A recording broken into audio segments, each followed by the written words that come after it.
Entering recoup mode.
Oh, I'm sorry. Go ahead. Anywhere we can, we would stick it to the man. They threw the book at us because God they trust. I don't know what he says there, honestly. We would stick it to the man, but now we're right in jail, and you're facing go to hell. And I know All right, Greg Aubrey. Super Bomb, Brandon Fry, and the other drummer who I'd never really made a connection with. Hello, I am the Ronan Bald, and welcome. Jesus Christ, is the mic that loud? Hello, I am the Ronan Bald, and welcome to twitch.tv/Ronan Bald live stream on twitch.tv/Ronan Bald. Am I that loud today? Wait, hang on, let's just banana meet ourselves, and I'm what I'm usually am. Maybe it's just I will eventually start talking a lot lower and be like, oh, the Delta V is, oh, look at our TWR. Shut up! And welcome to Kerbal Space Program. That's what we're doing today. Hello, Acute Sharky and Acute Sharky. You changed the color of your name? Just like right at the beginning? That's awesome. And Evil Donner Balkan, 51 months of subscription on a 51-month streak. Put some clothes on. It's cold out. Just, winter's coming, man. Like, I've sent you, let's see, 3 times 50 is 150 times, 153 inches of dick. But in this weather, if you're going to be streaking, I can't guarantee any length. Thank you so much, Evil Donner Balkan, for that many months divided by 12. Too many months for me to do over 4 years of contiguous. Wow. Damn. Pink is more fat. There you go. Because it's a cute shark. Not a sharp shark, but a pretty shark. Huh? Shark you look at and go, I could do that shark tonight. What? Nothing. Kerbal Space Program is what we're doing. Start the game. And hello, Finn the Waste Bin. What are we doing? We're resuming saves, so... Ooh, I do feel like my mic is louder than it's supposed to be. You guys let me know if I'm, like, clipping and it's sounding wrong or something like that, because even in my own headphones, I'm like, wow, that's hitting hard. Yeah, that's what the hell is with the... Hang on, let me just maybe Put me down. Am I okay for you? I see it peaking on my end. I'm going to drop off just a -1 off the top of all that. I am the rodent pawn. It still gets loud. What? Though. How about, well, let's just do a -2. I was concerned, actually, about being a little bit too not loud, and then all of a sudden today, I'm loud. I wonder if one of the cats bumped the gain. Anyway, even if you never stream when I have some time for watching, ... For everything else, there's MasterCard. Our last stream was on Sunday. Sundays are the creative build days. Welcome back to Tuesday. You survived another week. Congratulations. Bump it. The Great Pawn relaunch is our career mode. Tuesdays and Thursdays we play in career mode, and that's what we're doing today. Just like we do today and the other days. It's just... I genuinely didn't have like much of an idea what we're going to do today, because we just crushed every one of our missions last Thursday, and I don't know exactly what's in my pockets, except for finished construction of a rover on the surface of the moon. With a failure, if I don't do it, they take $100,000 away from me, which with the advance and subtract it, it's like $8 grand to just F things up on the moon. So what's that about? But okay, so we had, and do not have currently, rescue Dobert from orbit of Kerbal. These missions are very valuable in that they don't pay you a lot of money and you don't get a lot of science from them, but they can be fun. That's basically it. I was hoping that we had more, but I would like to rescue some stranded bastards. That's what I put in the title, and I got kind of a in my headish kind of an idea for a very small, little specific, just gets the job done kind of a thing. So you are back at Kerbal. What did I miss so far? Any rescue missions for Evil Down or Balkan? There weren't any Evil Down or Balkans yet. I haven't started naming Kerbals after chat at all. I don't even have a mod installed. We'll have to do that when we get to that. I have to do that at some point soon. Would be a good idea. Yeah. But to date, we have stranded Valentina Kerman on the moon, and then rescued Valentina Kerman from the moon. She had to kind of like fly her own ship up, jump off the ship, use her monoprop, run out of it, and then get picked up by the ship. We rescued Valentina Kerman from the moon. We went to Minmus, landed on that. We have taken for our own havings two. What a hell of a time to come out and look at them. 2 of these satellites. We didn't put either of these satellites up. These were missions to go repair satellites with an engineer, and we took both of them, and this one in particular, I put my own comms stuff on because it wasn't going to have much comms, and suddenly we've got a hell of a comms network going here. This one's in orbit of the moon over here, as you could plainly plainly see, and it's at, a decent angle where we will be occluded very infrequently with that satellite in that polar orbit from Kerbal. But these 2 have just created like just about a system-wide comms net. 2 satellites, that's all I needed, and I didn't even have to put them up there. Like 99% of the time, we're going to be fine with that, I think.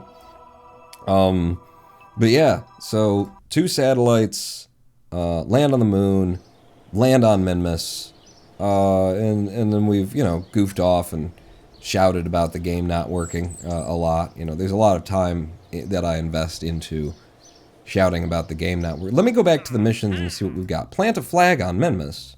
Did we not? Did we forget to? No, Valentina planted one. You want me to plant another? Well, I'll be back to Minmus. Minmus is fun, sooner or later, so yeah, put that in my pockets. Build a new orbital station around the moon. I don't really want to get into building orbital stations quite yet. VIP to their destination, which is a land on the moon. Not planning on going back to the moon. We've been doing a lot of moon things lately. They're so obsessed about the moon, these Kerbals. It's like they've been looking at it since they were cavemen and wondering what it was or something. Now they know, and they can't just accept that it's a boring hunk of rock and particulate that really there's no value to it. I mean, not as an analog for the real world. No, what are you... Build a new unmanned probe that has an antenna and can generate power. What are you saying? Position a satellite in polar orbit of Kerbal. We got 2 up there, and we didn't even have to put them there. I'm just gaming all these systems. 2 desk tourists. We've already done some tourists. Atmospheric surveys of Eve, and they want me to explore Eve. Fly by and return from a flyby. And conduct atmospheric surveys. So at the same time, on Eve, this is what I love about this game. This is how well designed it isn't. The same time that they're saying, hey, what if you explored Eve for the first time? Don't worry, not going to make it too complicated. All we want from you is to fly by it and come home. Good idea. Get some experience with Eve. Find out just how dense that atmosphere is and that you'll never... Oh, and then while you're going out to Eve, why not get down to 23,000 meters above the surface and see if you can't come back up? What do these 5 tourists want to do? Fly by Minmus, orbit Minmus, land on Minmus, orbit the moon. And then they mix all this crap up, position satellite in specific orbit of Minmus. We will be going to Minmus to plant a flag. Kind of a stupid idea to try and plant a probe and then land, but we could. So you want to, the designated orbit, which apparently is 1.5 million above it with whatever inclination, mystery goo unit, magnetometer boom, and that's it. And it's got an antenna to generate power. Must be fully assembled when launched. We'll take that. We do not have a satellite in orbit of Minmus right now, and 1.5 million would make it a viable comm satellite, especially if that inclination is something that isn't just boringly equatorial. Minmus. Yeah, that's a nice polarish kind of a thing. We could do that. But what I want to focus on for our first mission today, we'll be serving recovering stranded Kerbals from space. Which actually I should probably know where those Kerbals are in space. That'd be a good idea. Find the seaports is a cute show. You keep wanting me to do that. We should build like a plane. Maybe like a flying semi-truck. Like an 18-wheeler that and it folds out. Oh no, we did that Sunday. What you were going back here to see where the stranded bastard is. Oh, he is. That's a hell of a polar orbit. Now that would be an orbit to have a comm satellite in. You know? If we gotta go there and catch Dobert's caps. Oh no, it's just here. What is that then? Is that the position of satellite? Okay, well they've at least given me a position of satellite thing in a place that makes sense. Now that I'm seeing the orange ring, you're convincing me. Your arguments are 73 kilometers, periaps of 71, so no threat of him hitting atmosphere and dying immediately. But that is an incredibly low orbit. We are way over-spec'd for taking this little Save a Kerbal mission. But we will save Dobert. Heroes 451, hello! Save my man's Dobert, he's my best friend from high school. Really? Dobert? You had a Dobert in your high school? I had a teacher named Dolores Qualls that I remember. Because she was good. She was real good. She helped me stop raging at human beings and like, running at them with the intent to kill. She was good. I mean, it didn't stick. I've left some bodies in my wake since then, but she did. She put in the effort, and I respect her for it. But Dobert? So he's just a little bit up there. That's great for what I wanted to build, and it keeps it simple, and it keeps it, you know, I don't know exactly what I want to build, but I know that I wanted to use this little onion reentry module piece of crap from the DLC with the drag that's just insane, and then it doesn't, and all of the things, and then it doesn't have any reaction wheels on it, so the SAS just isn't there unless you add it to it, and then also you got the ablator on here is only 20, and my question is, does it still work because it's got so much drag and it's this lightweight little ping pong ball? Like if I were to whip this at Kerbin's atmosphere from a Minmus return or a moon return or something, and it's only got 20 ablator, would it still be okay?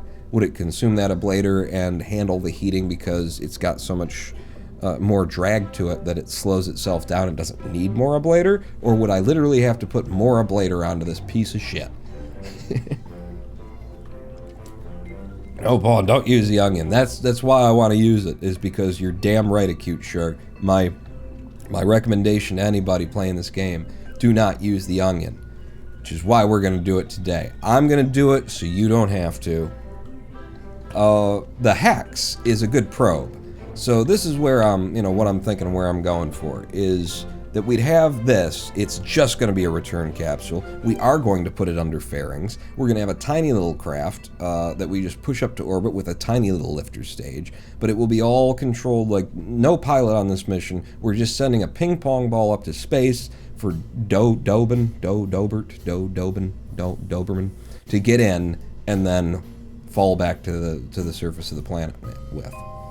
My desire to play KSP is returning in full force. In it, though, it's awful, though. Just remember that it's awful. Don't fool yourself that it isn't awful. It's awful. But yeah, in it, though.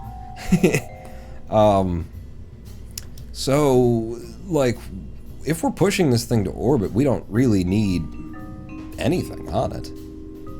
Like, this might be our first craft where we just go full monoprop.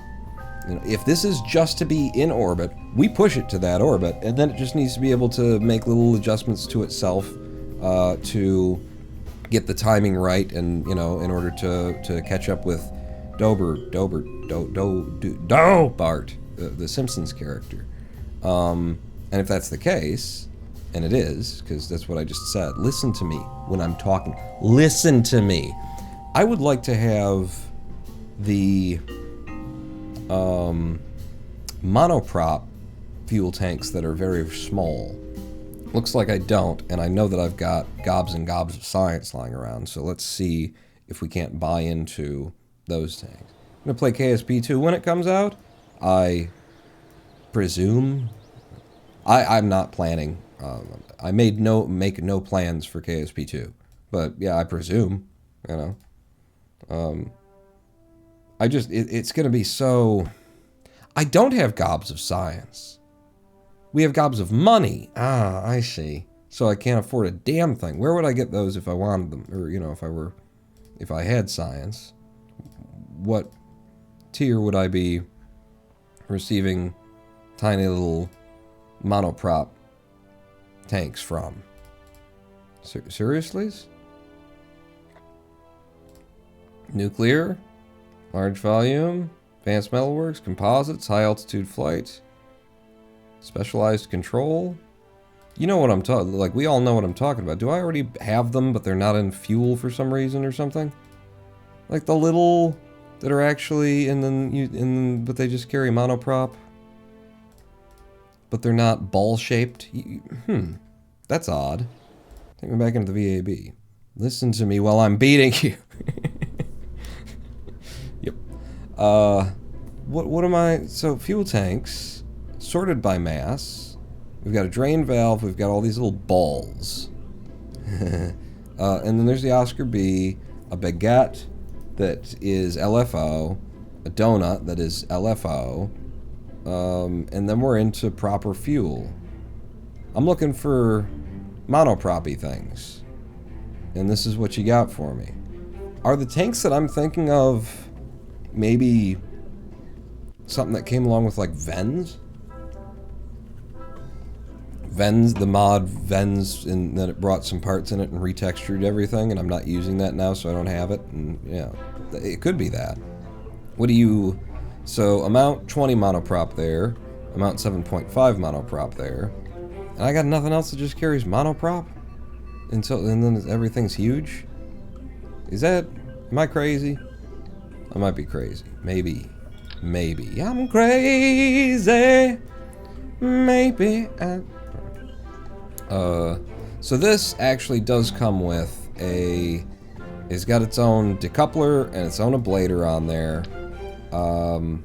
I guess it's already a ball, so we're just leaning into the whole balls thing. Just balls for days. 0.1 tons, you're 0.04 tons, so 3 of you exceeds the one of these, but 3 of you also brings along 4 to 15, and then 22 and a half instead of 20. Yeah, so it's fine. I don't know. It is what it is the thing. I don't presume that we'll need that many balls. Like, maybe just 2 balls. Maybe 2 balls is enough. A lot of people, they want to show you their balls, but we don't, like, 2 balls and then we turn this into a monoproppy kind of a thing. Well, if you're going to do this, then, if this is how it's going to be, we don't need science, but we do need the probe and other things.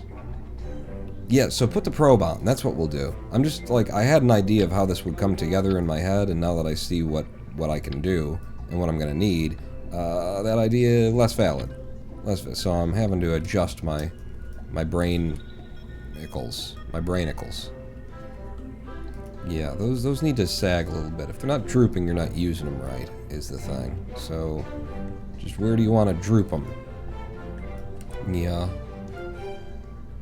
I mean, there's actually very good reasons why I'm doing this, and it's not just to make something that looks like a dick and balls. Because these are going to fit under the fairing, you know, and then, importantly, they will look like a dick and balls. What? Nothing. I didn't say. You didn't hear that. There's 2, but it gives us an extra 40 monoprop. This already carries no monoprop in it, because it's useless, so that's good. And then, Command and Control is where I would find the RCS stuff? Right. We're gonna need SAS. Although we do get some from you, don't we? You've got wheel authority 100%. How many wheels do you contain? You have 0.5 torque. Not a lot of torque on it. Not a lot of weight that will be on it either. But I feel like that's still a bit underbuilt. So, if I put a small reaction wheel down here in the mix. Yeah, I like the way that that's looking. And then my balls need to sag a little bit more. They might not want to even be attached where they're attached anymore, you know? We might need to lubricate. I mean, I could live with that, actually. Yeah. Those balls are looking okay. I might just, like, tighten them in a little bit more. I'm just thinking about how they would... No, I won't. How they would fit under the fairing when we go to build it. Yeah. What are we looking at in terms of center of mass? Except for then, if that's where the center of mass is, and that's presumably where the ablator is as well, when we break off. Like, it pulls us in that direction, but then all of this stuff is into the wind when we fall back down. But we do have a decoupler, so we throw all of that away, Pawn. Right. I just like the idea of making this incredibly just, everything that it needs to be and nothing else. Nothing else. With that in mind, do I go linear here? I think you do go linear here, and you place each one the way that you want it. Even though that's like a lot less weight. Variable thruster block. Different RCS horn configurations to solve all your horny needs. Well, I want to see what it is anyway. Who isn't horny? Oh my god, they're teeny. They're eensy. They're eensy teensy little things. Look at that. Is that normal? Is that in the game? Have I installed a mod pack that brings these along? They're eensy weensy teeny weeny tiny polka dot bikinis. Is what they are. Which I presume would be a bad idea. Let's get the regular linear ports here. And you know, the other way you do this is what? With where that center of mass is currently, you could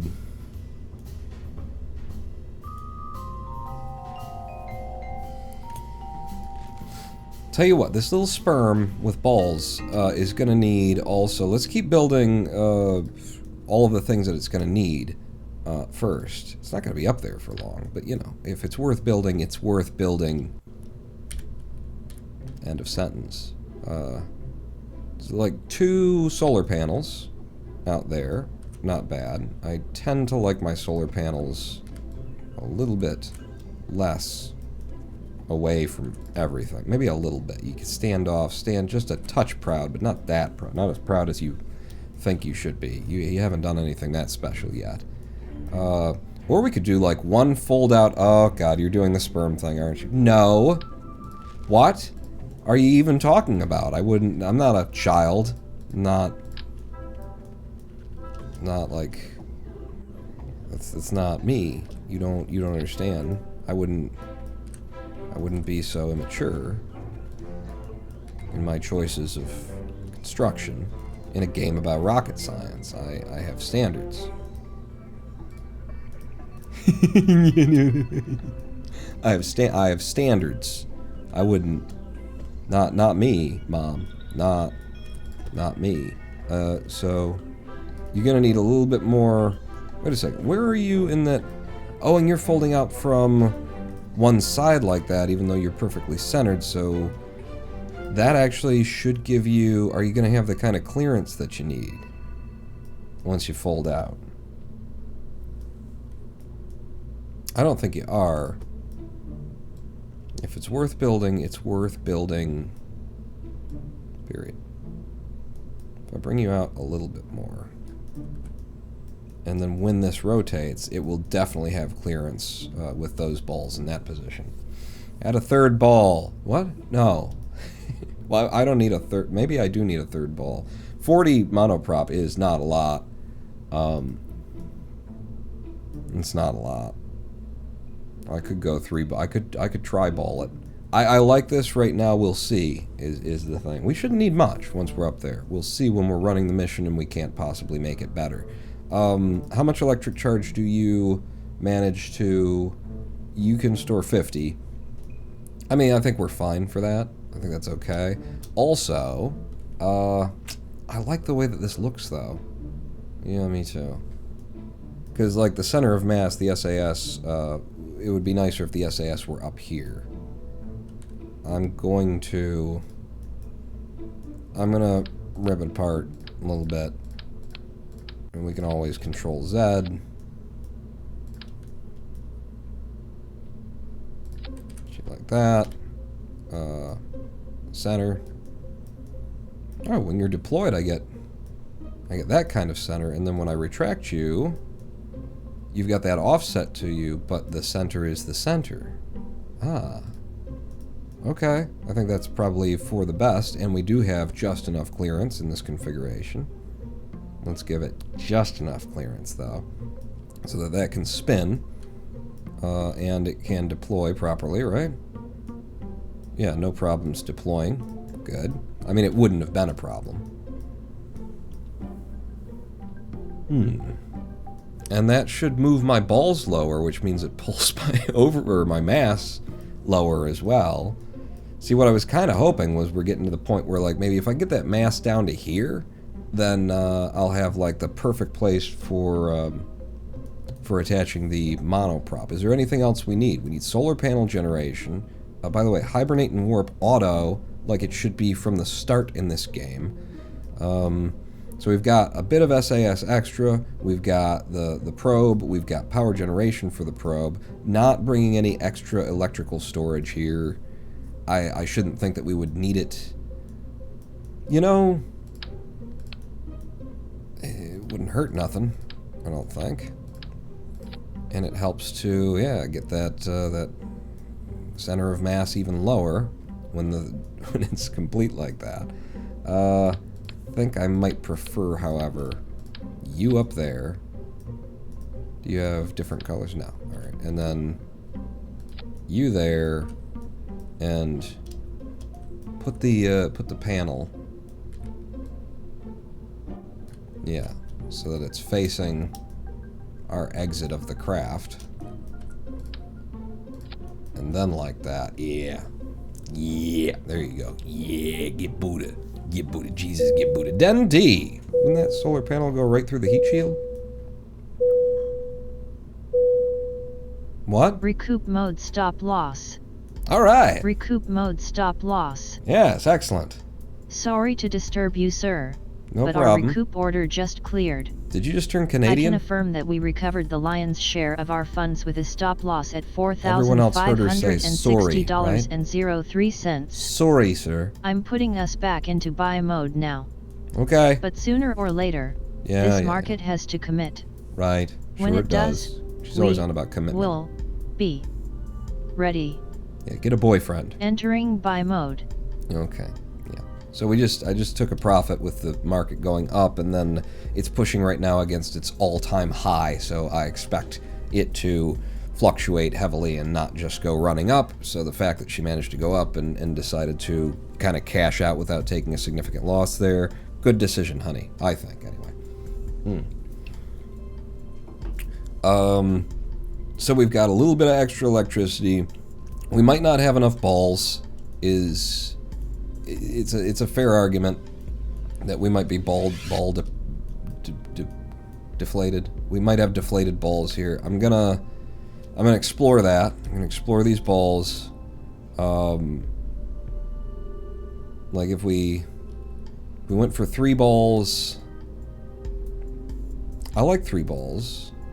3 balls. It seems like it could work out for us. You know, I like the appearance of it. Ooh, I like that. When you try to rotate through, you're not quite going to have clearance there. It kind of sucks because you look real nice where you are right now, hon. But if I pull you apart, just a touch more. The other thing is I think I can drop these balls even further. Yeah. Lower those balls. God, I love that. Can I just get you where you just touch there, and then maybe I'll even like just live with the fact that it doesn't really have the proper rotation, because I'll show you what I'm looking at here in terms of rotation. As the solar panel tracks the sun, it will spin. So if we're looking up at it like this, no snapping, and we're going to have this for rotation. And my question is, does it penetrate at any point any of my balls? Because I don't want my balls to be... I mean, if they're being gently rubbed, which I think is what is going on here, yeah. That's just gently rubbing my balls, which is definitely okay. In fact, I prefer it. So, alright, yeah, this solar panel is just going to gently rub my balls. Good. Good, and then, yeah, you guys can be in the position that I... No, that's you. In the position... My balls are in the position that I like, and then they just get gently rubbed by the solar panel. Okay. What do you mean? I'm not being... Randy, I'm not saying anything. I might want to flip the sperm tail over here, just so that it looks cooler in the VAB while we're building it. Nice reflections, you know. I like that. Oh, and it's accurate too. It's for real. It's not bullshit. Yeah. So 3 balls and a tail, and that means that now our center of mass will be pulled down to this stuff. And it won't be perfect where I'm going to have to place these, but it'll be pretty good. We go back to command and control. We get out our linear RCS ports, and we have 4 of them right on our SAS unit, which also I like, you know, in conceptually, because it means that all of our, like, control, or all of our things are together. Oh, that's nice. That's nice. So that gives us forward, backward, left, right. We will not have rotation, however, with this setup. We won't be able to rotate the craft, and we won't be able to up and down with things as they are currently. Which isn't necessarily a problem, because we've got the SAS, so we can rotate to the position that we need to and then get the kind of adjustment that we need. It's just a bit more of a hassle, but I don't hate it. Especially considering what we've put together here is 1.38 tons. It is incredibly lightweight. And the whole purpose of this is just to kind of get her done, bringing home a lost, wayward, stranded Kerbal. I might deal with the... Yeah. And the fact that we don't have rotation is also not a bad thing, because it means we won't be wasting RCS on rotation, which I wouldn't want to do anyway. We'll be using the SAS. I won't have up and down, true, but I can always just rotate to the position that I need to be and then make the adjustment. It's definitely the hassle. It's definitely a hassle. So do you not come with a parachute is a thing? You know? You come with everything else. It's another, like, confusing thing. So you've got an ablator, electric charge, cargo. You can store a little bit of cargo. You've got an internal antenna. We're going to need better comms. We need better comms than this. We'll have to stick that somewhere. Next to the balls, probably. Yeah, nice pointy thing next to the balls. There is a decoupler, but there's no parachute on there.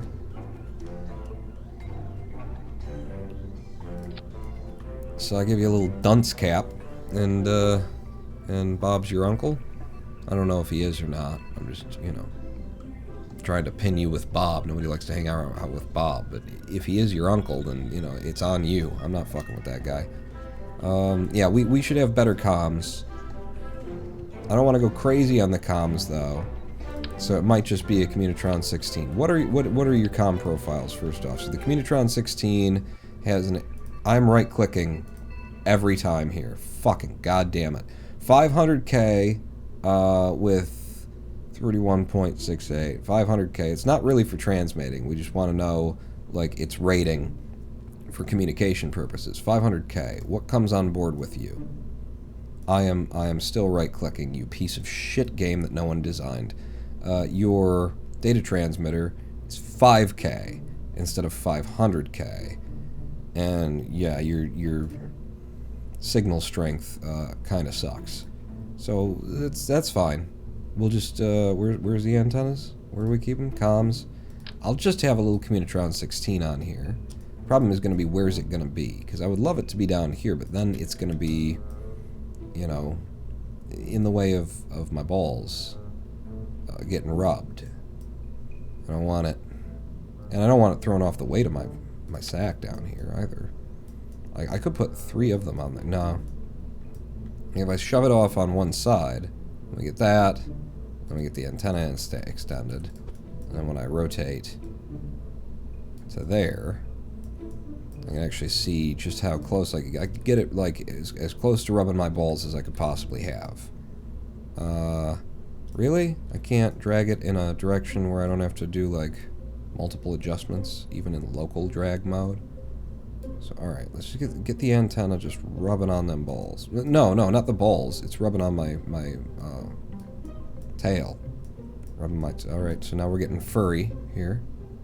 Yeah, like that. A little bit too close. You know what I should have done? What should you have done? I should throw that away. If you want this to be easy, you, with snapping, put it there. Then you come back, you grab the rotation axis with you. We go local with snapping, spin it so that it's in line with that, and it doesn't ever get in line with that. Are you effing kidding me? Well, ain't that just peachy goddamn keen? Why would they be different? Did I rotate it? I did. Well, that's why then. Give me you. F. Absolute. And then that's straight in reference to the craft again. And then with you being there. But the idea was that you were turning this, so turn it with snapping to something like that. There you go. And now, yeah. And I can just drag it in as close as it can possibly be. Can I pull it down a little bit, the tail? Is there enough room for it to still be connected? Looks like it is. Right there, I'm confident that it's actually connected. And then we've got the antenna right there as well. We've got just enough, a little bit more. A little bit more space for it to turn. And then maybe embed the antenna some more so that I don't have to look at that base that's rubbing against it. Again, all things that are just my preference, kind of the artistic part of the build. But yeah, I like it. Alright, so then with you, back on snapping, make sure we're absolute, and then pull it back to flat, and then flip from local to absolute, and you'll see that you've got a perfect flat. And then, yeah, I got that there. When you fold up, we got clearance. And that's such a minimal weight, I presume it won't have much of any kind of impact on anything, would be my hope.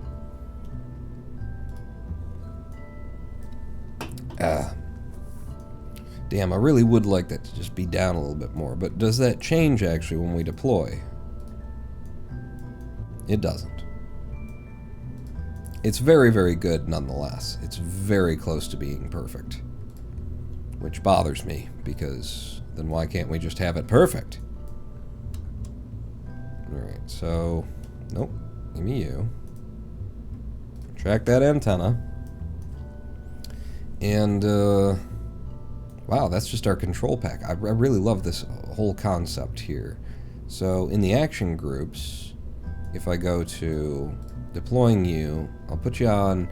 I should really come up with a standard for my craft in terms of deploying, like, I was deploying this and deploying the other thing. So what I'm going to do is not do that, and I'm just going to say when I press 1, it'll extend the solar panel, and it will toggle this antenna. I mean, just extend the antenna. It's a one-way deal. Once it's out, it's out. Yeah. Yeah.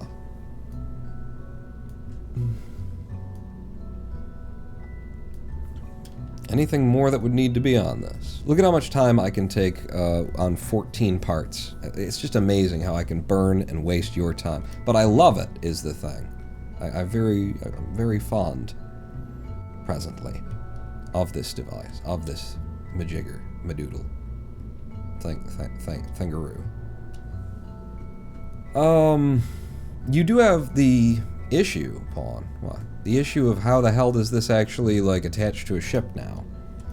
Because I was just building off of the supposition that we'll then pull out a little blader, and we'll attach it, you know, with a decoupler, but where these things are, how do I decouple that in a way that doesn't make me feel like I'm cheating?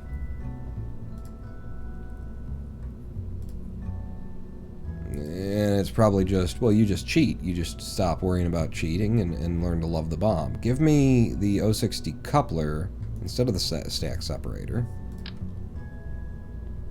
And then what do you got here? You got that there. Right. Right. So here's what I'm going to do. I'm going to say that. And that's as far as it wants to drag. But we don't have to listen to that. You know, we can do stuff like that if we wanted to.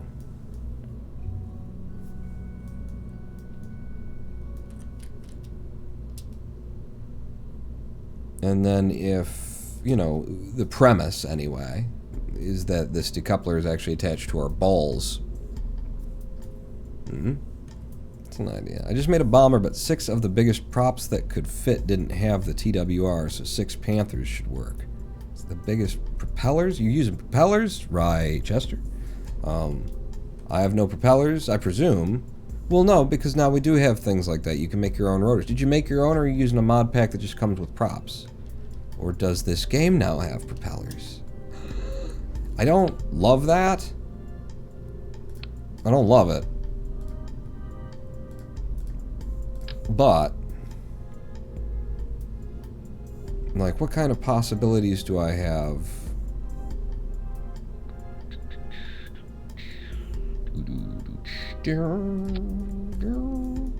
For, like, doing a little extension. And then having you attached to the extension instead. It's gonna throw off the, like, the centering and stuff. Like, I get attached to this, but it's still gonna be penetraty. Give me you, and then prop you on there with snapping, absolute. Hit you like that. Pull you back in. There's actually no connection point visible. That. So if you were like that, and then I had that there. See, now you're in a place where deployment doesn't quite work conceptually either. Let's put that back and extend it yet again. It only really matters to me, but it does matter to me. Yeah, it's always going to be a problem, is what I'm seeing there. So just Control Z back to before I started messing with that.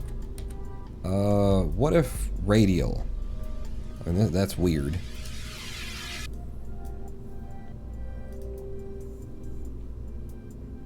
Interstage node.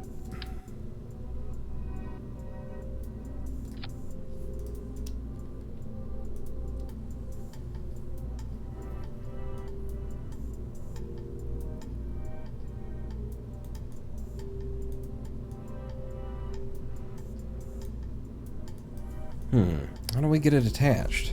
It's curious. It's a modded save, Airplane Plus. Even with the Panthers, it's barely over 1 thrust to weight with full payload and dry mode. Yeah, how do I get it to where I want it, where I like it, where I need it?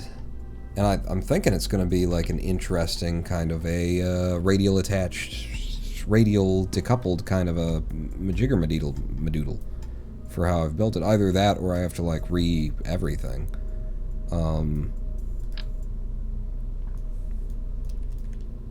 Just re-up on everything. So these are the smallest radials that I can do, yeah? So imagine, no, because then you're penetrating one of my balls. I don't want you penetrating my balls like that. How much, what's the weight on these? 0.025 tons? I hate it. What if I just did one? It's possible that it won't fuck up the weight entirely. When this decoupler decouples, we'll be left with those 3 chunks attached, and this one will just be floating in space, is a thing to consider, though. So if I pull you up here, is there any place where that would not be the way that it gonna be?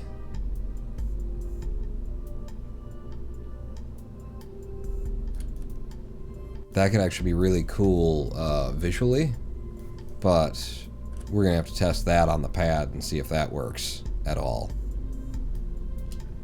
Plus, the center of mass will have been pulled toward that. Take it off, put it back.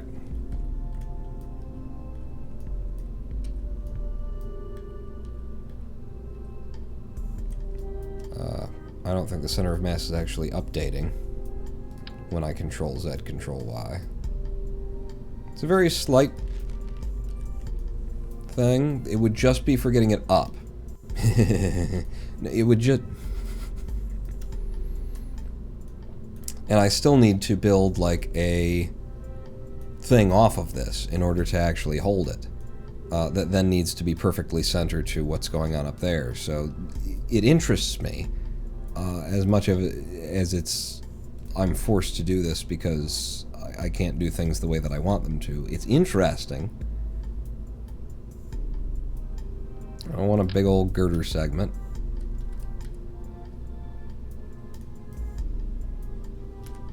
So I snap to you. Come down off the bottom. What did I do there? I think I did something anyway. Okay, nope. That was fine, apparently. You. Upright, please. And then, you know, in line with the thing that you were in line with just a minute ago. It's fine. Is it? I don't know. There you go. And now the next one will actually come down correctly.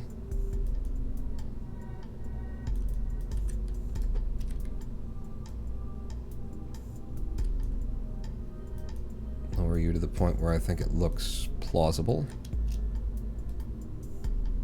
How How embedded do I want you? That looks good.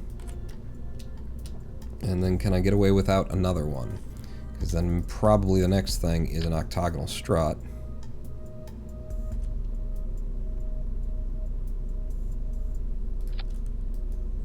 There.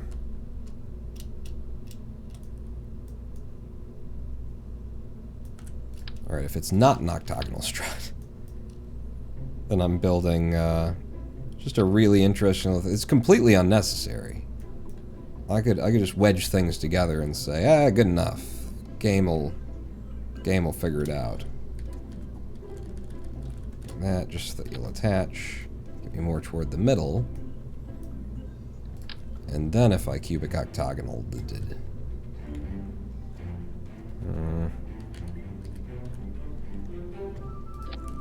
you, and then pulled you flat, and then brought you in.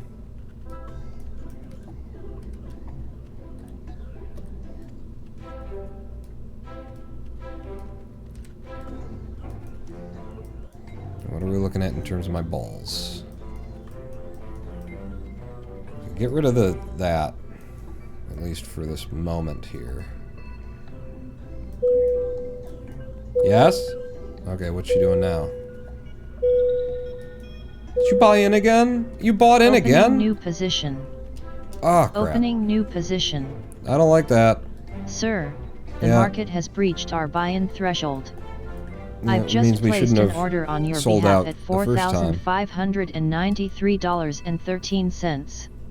And I'm entering a temporary stop loss to hold us over until the next candle turn. Realize they're going to be bouncing off I'll of let you know when that 4,600 turn for a comes. while. Good luck, good luck. Entering hold mode. Thanks. It's great. Love it. So then from here we could attach a decoupler. Well, we wouldn't have to. Would we have to? No. Because that could be just part of this thing, which could then actually, yeah, with the height that we get from that, not even have the interstage nodes.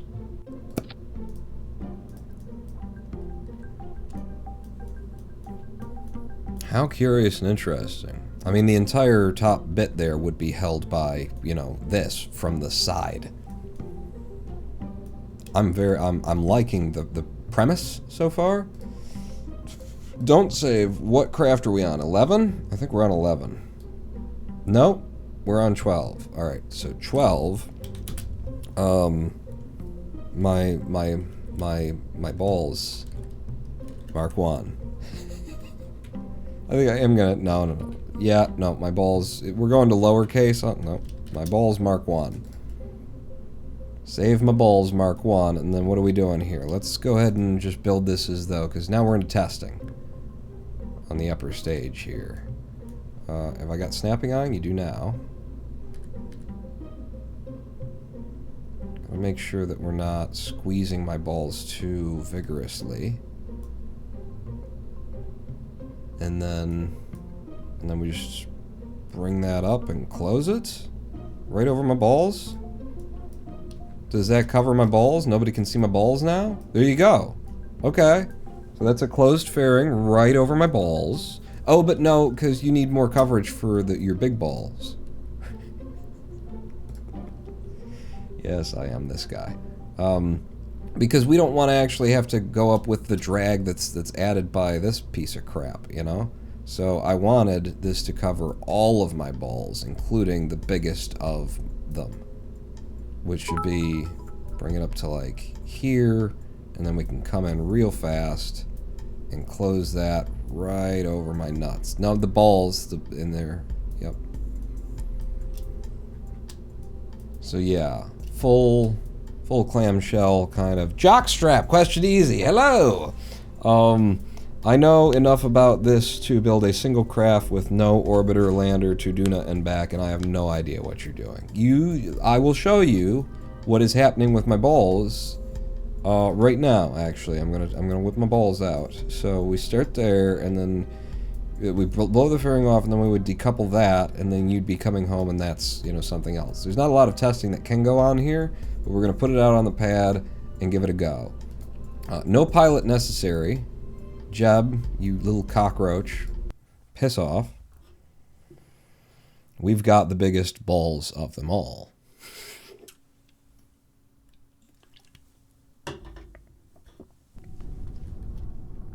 So, nice little small bally kind of balls, nuts balls. What else do you got? You got your knackers and your... So, first, deploy the fairing. Good. And then, ooh, the amount of, like, force from that radial decoupler is going to be a bit too much. Let's test RCS first, so...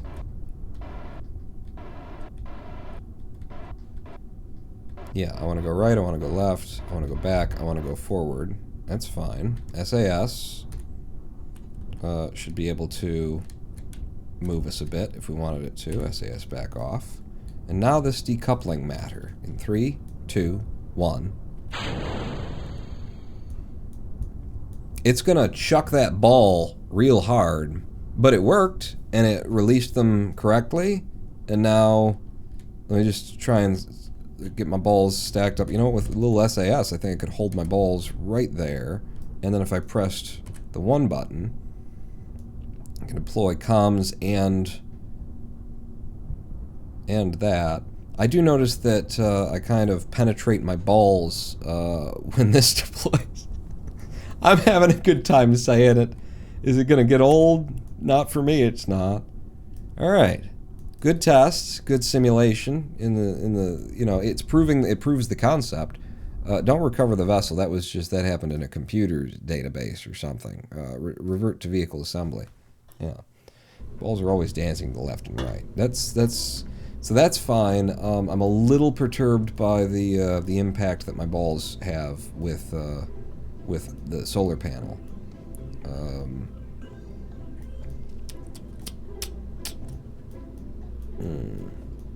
If I were to rotate it toward the other ball, or if I were to rotate the balls, because that would be easier, I think, would be to move my balls. So, 3 of those balls, and then, is that how you were attached, or are you genuinely like that, and then I... Alright, we'll start there with my balls, and then we'll absolute snap down, snap these balls down, and then drag them out. And I really liked them, like, just touching each other at the corner right there. And yeah, then it's just even more in that one ball there. So no, that's going to be a hard no. The fairing kind of in my face and way right now to see what's going on. That's my balls back where I had them before. Can I rotate my balls out a touch? And does that help? Helps a little. I just like how they rub each other.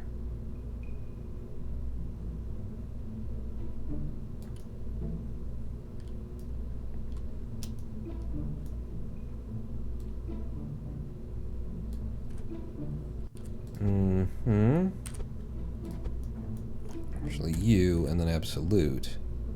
Play out a touch. Just trying to get the right clean lines there where everything's coming together there. It helps a little bit to have my balls there, at least with the, you know, with the concept of the penetration. I think I could embed it higher. Get a little bit more clearance when it goes to... Oh no, but then it's like, it's actually worse. And then when you're all the way down there... Yeah, that's good, but you're just going to be hanging now. I don't want my balls just hanging. I could give them a little something to stand off on. It's my balls that I'm talking about right now. If I get my... No, not my ball. It's the solar panel that I'm talking about right now. In fact, without having to break what I've Hold got mode here. entered. Yes, thank you. Just a quick update, sir. I know. Yep. We've closed the first candle of our new position and I've now set our true stop loss at $4,559.73. And I'm so happy I will for continue to keep you apprised. You do that because Stop loss price you work updated. for me, honey. You work for me. Where are we at there? Oh, it's gone up quite a bit from where we bought in. Already, really? Yes. Go ahead and refresh that just so that I see what I'm seeing here when I see what I see. Have I seen what I saw when I saw it? Yeah, I think we're going right back into recoup mode off of this by how much it's already going up. Wow, I thought that they would struggle against 4,600 a lot longer. BTC's up at 63K. And I feel like Ethereum's been lagging behind a little bit. What do you know? Decentralized, real-time, fuck off. Yeah. Get back to where I can see all of the things. Should put a cock ring on it. Like, the guy who built the first warp engine in Star Trek. Something Cockring, right? That was his name, yeah? I'm just gonna delete that fairing because it needs to be rebuilt because my balls have moved, but that gives us the most believable clearance that I've had yet on everything. It's still nice and tight. I think I'm happy with it. I think I'm gonna seal this up. Oh, the one last thing though is when we do detach, I mean, this is embedded in there, and we're gonna get some crazy, janky physics when it tries to out. But I still think that we want to reduce the violence of the throw at least to half. We want some of the violence because, like I say, it's embedded, and there's not a lot I can do about that. They don't give me a different size radial. I don't think there is a smaller one in the stock game, which is what we're playing. So I'll rebuild this fairing.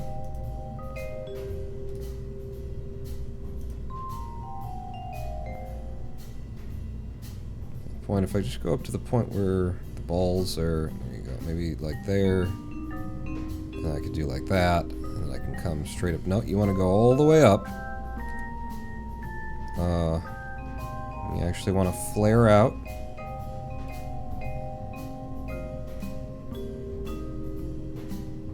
If I bring you in, I'll give you a nice tip.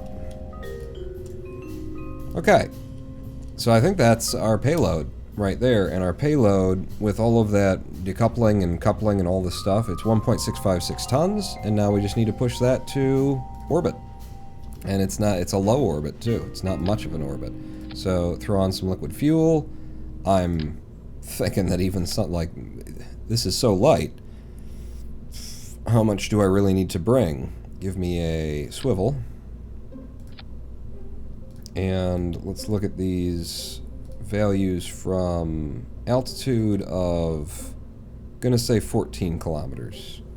I think it tends to be more like 15, 16, but we're going to say 14 kilometers when those kick in, and that's a 2.17 TWR with 2,868 meters per second. This is what I'm talking about. This is why I wanted to build it this way. I thought it would be really cool to have this incredibly lightweight, super efficient thing. 2.81 TWR with that, which would want to be scaled back a lot.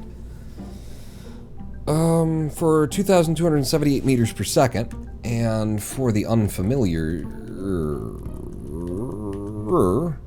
and then if I just get rid of that, so from Kerbal, 3,400 delta V in order to get us into orbit there. So 3,400, this takes 22, almost 2,300 off the top of it, which means now what we'd do is from sea level, tack on some SRBs. That would just add the extra 1,000. So pay attention to what you're clicking. It's hard to talk and click at the same time. So you there, and in fact, this might just be one long, tall guy. Haven't done one of those yet.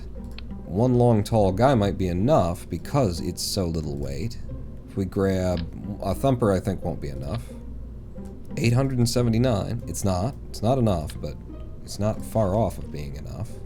The kickback is way too goddamn much. So I think what I'll do is I will combine the thumper SRB with some shrimps and see if we can't get ourselves up to $1,000. Just a straight 1,000 or so.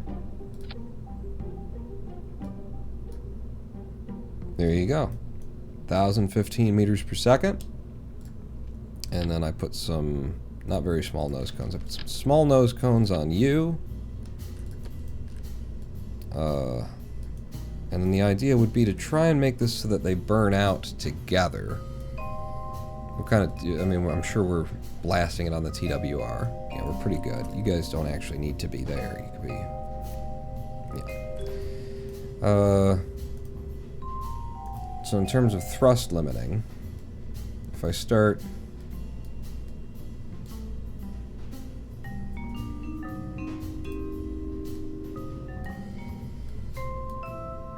No, you got solid fuel 90, you got 820 thrust limiters, it's everything.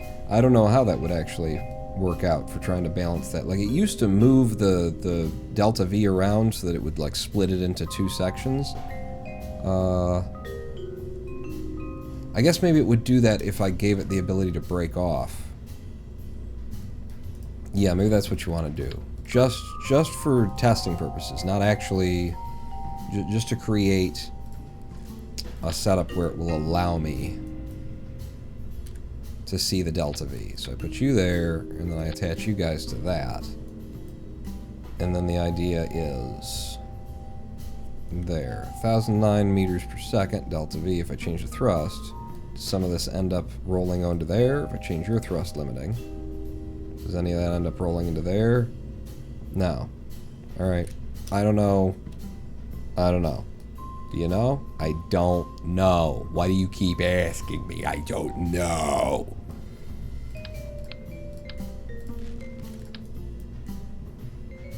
So we're just not going to care. We just wanted that extra delta V out of it. Yeah, and we can get that. Regardless of whether they burn with us or fall off. I don't want to be bothered throwing them off. So put it all together. 970 meters per second of delta V now.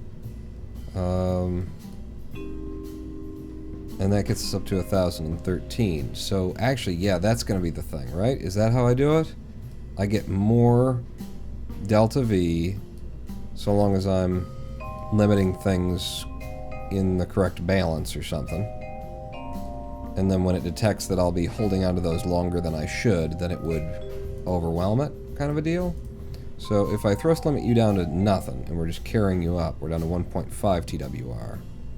We want some to come off of the main booster.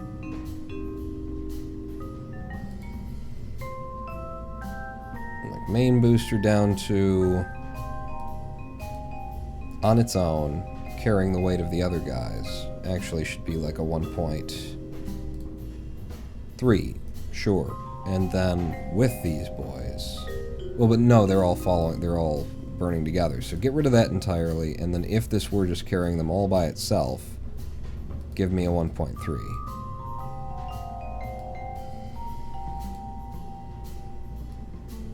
Or maybe give me like a 1.2. 1.2, and then I will add thrust limiting until we're up to 1.3. Yeah. 1.33. Maybe a little bit more. Maybe 1.35. Okay. So that's 1,015 meters per second of delta V from sea level plus 2,300.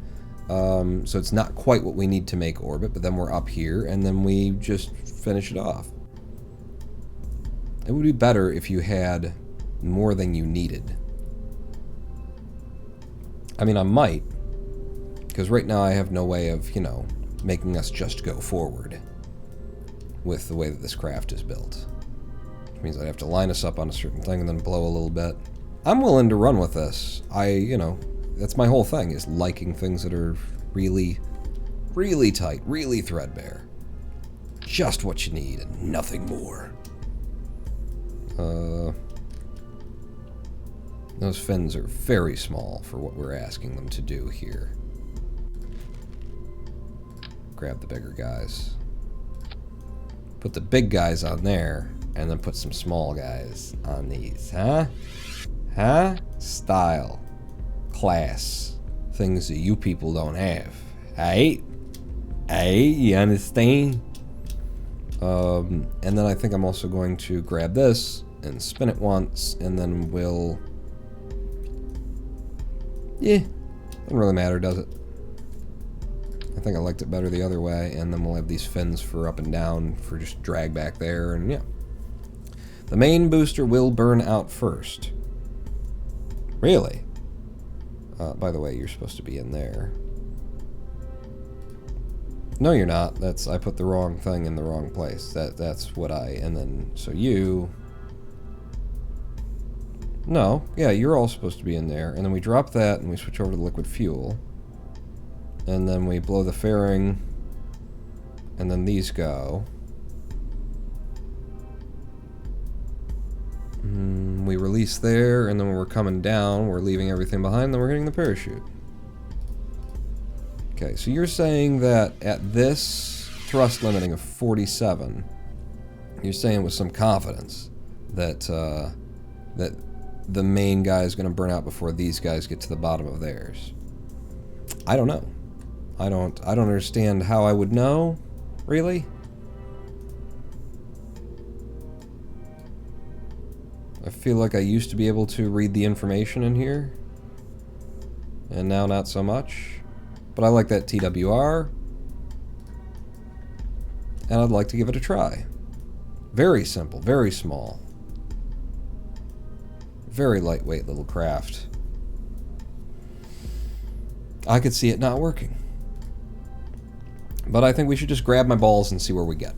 So, we're going to do that after a live stream break. No, let's give it a launch, because I don't think it's going to actually work straight off the bat the way that I think it will, and if it does, then, you know, we'll finish out the mission, and, you know, whatever. Let's give it a go. So, who's going? No one.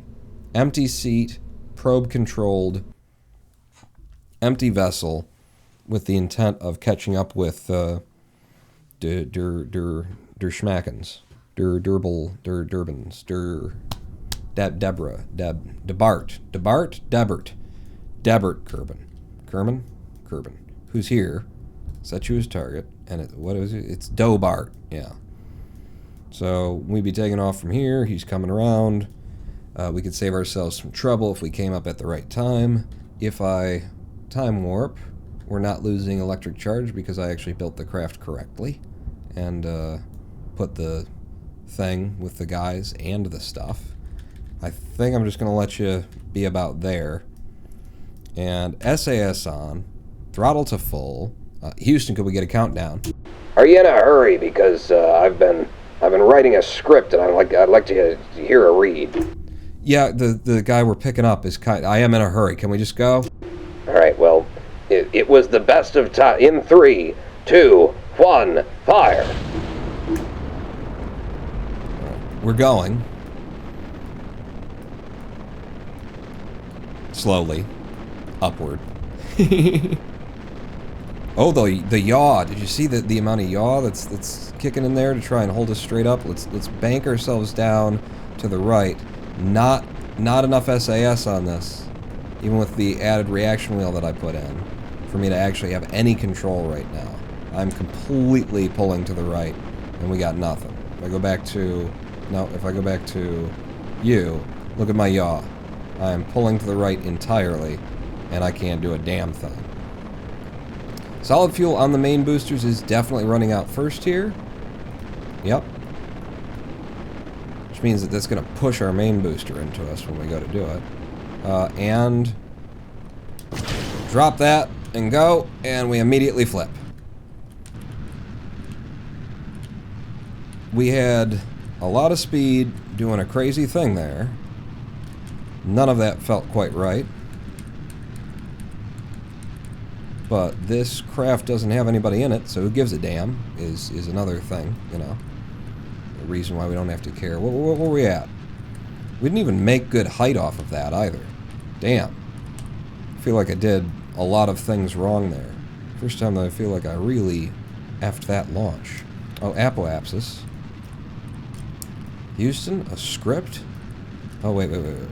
I can't look at anything. Trying to catch up with this guy who apparently has actually gotten in front of us. Apoapsis is already pretty well up there. Seeing what we get out of this. Doesn't hurt anything to throw it all away. Running out of liquid fuel. Want to make orbit? Well, want to make space anyway. Yeah, this ain't getting anywhere for us. Where do you be? You're there. We'll get a good idea of like the timing for liftoff too by doing this. 4 times fizz.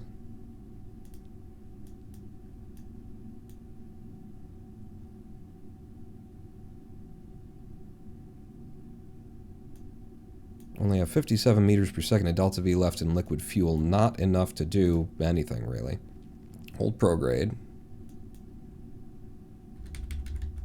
As we come up to the apoaps, and we're in space, let's drop that fairing. Okay. And then I'm just going to go ahead and burn now, because we didn't have much left in there. And now let's see about this disconnection concept. I mean, it worked. Sadly, at this point, in order to make this go, I would have to do like this, RCS on, and then push forward. Which is barely moving that at all. We really do need to deliver this thing to space.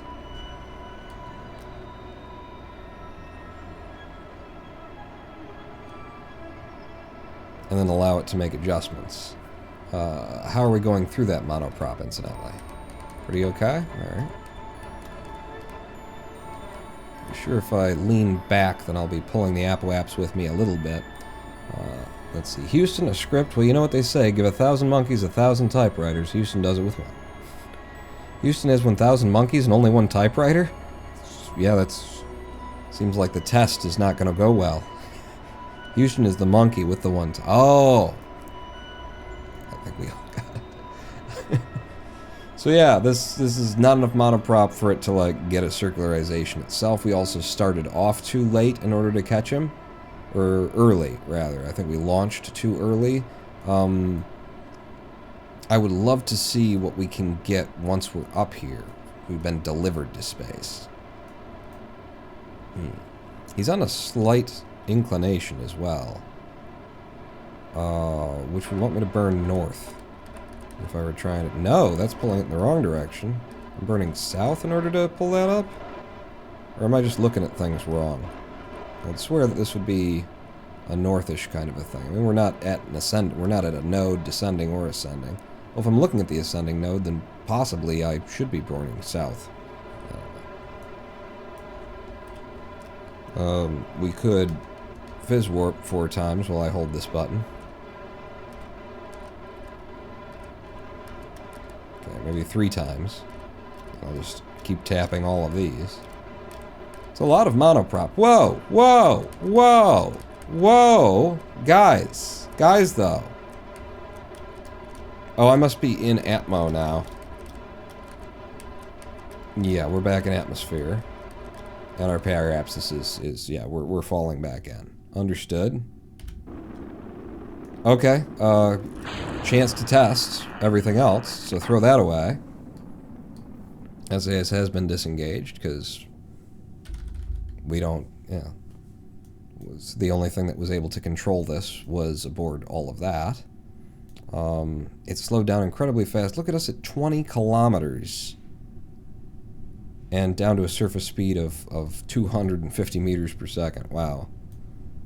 What are we looking at underneath us? Because I can't see. It's completely black for me. You guys might be able to see a little bit of something. Radar altitude. I will deploy. Yeah.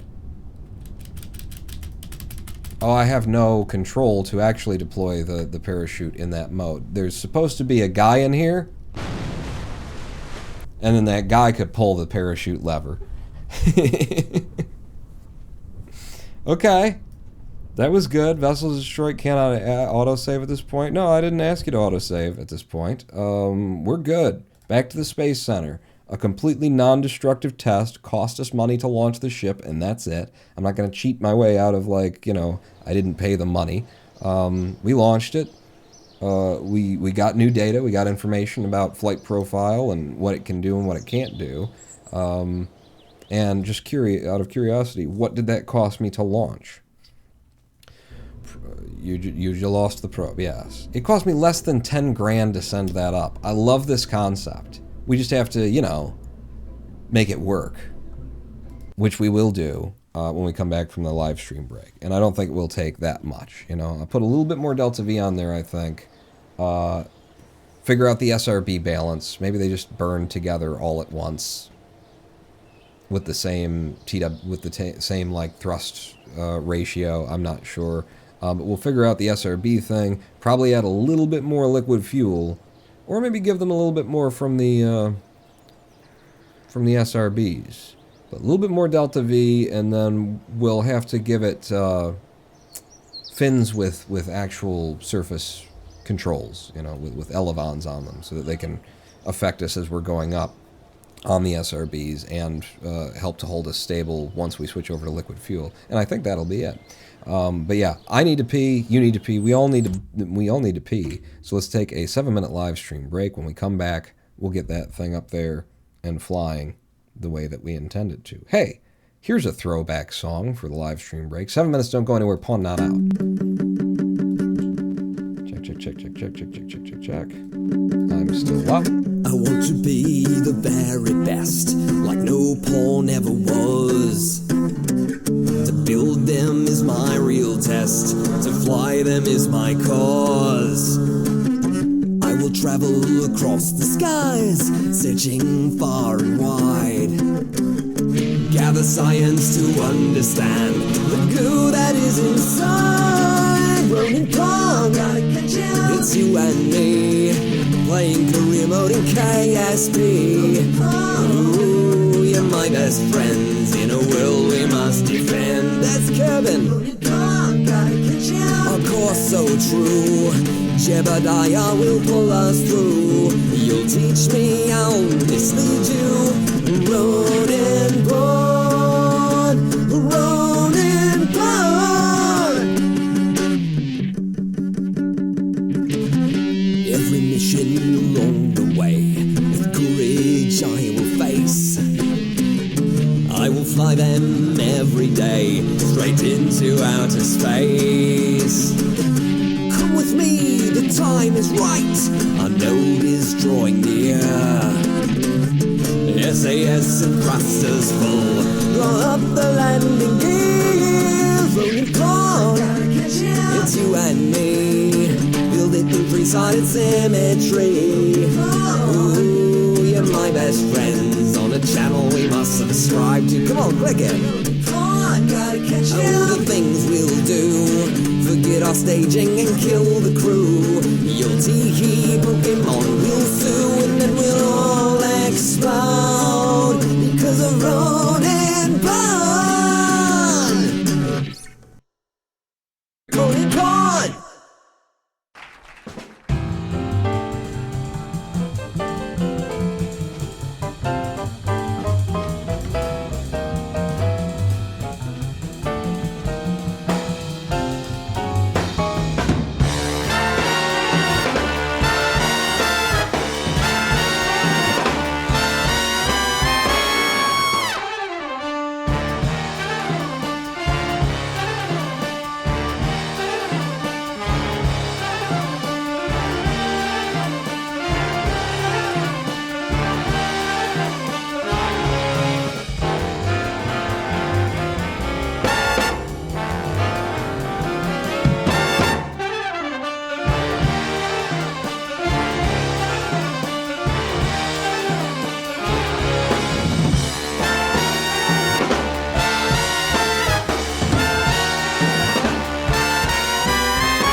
Hello, I am the Ronan Paul, and welcome back to a twitch.tv/Ronan Paul live stream on twitch.tv/Ronan Paul. Sorry for running that song before you were gonna leave. Oh God, what's going on? Oh, who? Shh. What did she Recoup mode unlocked. Yeah.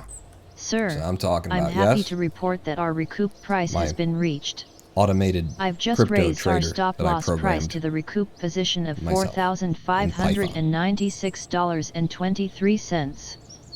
I will let you know if the stop loss triggers or if we get to let this It's like the puppy stop ride. loss is going to trigger. That's fine too. Entering I recoup mode. don't really expect the market to push to like a 4,800 in Ethereum today. But as long as we get into that recoup position, I'm happy. Welcome back to a very boring, I admit it, I acknowledge it, I'm not blind to it. Been dragging you guys along on, turned into an art project. I gotta watch myself, I gotta mind myself. We do the Sunday thing, and the Sunday thing, Creative Builds, is all about me just getting to do minutia and get into like designing things, tiny little ways. I want to add a little pixel to the left kind of a deal. And then we get back to this and kind of just did that again with a craft that you look down here and you go, oh yeah, that looks like it's real custom. No, well, here's the thing. with a very, very customized, very specially built decoupling mechanism in order to, launch it in a way that actually looks like it would work.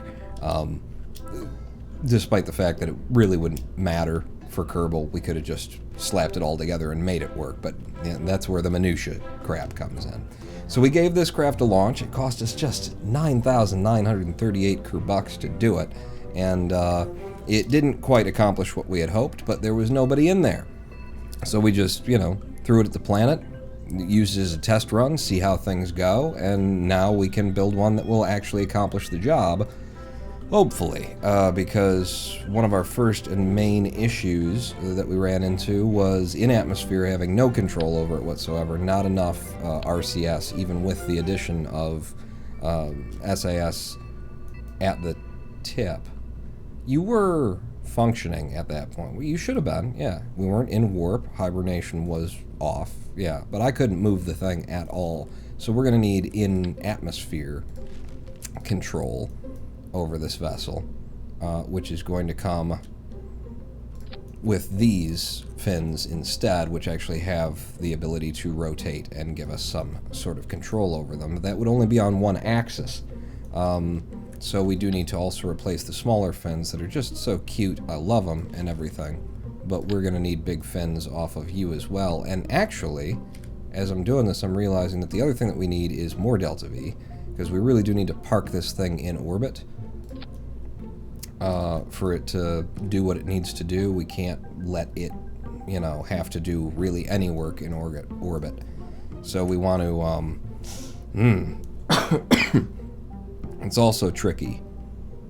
It would be good if we had those separatrons for deorbiting everything that lifts us up a little bit, because otherwise we're bringing it up and it's just going to be parked once it's up there.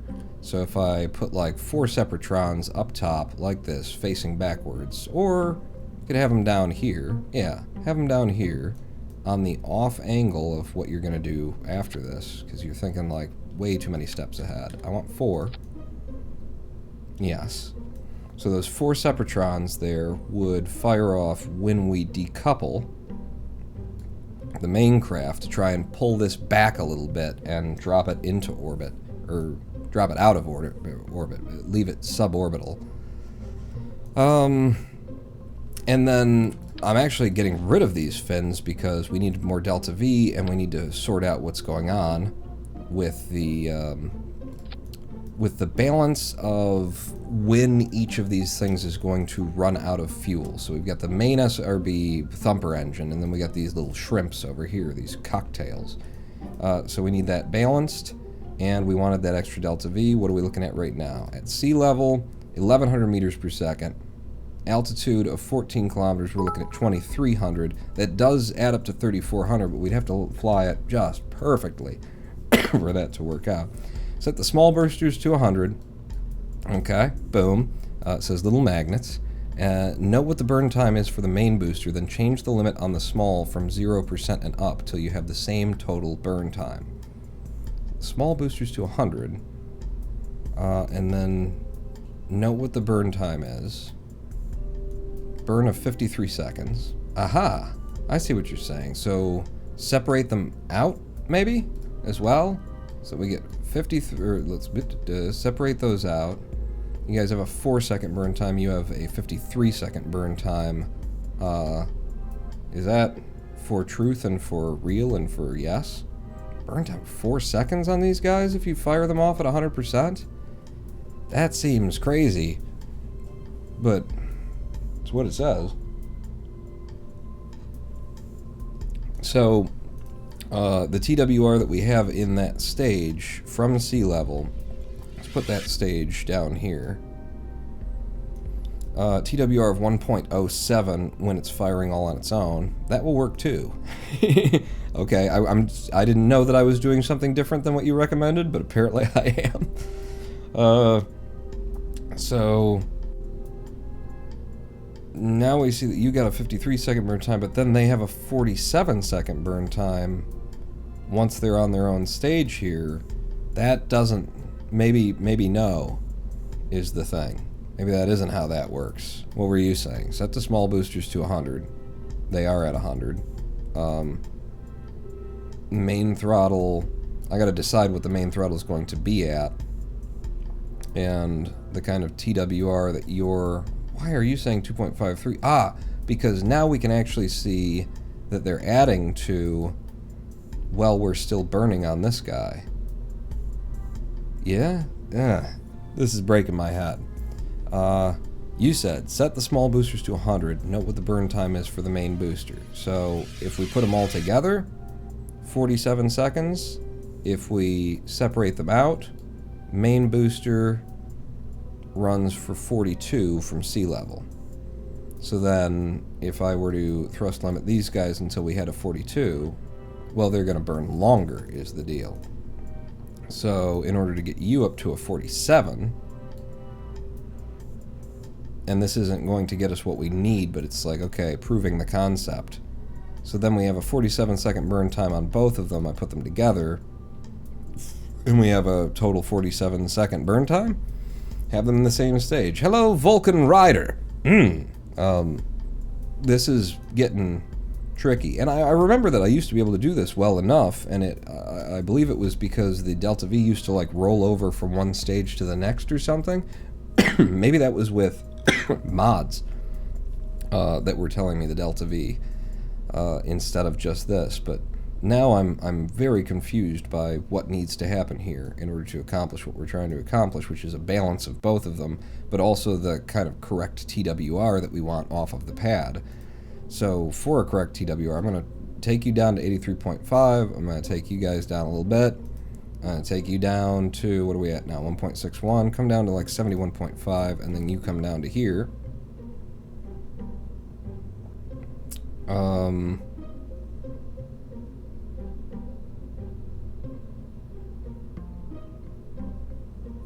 I almost, the reason I stopped talking was my brain almost grabbed what you were saying, Little Magnus. It almost, like, at 100%, we have a burn time of 59 seconds total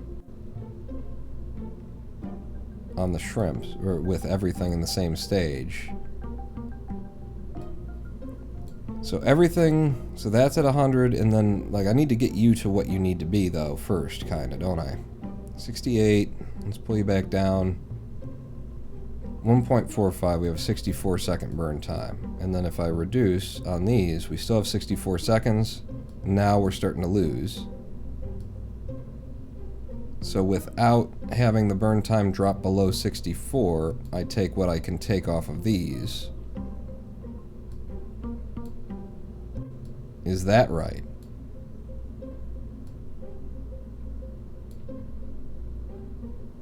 There we go. Stop tanking, drop that puppy on the pad, light the fuse, and watch that son-of-a-bitch fly, says Darth Angelus. We've already done that part. Now we're doing the part where we, you know, clean up the mess. But thank you for the cheer. So that's 1,097. That's still like 1,100 delta V. We've got a TWR of 1.33 off the pad, which is what I want. The burn time matches what it is when it's at 0. If I put it back up to 100, we've still got just a 64-second burn time. I put it down to 80, which is what it was at before. In fact, I'll just do that manually since you don't like me. 80, and we're still at a 64-second burn time. It seems like it's right. No, I didn't, Acute Shark. Don't tell people about that night. We were everything. Everyone was drunk except for us, which was the weird part about it. What do you mean? I had 7 minutes. You had 7 minutes? You had like 8. I was late, too. And you had to play Pokemon. So from sea level 1100, once we're up to about 14 kilometers, we'd have 2,300, but that is just barely enough. And like I was saying, we really need to park this thing in orbit. We can't have it struggling for the delta V that it needs at the very end of this whole process. So if I pull out an FLT 100 and I add you to Thar, now we've got 2,444 meters per second, which is quite a bit more than we should need. But it depends on how hard it is to get this thing up there. Sea level now 1,054 because we're pushing more weight, but then 2,400, that adds up to 3,450. That's actually still pretty tight and still leaves me feeling kind of happy about this thing. Unfortunately, the cost of lifting it has gone over 10 grand, which, damn, but that seems more plausible to me in a number of ways. Yes. Yes? Yes. And then this guy, from what we saw once we got up there, he's got so little, like, thrust authority over himself because it's just monoprop. The adjustments could take ages, the way that I've built it. But, you know, the guy who's stranded in orbit, I think he's got time. The question is, do all of you got time to just sit around wait? So all SRBs fire at the same time, then we drop the solid fuel stage as we switch into the liquid fuel stage. Once we're up there breaking into space, we drop the fairing, and then when we decouple this part, wait, what? Who? Yeah, because the SRB part is going to be gone. You've put these on the wrong everything, on the wrong place there. So, like so. Yeah, and then they don't need to stand that proud and tall. There you go. So then those 4 would break off. Yeah, when we detach this, that's correct. So we detach from there, and then everything down there goes away. And then you're pulling. We're going to be kicking this thing hard off to one side, though, when we do. And I don't think I want to play with limiting the force anymore because it is embedded into the part above it, so it does need some force to get out of that. We'll just find out if that actually manages to deorbit the liquid fuel stage. We'll try and be just right on the edge of it. Stranded in orbit, says Vulcan Rider. Yeah, we've got a contract for somebody rescued Dobert from orbit of Kerbal, and I just wanted to make. We're well beyond this contract. We got so much money in science, but I haven't done one of these yet. So I wanted to do one of these, and I wanted to take the opportunity to make a craft that is designed as threadbare as possible to get the job done, using what I consider to be basically the worst part in the entire game because of its positioning. It's DLC. You pay extra for this crappy part. But I wanted to try and use this awful drag thing that is just full of drag, which is why we've got a fairing over the entire body of the craft just to try and get it up there. And no reaction wheels on it, which is why we've added our own reaction wheels under here. So, yeah. A lot of little self-challenges have been imposed to get to this point where I've decided to do this thing. But that's my balls Mark II. Yeah, that's my balls Mark II. And I think it's good to go. It has a chance. We don't want anybody in the cockpit. It's going up alone. Yeah. Alright. I'll put this one out on the pad. and light the tires, kick the fires. So I think I've been doing that wrong because my boots are all really melty.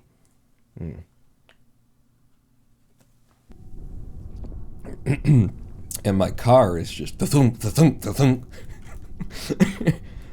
I might have misunderstood what I was supposed to be doing there.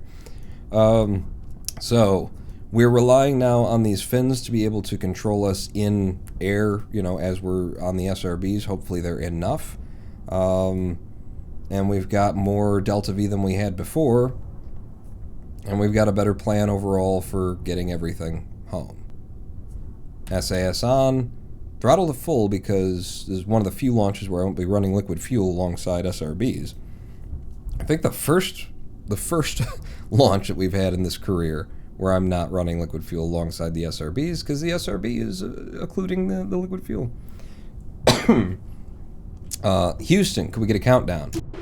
It was the worst of times. It was the best of times. You see what I did there? I reversed it. Oh, that's what I've done with the whole kick the fires and light the tires thing. Yeah, I thought it was really funny, so I didn't tell you. Cool. Could we get like a countdown from you? Sure. In 3, 2, 1, fire! We're off and away. Okay. And the solid fuel does seem to be burning, you know, in parallel. It seems to be burning a lot closer to truth. I'm going to turn us down a little bit toward the east immediately, so we don't have, all we have is aerodynamic control here. The higher we get, the less density of atmosphere we have, the less we can actually adjust the ship with these little winglets. But it does feel like we've got a decent drag profile for the back of the craft, in that it's pulling me back toward the center of my prograde. And it's pulling me a little bit to the south that I didn't want. Solid fuel down to about 1/3 now. Just trying to fight it a little bit to get it pulled back down here. Yep, no. Alright, there you go. There you go. Right. Now just follow prograde for this switch. Liquid fuel to full. Dropping. There was a little bit of fuel left in the other engines. We did not topple this. Did you see it try and come back up to us? Okay. Making some serious speed now. What kind of apoaps have we got? 24 kilometers. We only made it to 11, though, here before we... So there's still a lot of drag on this craft that is eating a fair bit of our Delta V. Hopefully we've got enough to park this thing in orbit completely or so close that it might as well be completely. I really needed this apoaps to have turned down more, but now we're already in space and we just didn't get any like vertical or lateral speed out of that at all. I could keep burning, but I don't think it's particularly a good idea. It's not going well, is what I'm saying. I'm gonna do 4 times fizz warp, losing some of our apoaps there. Gonna be losing a lot of speed as we get to the top of this because it's such a shallow lift. Oh, and I didn't even bother this time to try and come up in reference to Dobart. Son of a biscuit. We are in space, though. We're going to pop that fairing. And now we're going to find out whether or not this works. I'm going to kill the throttle and... Wait, no. We're still using that pawn. Okay, coming up on our apoaps now. Don't follow prograde. I will control you. Burn. How much Delta V we got? 1,300 meters per second to try and make the kind of speed that we need to get completely around the planet. Burning a little bit to the north here to pull us back onto a more equatorial kind of thing. If we had launched, you know, thoughtfully, instead of just willy-nilly whenever Houston wanted us to go, it's his fault, not mine, then we could be, you know, actually getting closer to Dobert as we go. Okay. Periapsis might be salvageable here. Let's get down here and watch to see what happens to the stage as we throw it away. Oh crap, is it coming back around? No? Yeah, kinda. Alright, we're fine. And now I'm gonna have to stand this craft up this way. And then... like that? I think? Shoot. That's not right. Which direction is the correct direction? I'm gonna guess it's that. No? No. Why is everything a little bit at a wonk? Is my curiosity here. Where's my prograde? Prograde's down there. It's over here. Alright, so there's the direction we need to be looking in. Right. And then pull up. And then RCS on. And then fire forward. No, that's backwards. Alright, so I'm exactly the opposite of what I need to be. Yes. We are gaining orbital speed, which is what we want. Periapsis is raising. We have 60 total monoprop in my balls. There. Question is, will this get us in orbit? See, I'm leaning back a little bit here in order to try and not lose so much of the apoaps. Where are we right now? We're at 71. Oh, and losing height fast. Periapsis needs to get up in a hurry. I'm going to put all of my thrust dead into forward speed.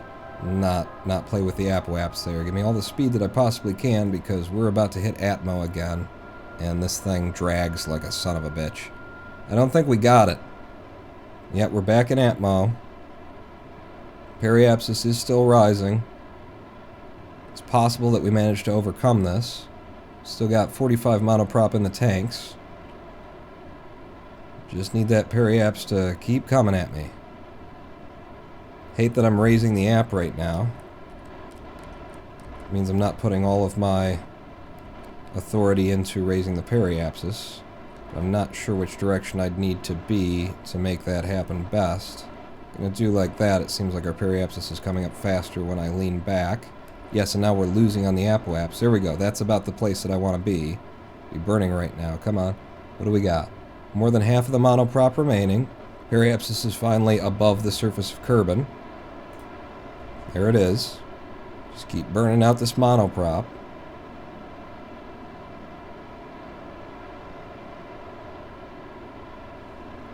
Our height is 63 in the altitude, or in atmosphere right now. Apoaps is descending, which is fine by me, as long as that periaps keeps raising. Okay, now down to half monoprop remaining. Periaps is about half of where we want it to be. Are we starting to ascend? We're not. We're still descending deeper and deeper into atmosphere, which makes it harder and harder in order to, to actually generate this speed. Apoaps is still going down. Make an adjustment here. Holding apoaps now. That's about the right height if we just wanted to hold the apoaps in place. Periaps is still coming with us. Our descent is slowing into the atmosphere. And our periapsis wouldn't be coming up unless we were still making speed. We're into the last third of our monoprop at this point. Coming up on our periapsis.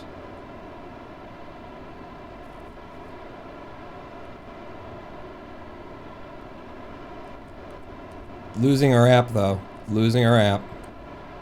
Okay, pulling the apoaps back. Finding the spot where I need to be burning.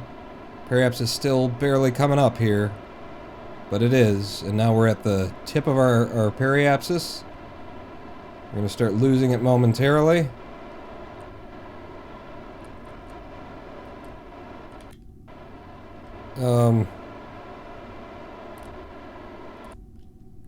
And what do I do at this point? Trying to salvage it. Losing the periapsis. If I burn below, we pull the periapsis back up and the apoapsis back up.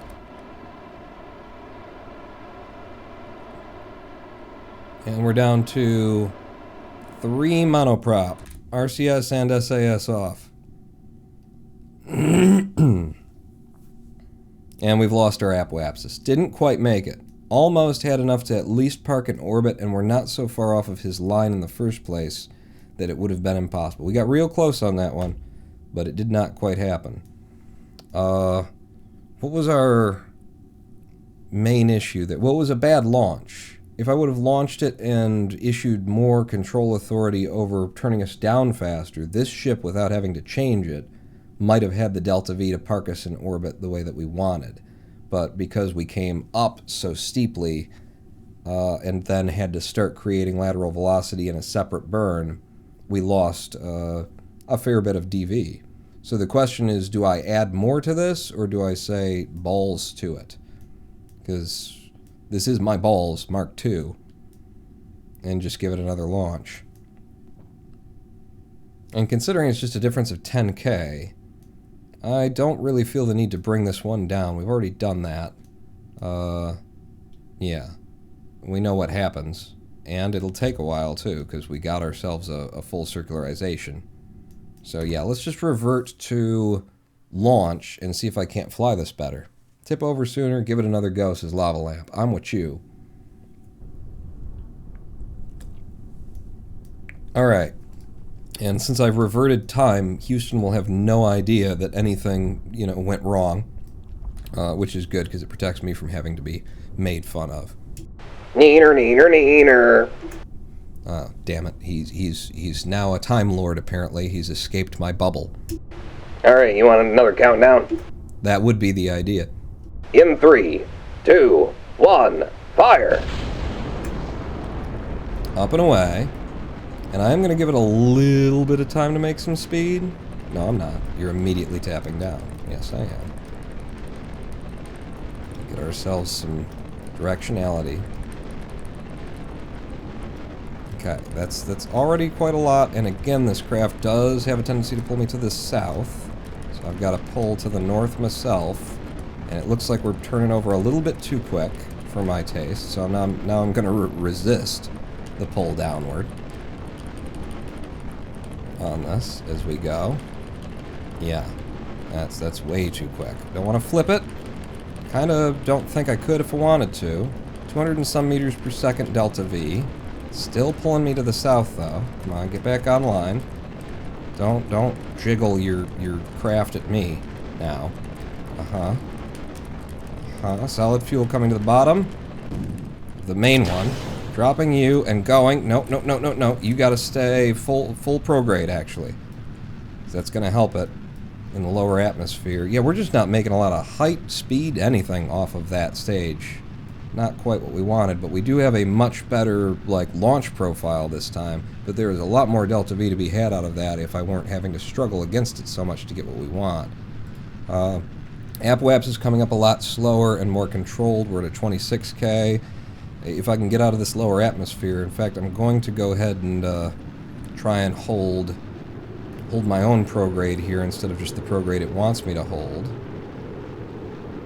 43K Apoaps, 46, 48, 56, and so forth. Alright, now I will... Oh, shoot. Alright, well that's better. Follow prograde. Follow prograde with SAS. It's better, it's still not great. Still not great. It's not an easy craft to control. But I do think that we gained some Delta V doing things the way that we did this time. How much? Well, that's a question for the ages. Or any. Any is also... I could be completely wrong. Follow your surface. Prograde for now. We're so high it doesn't matter. As soon as we get up here into space, gonna lose that fairing. Still following prograde. Yeah, we really need to be, and then a different, and then I also didn't do the thing where we could have launched at a better time. You guys! It's your fault, not mine, as it always is. 685 meters per second of Delta V remaining in the tank. And we're already very high at a 77.5. Ugh. I'll have to try and hold the Apoaps close as we burn, and then if it looks like we need to drop, I need to push the app out in front of us. That's what I'm going to try and do. So, getting ready to burn now. I think we can go a little bit closer to the horizon here. Burn. Yep. Burn. Keep the app out in front of us. 476 meters per second. Periaps is coming up in a hurry. Don't let the app get too far out and ahead of you. Yep, there you go. Pull it back. Oh! Have we got circularization happening? We do. And we're just out of fuel now. Ah, it's perfect. F5. Throw it away. Bye. Bye. Don't. Yep, there. You go that way. Uh-huh. Thank you. And then again, what I need to do is, beyond that, pull up. In fact, I want to do it like this way, right? RCS on I. No, K. And let's finish off this circularization. If I burn back a little bit, then we can lower our apoaps as we lift our periapsis up. And we have an orbit. Boom. Perfect. And I didn't even fly it great, you know? So, it wasn't, you know, is the thing. What are your, like, periaps and apoaps? You're at 71 and 83. We're at 70 and 77. So you're out there further than we are at all of your points, which means that we are coming around the planet faster than you. We will be catching up to you over time. We can make that better if we blow out, well, if we lower our app from our peri. Where is our periaps? It's over here. Okay. But I think what we need to do first is focus on our ascending node in order to get the correct inclination. You can see how his trajectory is a bit off of ours because he decided to come up here perfectly equatorial. What a noob. So we'll just set a node for getting us equatorial and in line with him, which is more or less there. Well, where is there are actually ticks that you could look at and see when your AN and P or your AN and DN flip. I'm not seeing those, so I'm just gonna eyeball it and say that gets us real close. It's 70.4 meters per second delta V, and it will all be on one of our radials or normals or something, right? It's on the anti-normal that we would want to burn, and if it's on the anti-normal that we want to burn, because this craft only has RCS in 4 directions. Basically right now we're facing the direction we want to burn, which would be that way. Can I get a view that doesn't suck? There we go. We're facing the direction we want to burn, so then we want to do this, and then I can burn, it's either I or K. It's been K so far, but that should be I or K. We'll find out when we get there. A 70.4 meter per second burn, and we're all the way back there right now. I don't know what kind of burn time that's going to be because we are talking about monoprop here and we don't get like burn time estimates. Hope burns eternal. Hope does? That's... how much does Hope cost? In America, I think it's actually pretty expensive. Let's get on the RCS and let's burn... okay, yeah, it is I this time. And that burn, that burns pretty strong. If I'm going to do that either side... based on our speed, just kind of eyeballing it kind of a thing, I think we can get a fair bit closer. And start.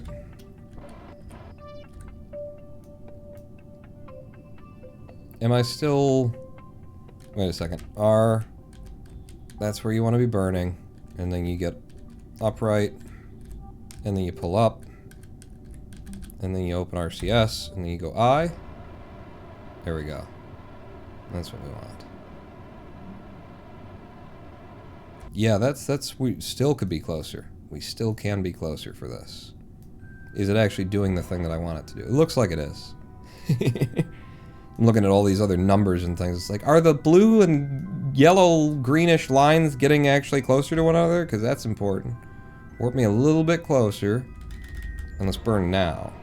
Except for, you know, on the mark. Would be a good place to do that at.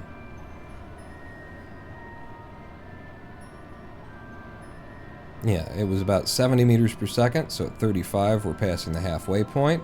That's pretty good at having to eyeball the ascending node and everything. I'll just drop that and we will, from here on out, straight up eyeball it. Wait for our blue line to get real close to his greeny yellow line. Lots of monoprop left in the tanks. And there's my AN. It's somebody's AN. Flipping over there. Yeah, at the point that they're moving fastest, that's our flip point. I think we've just hit our flip point. So we're in more or less the correct place for him. There are, like, numbers in this game that you could look and find out what your actual situation is. Advanced orbital info, inclination 0.1. We're close enough is the important part. We're well close enough. And as I was saying, his periaps 71, it's higher than our periaps. His apoaps 83 is higher than our apoaps. We have the inside track, which means that relative to him, we're coming around the planet faster. He's actually going faster relative to the planet, but we're on the inside track, which means we get around the planet quicker. So we will be catching up to him as he goes. From our periaps, though, I said we could improve that situation and make this happen better, faster. If I were to, so there's our prograde. I spin our prograde around to forward. And then from there, I can blow prograde in order to raise our apoaps, but I actually want to blow retrograde, so I'll be pulling K on this in order to pull our apoaps down from our periaps. It's as simple as that. It's just rocket science. And a, you know, ship that maybe isn't designed the best for everything that it needs to do. So, no, that's the wrong direction apparently. You down. Yeah. Yeah? Yeah. Go ahead and get me a little bit closer up to the periaps, and then there you go. We have a much tighter orbit than he does, so we will be catching up to him.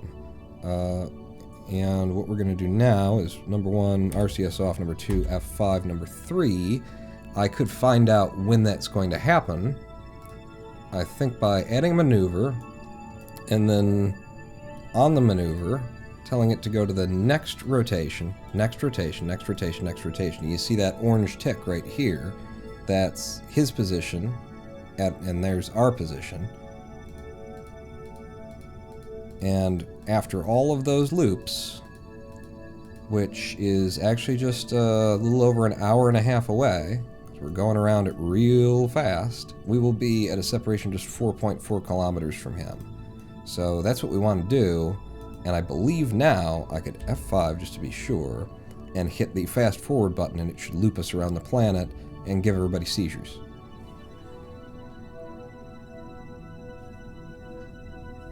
Yep, that was definitely a seizure for me.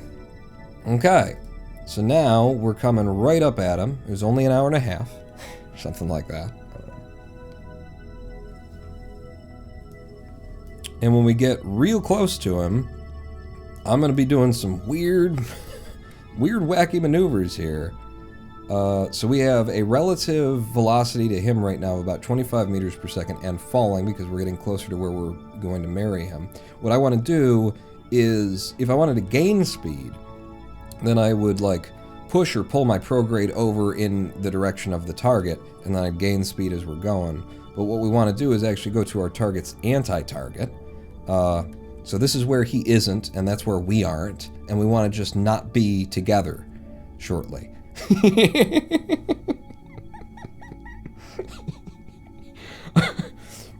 What I want to do then, because I have to control from off axes and need to be in a different position in order to pull or you know, move this or something like that, it's going to be kind of wonky for me to figure out where we need to be when I do this firing. If I'm straight up and down like that, does that mean I can push my retrograde in his direction from here? Again, F5ing. Let's get a little bit closer to where we are and see if we can't catch him when we catch him, you know? Because our relative velocity is getting a lot closer. Things are going to change a bit. From our periaps, where is he now? He's still over there. So that's basically the line right there between the two of us, betwixt the twain. And if I turn on R, and I push I, let's pull up our separation. So it's getting better or worse. Yeah, it's getting better. It's gonna take a while, like, if I keep doing that. But I'm not gonna keep doing that. I'm gonna get up to where we are now that I've got an idea of what needs to happen. We're gonna get up to where we are the closest to him and do these maneuvers. Now that I've got some sense that I can do it and I know what needs to happen. So we are now coming up to our nearest point to him. And his line is over there, our line is over here. So I'm gonna get like here and then do something like this. Maybe dead on here. RCS on. Push, push. Nope.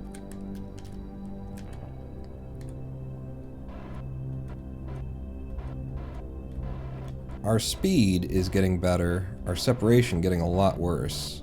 I'm just losing him, like hard. Yeah, because I can't quite tell where I need to be burning in order to make this happen. There we go. Separation getting better. Okay. I needed to trust myself that I knew what I was doing. Alright, so there's 1.5 kilometers of separation. And I think this is now going to be on like a different axis. So if I turned about 90 degrees on the bubble, and I did like that, then I could actually get our inclinations to match better when we get closer. There we go. 0.1 kilometers once we get to that side of things. Okay, I'm figuring it out. Interesting craft to have to control again. Why? Because we only have 4 axes of control on this. Because that's what I wanted. Oh, also, pawn. Right. Deploy the solar and the comms. There we go. And if we did this right... Oh man, there's way too much space between my balls and the solar. They were supposed to rub the balls ever just so as it rotated to touch the sun. My balls are lonely now. Well, what's new? So now we're going to be coming into within 0.1 kilometers of him. And at an incredibly low speed. Look at that. 4.6. 4.7. So we're starting to pick up speed in reference to him.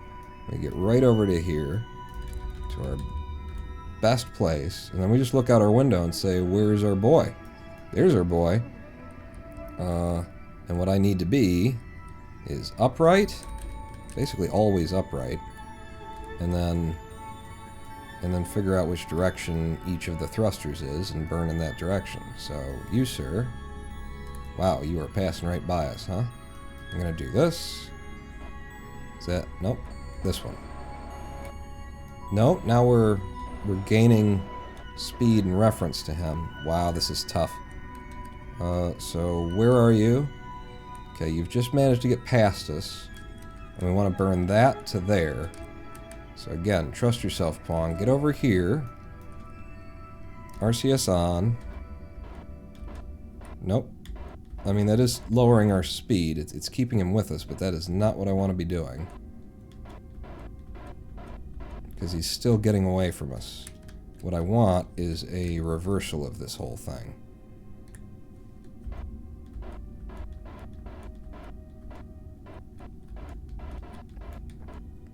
Alright, just about matching his speed now.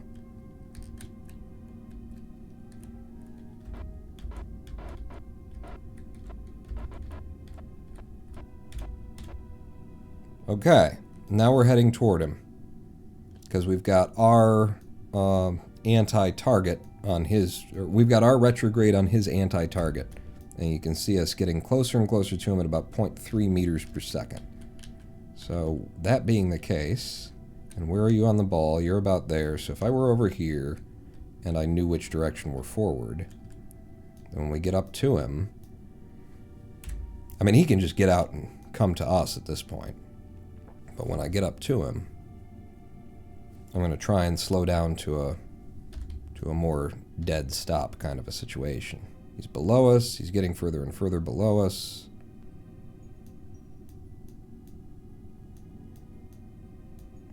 I might just have him get out and come to us because this is tricky. Yeah, you see how different we are now. Yeah, if I were to do here... See, now we're gaining speed in his direction, which isn't quite what I want to happen.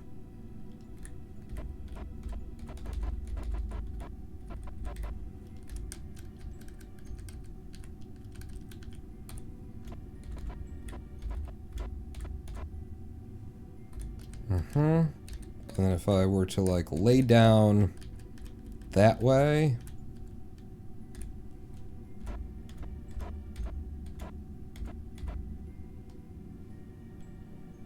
It gets us real slow, but we've also lost him as our target. Yeah, quite futzy the way that I've decided to build this. You know, the stupid way.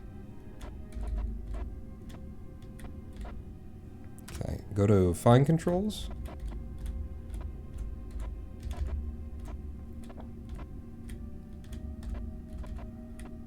Yeah, and now the power's flickering. That should get us right up to him. Well, no, because he's drifting toward the top of the ball. But that'll get us a little bit closer to him, and he's just going to have to get out and come to us. Because there's too much drift to this. That's fine. So, what you need to set as your target, and you're supposed to be below us, so where's that craft? Huh? Where are we? Over there? Yes, there's my balls. Alright, I'm going to need you to get out of your craft, come grab onto my balls, Dobert. Come on. We could get Dobert to try and deorbit this thing. By pushing it down. Nope, not going to work out. Didn't think about it until now. Push off! He doesn't. Let go. RCS. Alright, now where's your target? Because it's us. Did you lose your target? You lost your target. Is that us? Where's us? Nope. Nope. Nope. Can't see the friggin' target either. Where are we? Is that it? No, that's just a star. There it is. There we go. Alright. Let's go up. We brought you a taxi, Dobert. There's literally no one here to greet you. But, you know, be thankful, you blue-haired little weirdo. Do you see what I'm seeing down here? Man should be lucky anybody came up for him with a haircut like that. Good God. I mean, when your skin's blue, it's sexy. When your hair's blue, I ain't sure about that anymore.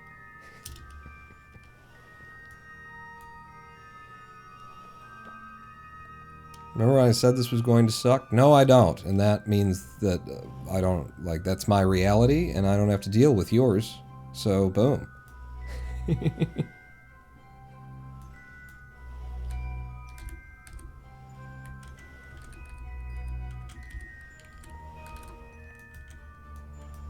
Okay. Now, how do we get in this ball? Where is the in for the ball? Is it on this window? I think it might be on this window.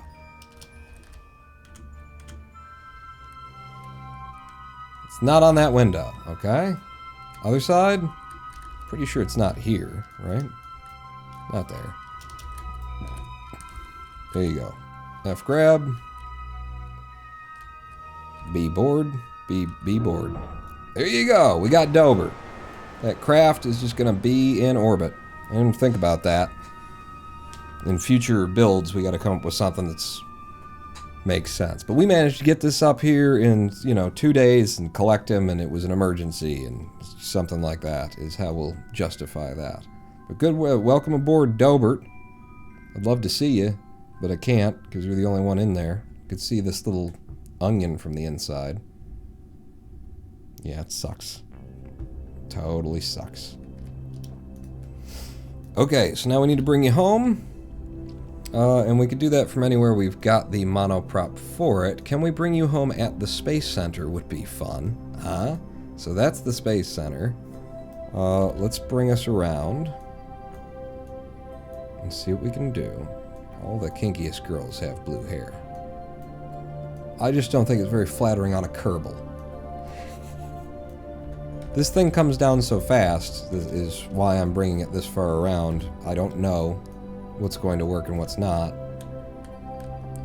So forget our target. Our orbital prograde is there.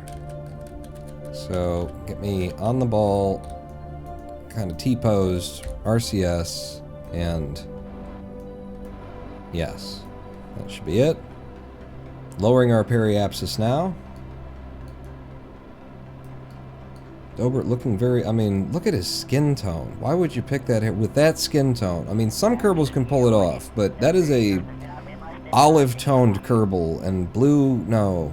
No, Dobert, no. So I'm bringing us down to a periapsis of like 32. And when are we going to hit that periapsis? When are we going to start hitting Atmo? In a while. You know what? What? It's fine. Oh, is that fine then? That's fine. Yeah, that's what I said. You heard me. Alright, let's see when we start hitting that atmosphere. I think we're coming over the Space Center continent now, and we still haven't hit Atmo. Yeah. I'm gonna say that we missed this one, but who's to say? Well, you know, me. That's what I was saying, is that I'm going to say. And now that we're at this point, we get rid of all that.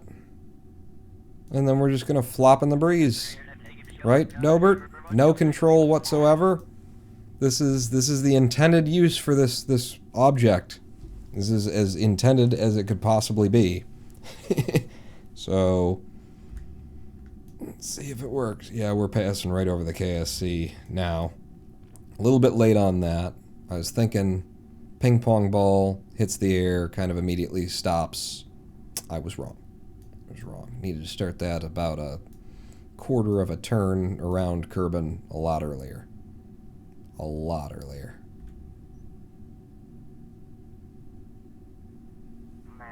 I can't even see. Are you? Oh, well, you're way the hell out there. That's why.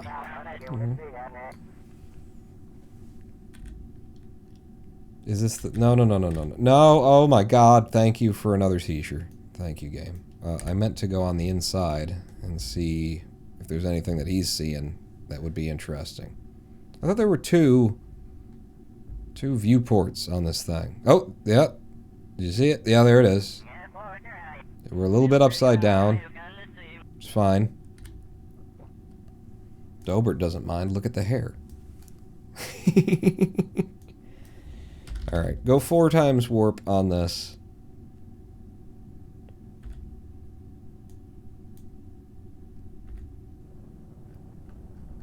Where are you, Dobert? Oh, you're on fire. Good.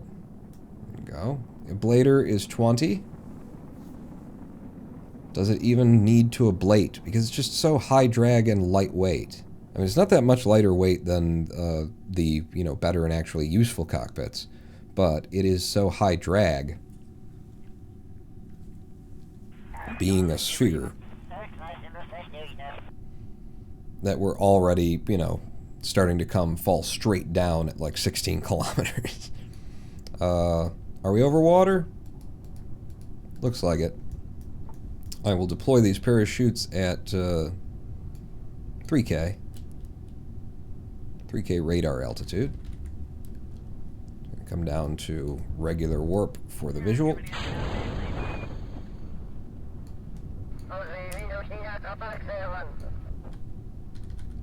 And then do a little 4 times warp.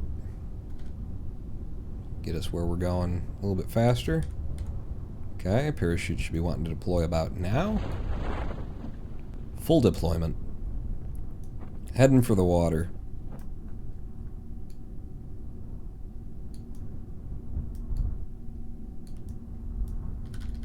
Four times fizz, and what's our speed descending with this sphere on the end of a rubber band? 5 meters per second. Okay. Only needed 0.01 ablator. Yeah, so I wonder if that really can just be like thrown, you know, like a hard ball at an atmosphere just as fast as you possibly can. Just whip that thing, and it'll consume 20 ablator, but then it'll be down to almost no speed. The one benefit of this object, and that it kind of looks cool. I acknowledge it kind of looks cool.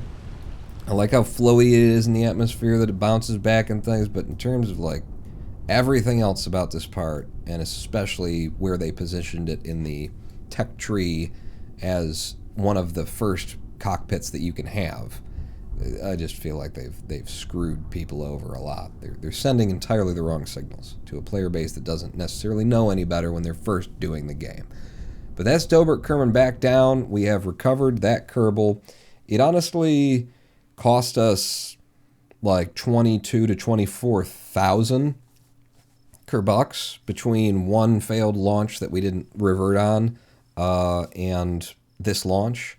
So the amount of money that we just made kind of more or less just covers the cost of saving him. But the virtue of saving a life is the money. So it's just a total loss is the thing. We didn't make any money off of you, so what was that even for?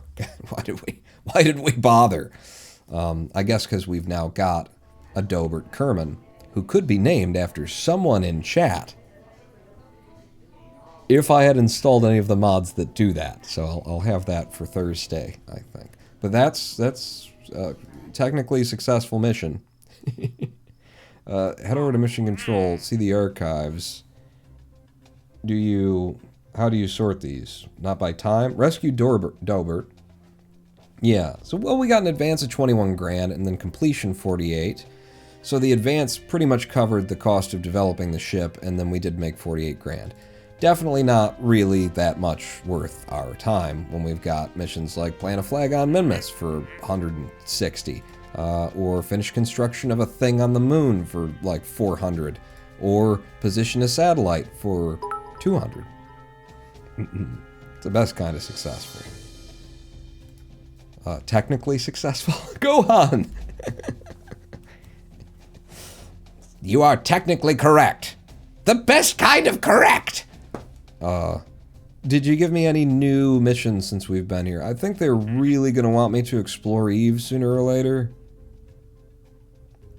I'm not looking forward to going interplanetary. This game, man. This game. Like, I'm gonna look up launch time windows and just try from there. But this game and just trying to like figure out when and where and set up a exit it's nasty. Like all the things that you would do if you're launching a craft interplanetary. If you're launching a craft at anything in the real world, but certainly interplanetary in this game. The things that you would do on the ground in terms of like figuring out, okay, when is the launch window? What is our like escape vector? That kind of a stuff. There is no way to do that in this game. You look up online when is the launch window and pull it down from somebody else's like Google Doc that they prepared or something like that. And then, you have no way to like pre-plan a flight mission from, say, I don't know, the tracking station in order to like get an idea of what you're going to need to do once you're up. Can I just put into orbit and then leave at a certain time? Someone who does not already know, how are they supposed to, in this game, figure that out? And the answer has been YouTube's Scott Manley for this entire game development company for far too long. Calamitous Penguin with a subscription, 3 months. Welcome back to the Big Dick Club. Hooray for space. Yes. We're doing good. We're doing very well. We've got money. We don't have any science. We've got money, which is the measure of a quality life. I'm an American. Hi. Thank you so much, Calamitous Penguin. And welcome back. Control-Alt-F12, no mod needed. If you don't want to make the maneuver nodes manually as it's too tedious, MechJeb can make them for you. Just install a mod. Or watch a YouTube video where someone else does it first and then still be kind of confused. There's no design to this freaking game. Scott Manley is a dick, honestly. Kind of hate that man. Yeah, I'm not a fan myself. But, also I felt back in the day that he was a, competitor for my profession and for Kerbal Space Pro. So, we've completed that mission after, 2.5 hours doing just that little thing. It made me happy. It made me happy that we did it so threadbare, that we just barely got to space with exactly what we needed to. Oh, by the way, did our lifter stage actually drop back down into the atmosphere if I showed debris and nothing else? No. What do you got? Yeah, the capsule, sure. But my balls, Mark II debris, my balls' debris is at a periapse of 36 kilometers. And the Moon Yahoo Express has a periapse of 33 as well. So there's a lot of debris here that really needs to have already fallen down. Sorry? Yes? What? Just talk to me. Recoup mode stop loss. Yeah. Recoup mode stop loss. And that's 33. Sorry to disturb you, on sir, the ground there? but our recoup order just cleared. I can affirm that we recovered the lion's share of our funds with a stop loss at $4,596.23. Good move. I'm putting us back into buy mode now. But sooner or later, this market has to commit. It really when it doesn't. does, we will be ready. Entering buy mode. I taught her to talk, so it's really my problem. Let's clear out our airspace right now. Like, what am I clicked on? Whatever you're clicked on, recover. Yeah. This is... It should have already descended into the atmosphere. It hasn't, which means, you know, it will. I don't know if it will. We're going to delete it is what we're going to do. We're going to terminate the debris. There's no reason. Ice cream, look at the alarm clock at the bottom right. Alarm clock. Create alarm. Apsis, maneuver, periapsis, SOI change, planetary transfer window. From Kerbal to Moho. They put a mod in here that does the work? Oh, good. They stole somebody's work and put it in here. I mean, it needed to be in here for ages, but yes, all right. At least they've done it. We wanted to go to Eve. Day 1, 257. Hour and 51:54 to 37 days. So, what's that? Like, we put up into orbit, and then we're there for 51 minutes, and then we leave, and then we're there 37 days? Is that what it's talking about? At least you don't have to go out and, you know, just look it up elsewhere. You can get an alarm. That's good that they added Kerbal alarm clock to the game. Okay, I'm cleaning up my mess, but now I know I can't complain about that anymore. I mean, except for the first 11 years of the game's development where they didn't have any solution for that and didn't care. But I can't complain about it anymore. We're terminating this stuff.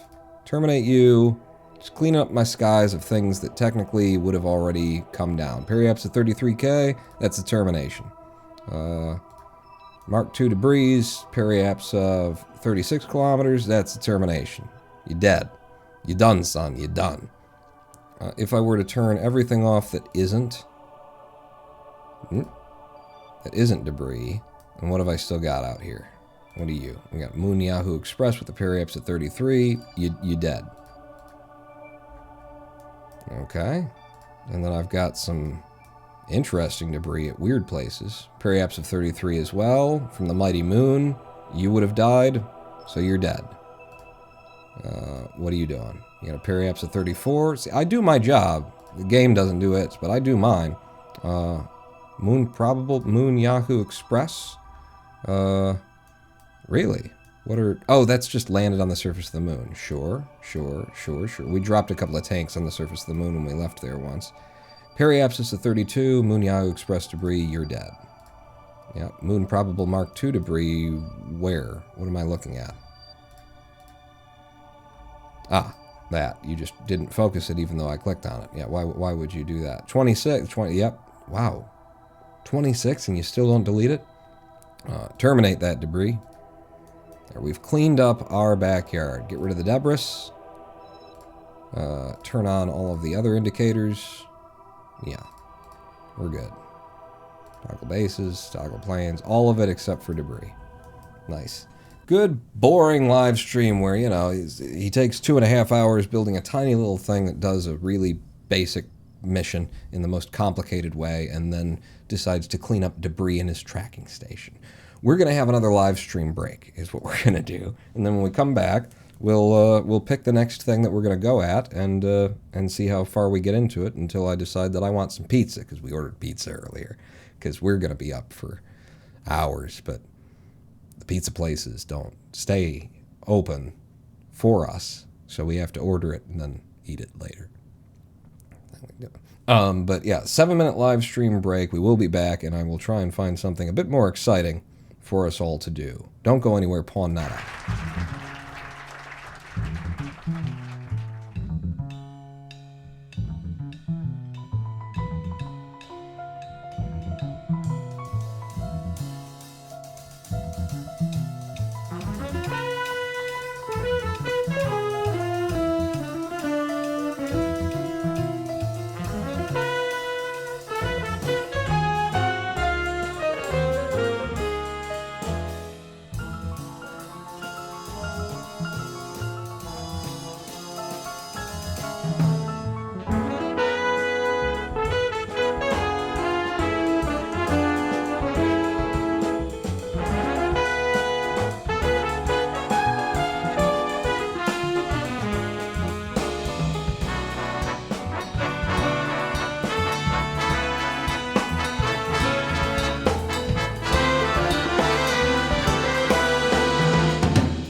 Hello, I am the Ronan Pawn, and welcome back to a twitch.tv/Ronan Pawn live stream here on twitch.tv/Ronan Pawn, your only source.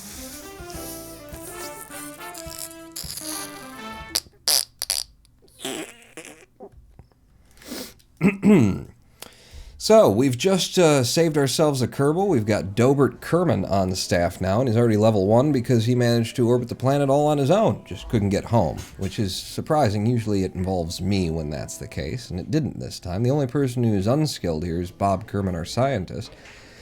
Don't know that he's going to get a lot of flight time until we start putting mobile science processing labs out there. Vulcan Rider says, number 1.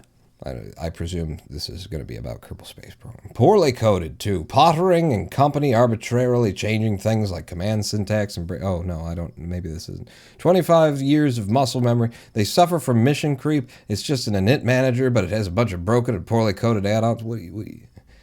Python is fine. Why does everybody... No, I don't know what you're talking about. Not the way Unix is supposed to work. Oh, you're talking of the Xnixes. Who is that nice piece of jazz, asks Vulcan Rider? Good question. If I hit play again. U.S. Army Blues, that was Dance of the Stargazer. The U.S. Army Blues is something you'll hear me use a lot on this channel because it is completely public domain, because it's the U.S. Army Band. It is our band. They work for us, and so when they record or perform something, the recording or performance of that thing is ours, as in Americans. It is in the American public domain 1,000% more than anything else that could possibly be argued. That has not stopped me from having years worth of having to tell CD Baby or, some bullshit company out there that's just in the business of harassing people on YouTube that you cannot have my copyrights because you claim to own something that is as in the public domain as it possibly fucking could be. Go eat shit and die. Signed, go eat shit and die. I usually sign my responses on YouTube with go fuck yourselves at this point. It just doesn't matter. It just doesn't. So does Congress, but you can't remind them of it. They work for us.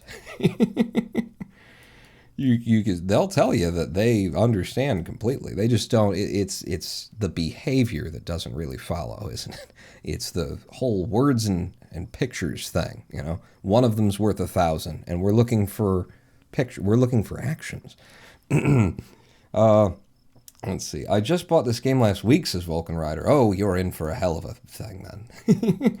It's rocket science. It's incredibly dense and difficult to penetrate in the first place, and then the game doesn't really make much of an effort to help you, and in fact, gives you signals through this mission system, and a lot of other systems, that you should be doing things that you shouldn't be doing at the times that you shouldn't be doing them. So, what have we got in terms of active missions for a last little capper to this so far successful live stream? Nobody's dead in my entire program as of yet, which is shocking. Valentina Kerman in an alternate universe may have slammed into the moon once, but we were testing that with a different, version reality of her. So yes, that Valentina is dead, but how could we be responsible for it? It's not like we work for the American people. Wait, Congress? What? How did those mix? No, so we've got Plant a Flag on Minmus. We've already been to Minmus. I'm not going back to Minmus just to plant a flag, but we will be back, and so when we do, we'll plant a flag. Explore Eve, that's apparently a year and something days out before we'd be interested in doing that. Finish construction of a rover on the surface of the moon. Sounds a little bit more involved than I want to get into at the end of it, but position satellite in a specific orbit of Minmus.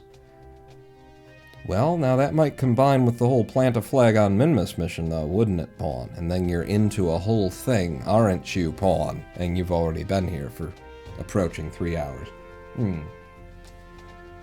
What else is available currently? Orbital station around the moon. Supports 5 Kerbals. And that's it. Has a docking port, antenna, generates power. We'll want to do that sooner or later. Surface outpost on Minmus. 5 Kerbals. A cupola on the surface. It's not problematic, it's just, really? Land it, docking port, power, all of those things. For a VIP, you want to land on the moon. We will be going there to fix something. You're not paying me to take you to the moon. Eat shit. What is this? Position satellite in polar orbit of Kerbal. I remember looking at this and liking it. And I think I'd rather do that than the Mimnus one. Today, right now. Yeah. Give me that.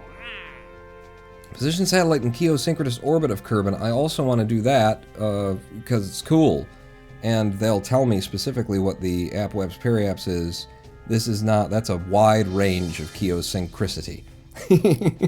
It's geosynchronous, but it's Kerbal, so there's got to be a K at the front of it, is the thing. But that's at least in the general direction of it. I will want to do that. Magnetometer boon, Science Junior on a satellite. You damn fools, I'll take it. And then atmospheric surveys of Eve and satellite in specific orbit of the moon, which also wants a Science Junior on it. Why do you want on it? 140. I'm not taking that today. I'm not desperate for your approval. But let's look at that orbit, polar orbit of Kerbal that they want, which I believe is this one. And that's nice. It's fancy. They said polar. I'm hoping this is the right one. Rockamax conglomerate. Satellite and polar orbit of Kerbal. Didn't actually say for whom, but I presume that's the one. What the hell is this then? That's polar. This ain't polar. Alright, what are you? 2.6 and 3.7. Okay, let's build. You know me, I like building small things. I like little tiny, things that are very optimized and condensed, and it's fun for me. I enjoy it. So we'll make a small little satellite and we'll stick it up in polar orbit if we can. Time for bed, night, chat. Good night, Road and Pawn. Thanks for coming out, Calamitous Penguin. Hope I managed to say goodbye before you left. Chances are you don't remember me. Last time I watched you was nearly a decade ago. It has been a while. EPB 7304. You've got me. A lot of people show up and say that, and I'm like, no, I remember you. No, you've genuinely got me there. I don't. But hello and welcome back. Build a GPS constellation. That sounds. It's a lot of acronyms. It sounds complicated. I don't think. Wouldn't that mean that they shouldn't call their solar panel solar because their star's name isn't Sol like ours? Kohler? In fact, it's Kerbal, so it's Kerboler? Kerboling with the coal. Okay, pawn. Let's get rid of my balls. I think. Do I want to get rid of my balls? What about my balls? Would my balls be helpful? What I've built down here, if I just rerouted my balls, okay, so I route part to that part of my balls, and I can rip one of my balls off. I mean, that's already on its way to being a very helpful little satellite, and we don't have to rebuild completely. We've built this very custom mount for it, as well. Yeah. So what are the standards for this? I remember fucking Science Junior or something. Was that this one? Build that has an antenna, can generate power. Must be new. Reach designated orbit. No. I don't have to put anything on this satellite? Would it tell me from here? Yeah, it would, because the geosynchronous orbit one. Oh, is that the other one that we were looking at? That was geosynchronous. Gee, what if it were, I don't know, equatorial? I wonder if it would be really cool if the numbers for the geosynchronous orbit were correct for an inclined orbit, and it would still like stay in position, and they had actually like done the math correctly. Like, that would be neat if that's true. But this one doesn't need crap. It just needs to be able to generate its own power and have some kind of antenna on it.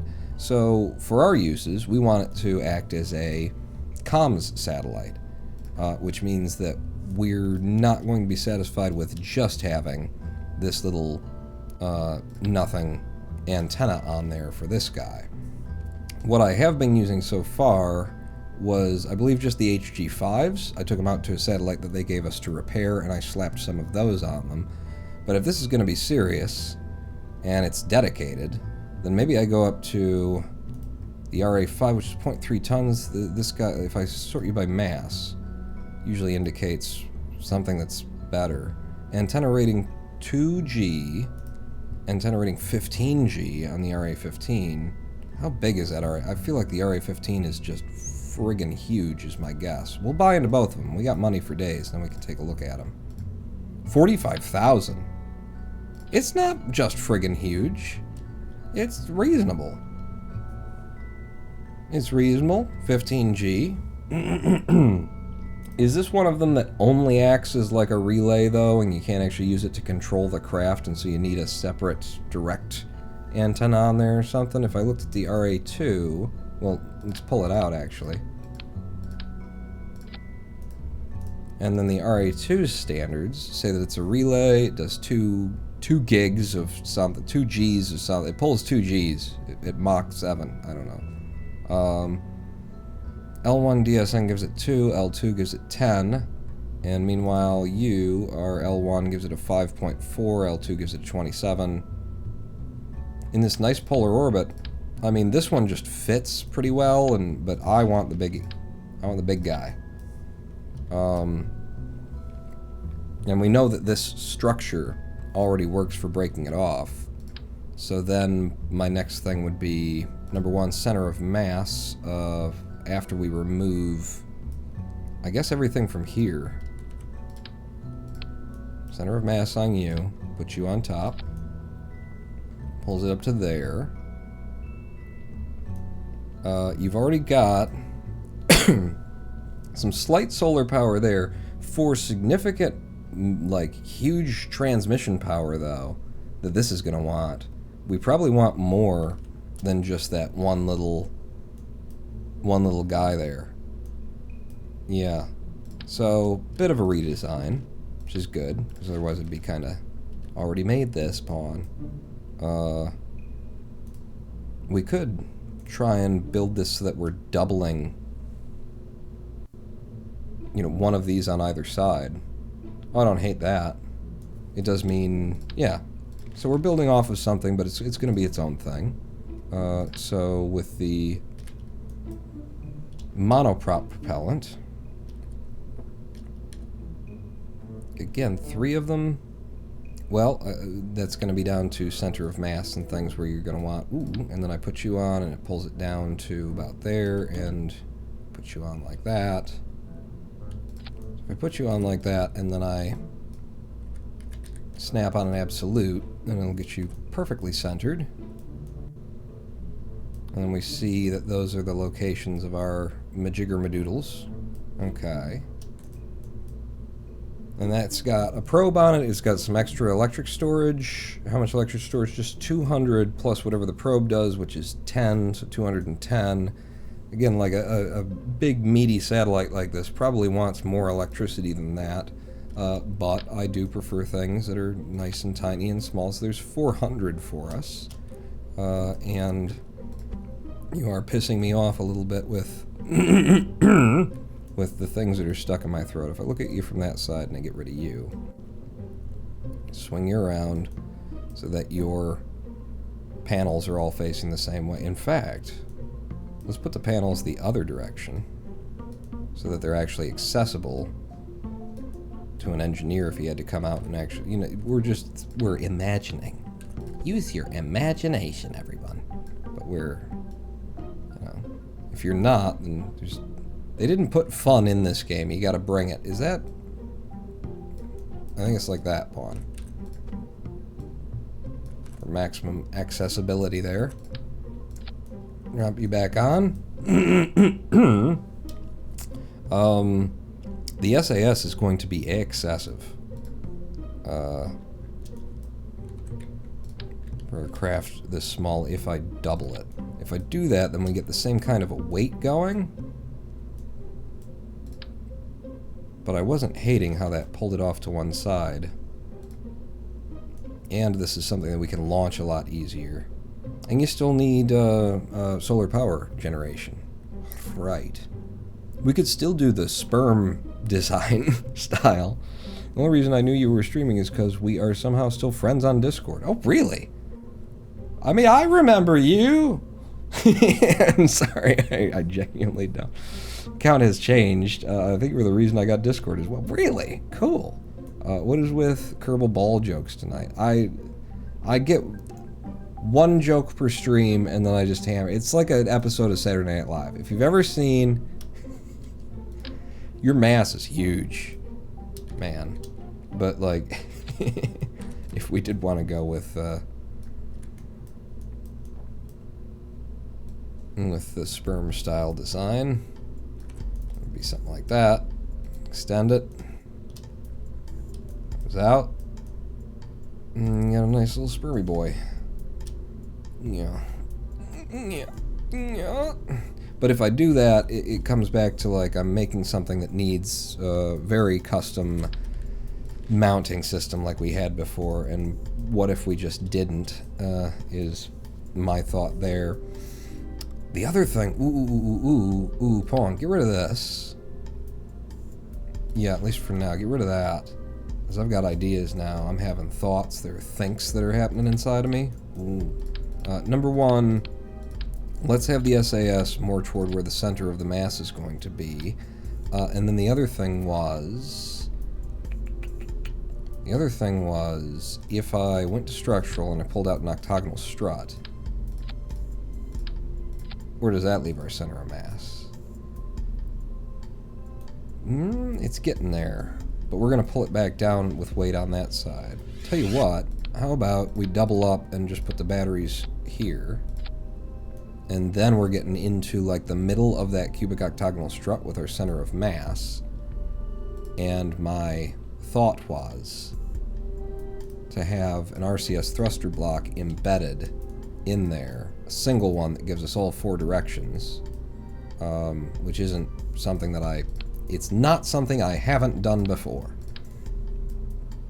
And I don't consider it cheating because of, you know, look at it, look at that part. It's got a whole bunch, it's made for this, is what I've decided to tell you. Anyway, flip that upside down.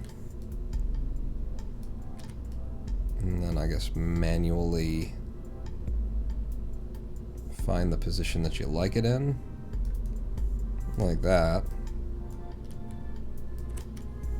And then I put you back up here.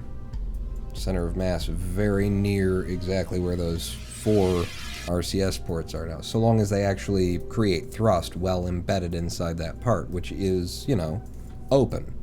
And I believe I've done this before, so my guess is going to be that this should work. This time I watched you, I was a very timid and high-pitched 9 to 10-year-old. Oh my god, I'm old. Why? Don't tell me these things. I don't want to know. Reminding me of how I was doing this how many years ago, and you were 10 at that time? There were human beings of that age while I was that age? No. No! Can't be. It mustn't be. So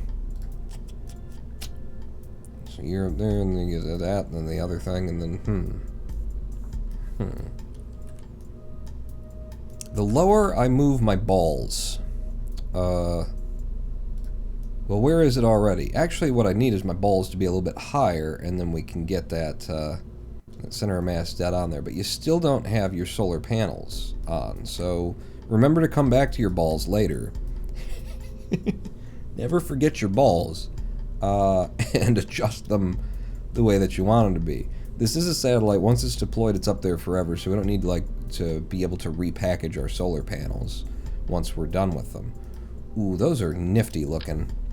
I got to see one of them once. As you do that, and then... Does it also, like, rotate? Again, the problem is you're putting it at a place...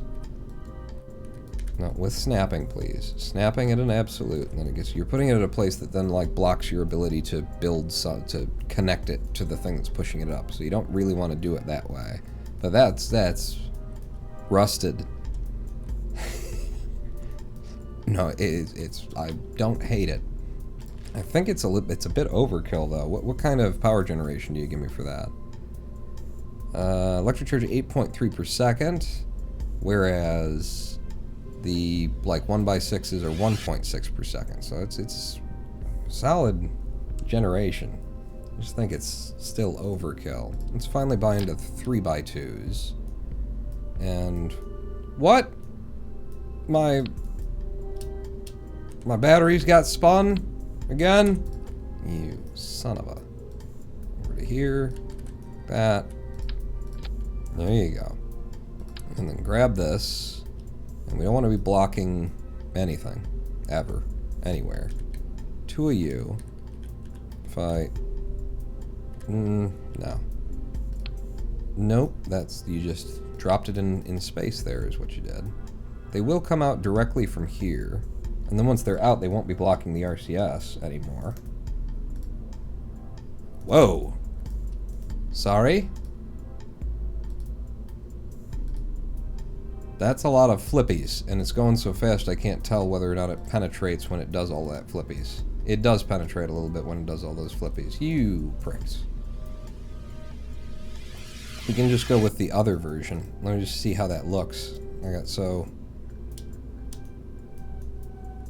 Yeah, you're also being blocked a lot by a lot of the craft if you do it like that. Whereas if we do with the 1x6s, it's a lot less that is being occluded by the craft itself.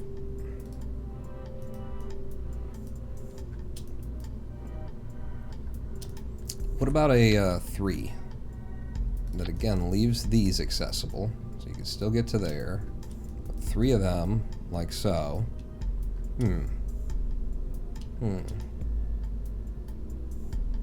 Don't hate it.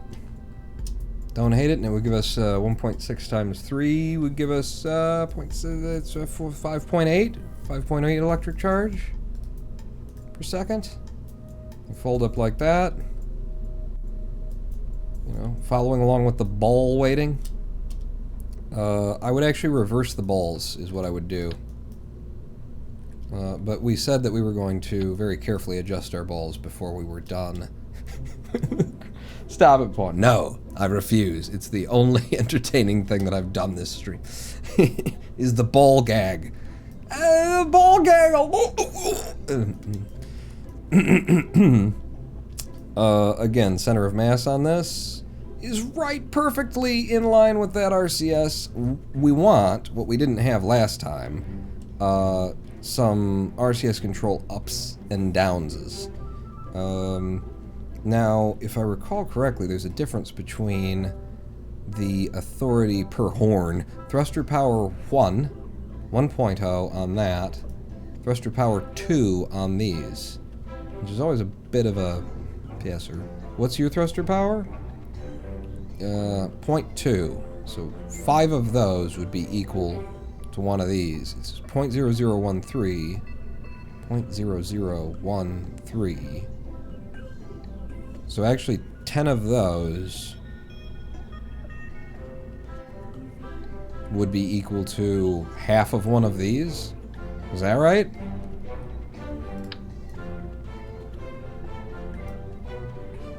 Because the 0.2 and then like 5 of them will get me to 1.0 thrust.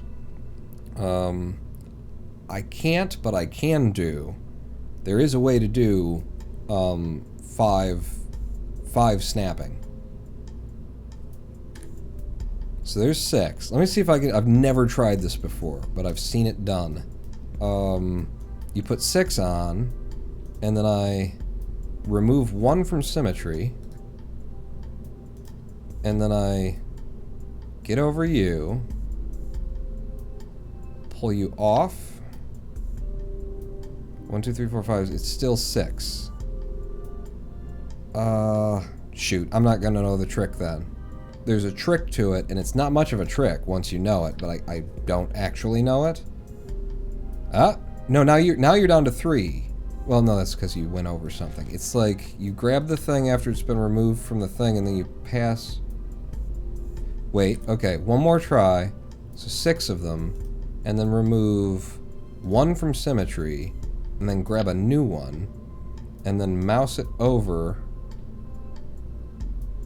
the one, mouse it over,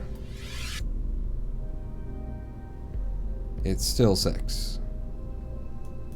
It's something like that. Like, you break off one of them. Oh, maybe I make a copy of you, and then you went down to 3. I mouse you over that one? No. I mouse you over that one? No. 4. 6 again. Ah. I've seen it done. I don't know how to do it. And it's not that important. And I'll just throw the whole damn thing away. No. Put it back. Who's that? Oh, yeah. Dirt Racer with the subscription. Welcome to the Big Dick Club, Dirt Racer. Did you change your account or name or something? Is this your first time subscribing? You've been here for so long. You need to give me money soon. I mean, welcome. Thank you for... Thank you, Dirt Racer, for the sub. Welcome to the Big Dick Club. 3 to 4 inches will be sent your way, eventually. Maybe. I don't know. Don't even go there, Ronan Pone. I have a grandkid that is 10. I have a sister that... We're not... No. Yeah, let's not go there, is the thing. Put it on a hinge? Put who on a hinge? You like Guy 89, you want everybody put on a hinge. I love BD Armory, but it won't let me do truly stupid shit like putting 20 105mm howitzers on a supersonic B-29. Why not? What, with the physics? Come on. Come on with that. We don't need that. What's the weight of this, by the way? It's less than a ton right now. But yeah, I want up and down. That's the whole thing. You got distracted point. You want up and down. I don't want to do little silly things like that. It just means that we've got more thrust authority at the bottom, which is fine. So I'll put that there. It's not actually centered because it's a surface part, but then as long as we're in absolute mode, well, I've got snapping and I touch it once. Now it's perfectly centered. Now I'll come out of absolute mode and pick the point at which I want it out of the craft. And now we've got RCS in that direction. I don't see having any in this direction unless I were to and things like, unless I were to do things like that. So let's say I took this and I put you in there, and again, snap in an absolute mode pulls me to 1 off there. I pull it back. Now we're dead center. Then I pull you up while holding shift, which means now I could put it wherever the hell I want it, in reality, in space, time and space. I could put it wherever I want it. I pull you back down, and then we've got a thruster embedded in the tip. I think it's got to be up there just so that the line doesn't look all nasty, that kind of a thing. Because, you know, that wouldn't be used for, that side of that is not used for anything. We bounce the you know, radio signals off of here and then into there to focus them. But we're not using this side, so why not just attach a monoprop and then feed the prop up through these pipes and then have a construction in there that's also going to interfere with the... Why wouldn't you do that? That's fine. Shut up. Nice, tight little satellite with the center of mass dead over our main... majiggermadoodles, and then we've got forward and reverse thrust. We've got all of the axes of thrust. We still will not have rotational control, but that's fine because we've got SAS, and the SAS is as close as we can have it to dead center if we want the RCS to actually be dead center. So I'm happy with that. Extend those solar panels. Again, see what it would look like out in space. So we've got solar panel, or we've got electric generation, we've got electric storage, we've got RCS to move ourselves around with. We're very lightweight. We've got a probe. Do I need separate comms? That was a question. Do I need separate comms for this because it's exclusively a relay or something like that? I can't remember if that's a thing in the game, if I just misunderstood the idea of there's direct antennas, but there's relay antennas, but then are there direct/relay antennas, which would imply that some of the relay antennas aren't also direct antennas? These are questions for the ages that can all be just avoided, and we don't really need an answer to them. If I pop a crappy little direct antenna somewhere on here along with everything else. And it's so lightweight, it barely counts as weight in the game. But if I put it there, then it will rotate around that. If I put you over here, and then extend you. Yeah. I don't hate it. It's a little imbalance in the symmetry of the craft, but the weight symmetry of the craft, but I don't hate it. I think I'm okay with that. And it is 0.0005 tons or something like that, so it's not much. Do I want to angle it, though? Pull it back out, because it might look neater. Yeah, local. Snapped.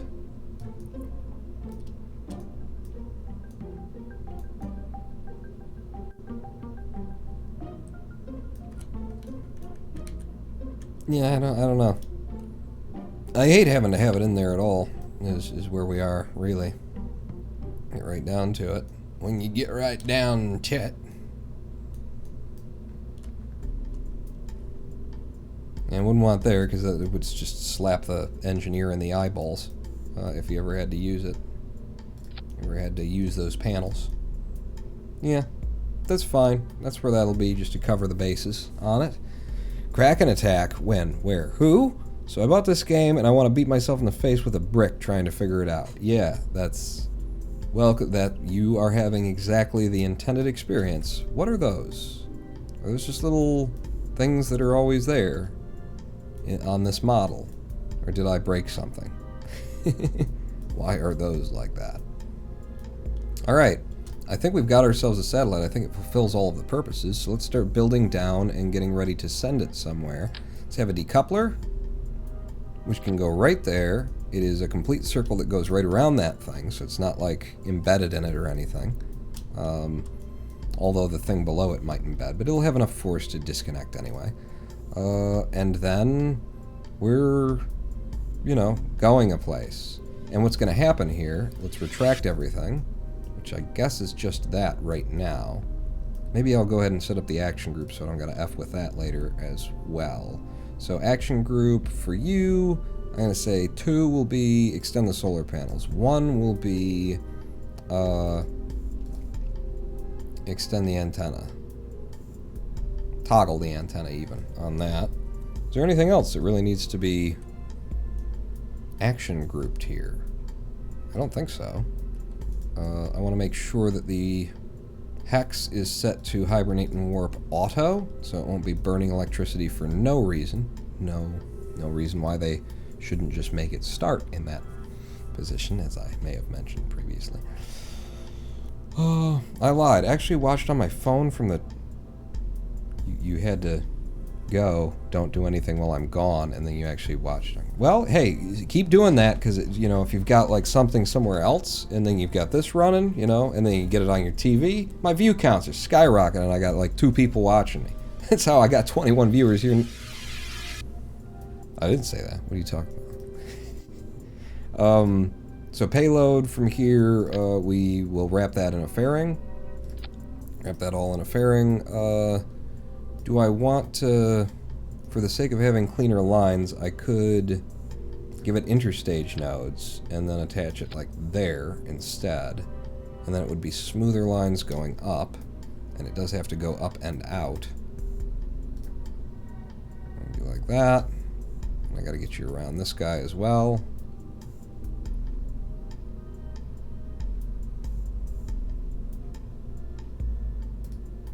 That.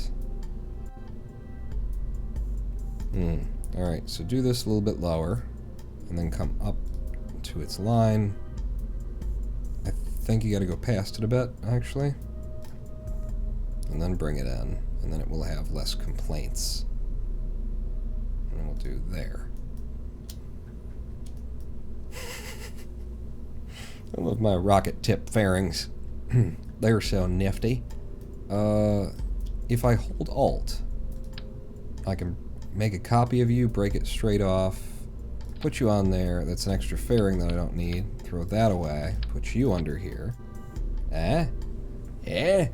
Pawn, yes. How are you gonna get this where it needs to go? It's gotta go out to like 2-something million, and then it's gotta be, you know, on both sides. So, you gonna do all that with 60 monoprop? Shut up. Like, I was already thinking about, should I give this a little bit of a liquid fuel stage?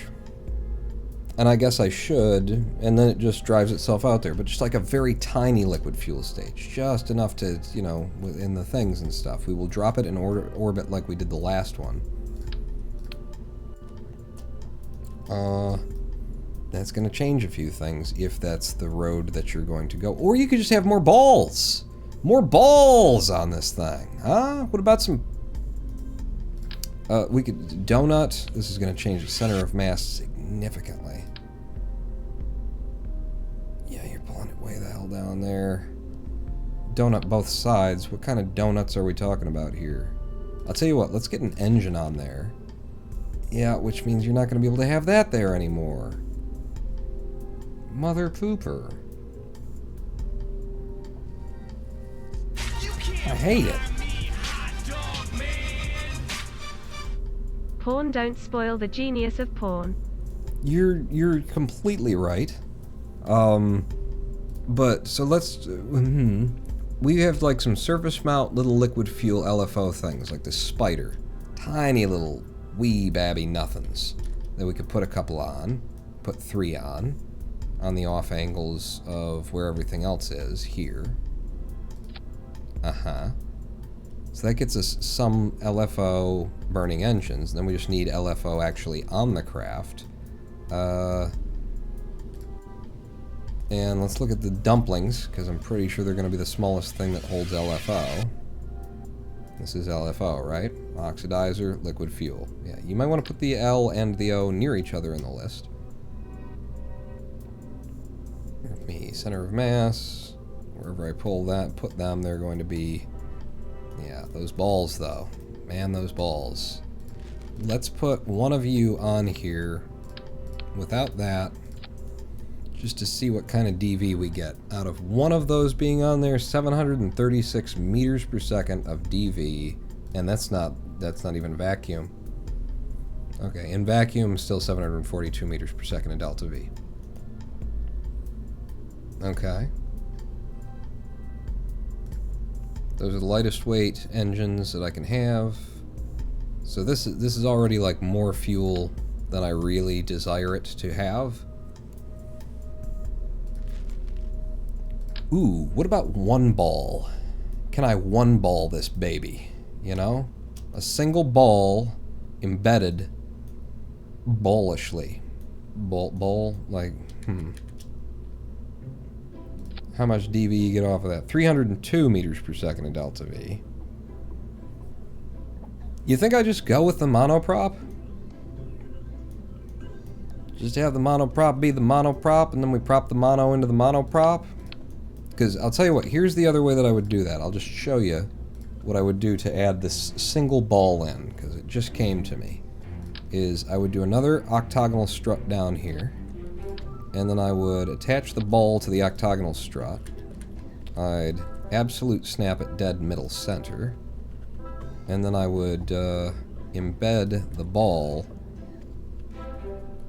into the octog.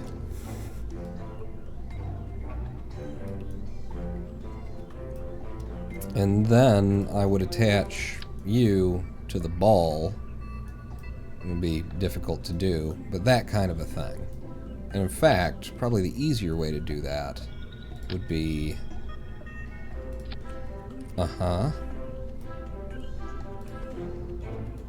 And then just drag it down to a point where I think I'm satisfied with how it looks.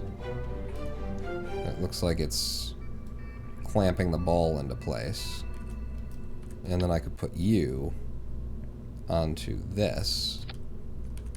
And then again, with absolute snapping, pull it over to dead middle on that. Embed it.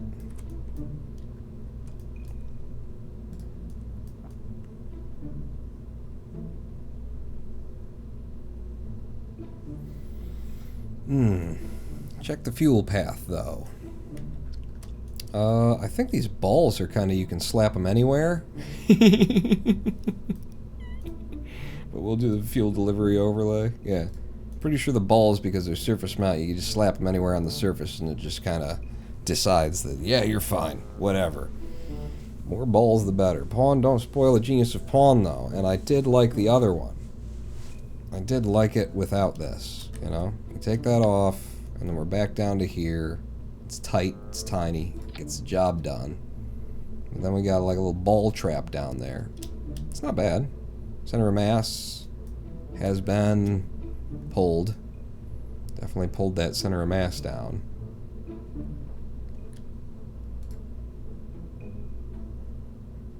And there's nothing else for...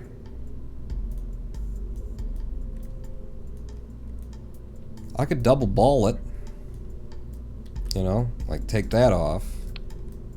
And then pop you off. Flip you upside down. You on. Get rid of that. Put you back there. Then we got those balls. And then nope. I didn't want snapping on that one.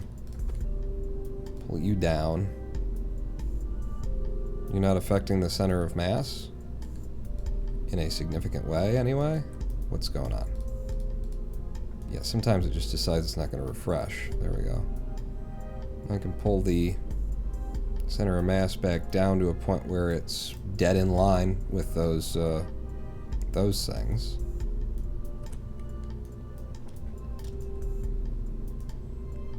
Get rid of that. Love to be able to see it without like all this other crap kind of obscuring my view. Yeah, and now we're up to 566 meters per second of delta V in the thing. I think it's excessive. I think it's excessive. Oh, that's not what I wanted to do. Pull you off, throw you away, put you back there. Got that in a good place. Center of mass has been pulled down. This can be solved as well, not particularly difficultly. That, and that, and that. And now center of mass is right in line with those again, and we do have some liquid fuel on here.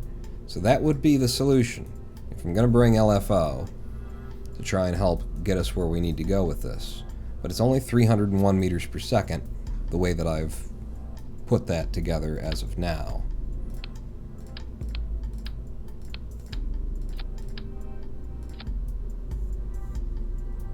That gets us to a ridiculous amount of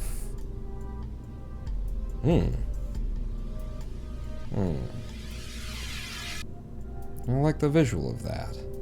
Your LFO will be empty or close to when you need to use mono. With 300? You think with just the 300 on there I'm fine? Because this doesn't... I don't hate the look of this. And again, I could do the flipping in order to get the centers of mass back where they're supposed to be.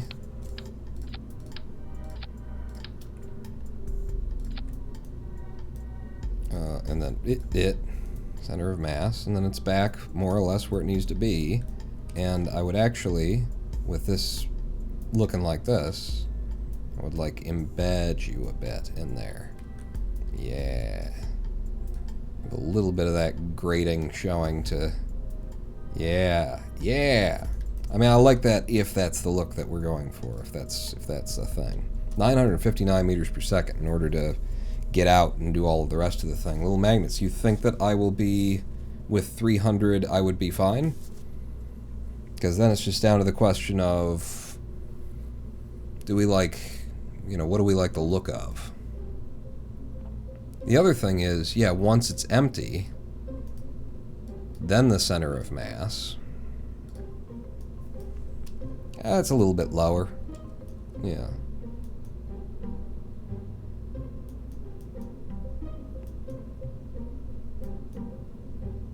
But it's not a huge deal, and we can fix that again by just upping my balls. Lift my balls back to the place I used to have them. Have my balls right up there.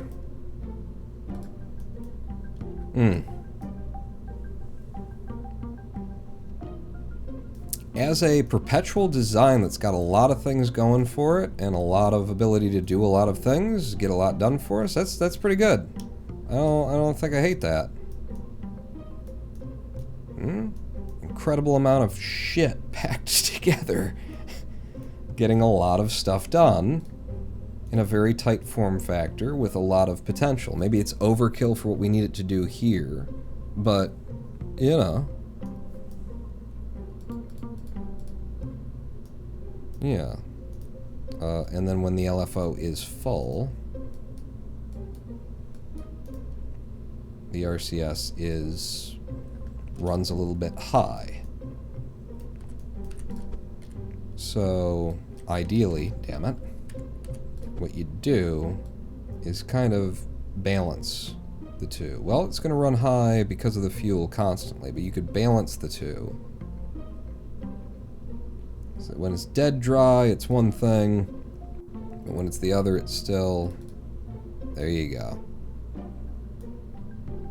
So dead, that's full. That's when it's full. So we'd want it when it's full. It's a bit high on that side. No, you're dead empty. When you're dead empty, we want it a bit low of middle. I like how that interacts with the engines. Looks like there are extra support rails that are going underneath there. And then when you're full,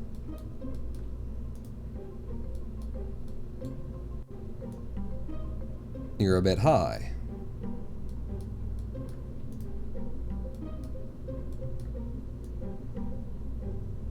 Yeah, that's kind of a perfect little balance there. I might pull him down just a touch more.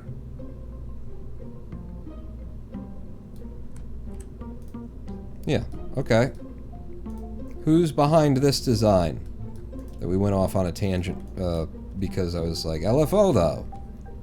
For like a really long time. And balls right up your what? Muff it out. What? Where are you going with it? Just to polar orbit of Kerbal, I think it's like 2.53 million. We've got the mission here, don't we? It's reach designated polar orbit of Kerbal, 3.7 to 2.6 million apwaps periaps. So it's got quite a bit from LKO. 1,000 meters per second will get us out to Minmus.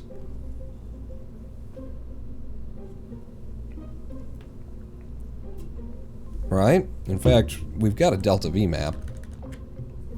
930 gets us all the way out to Minmus, but without, like, stopping or circularizing. 860 gets us out to the moon, but without stopping or circularizing. Once we stop and circularize at the moon or Minmus, now we're up to about 1,000. I think this is a good idea, to have this liquid fuel on here. And then anything that we need to do extra will be handled by the monoprop.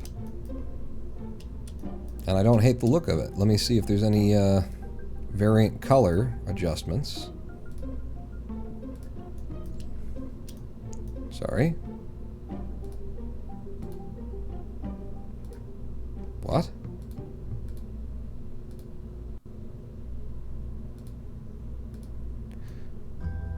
Does these versions get like little mounting points? Oh, that's cool.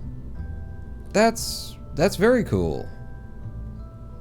With little mounting points like that, I'm sorry, but it makes me... Now I want to look at... Just hang with me here. Now I want to look at, like, if I didn't bother with you. Neat little mounting points. Absolute snap. Click. Are we dead middle? Looks like we're dead middle. I didn't know that there were, like, little mounting point things. Don't want them penetrating the engines.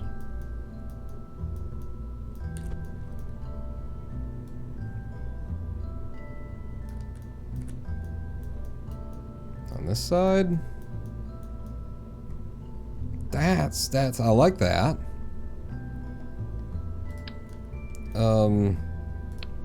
I do feel a little bit bad about what I would do with this then.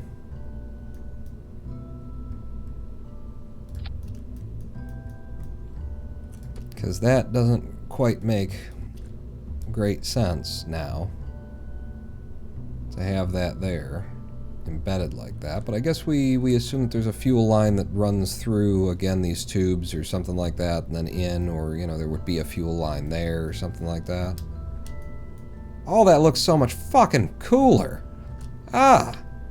Rid of that nasty structural stuff, but then, Pawn, what? Then, what? Then, where are you gonna fucking attach this thing so that you can hold it? You gotta go back to that crazy radial system that you invented. Oh, yeah. Well, I guess we'll go back to that crazy radial system that I invented. Yeah. Any other, like, color change things I could do here? Oh, yeah. Oh, yeah. Give that some texture there. Batteries are going to be batteries. Ooh. Oh, and you've got a height variant that apparently, when you switch between it, fucks that up. Or maybe I fucked that up. Alright, we're sticking with the low profile version. Let me see if I can't actually get a hold of that now.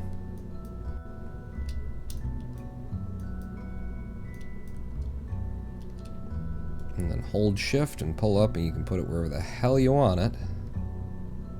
And where I want it, it's gonna be like that.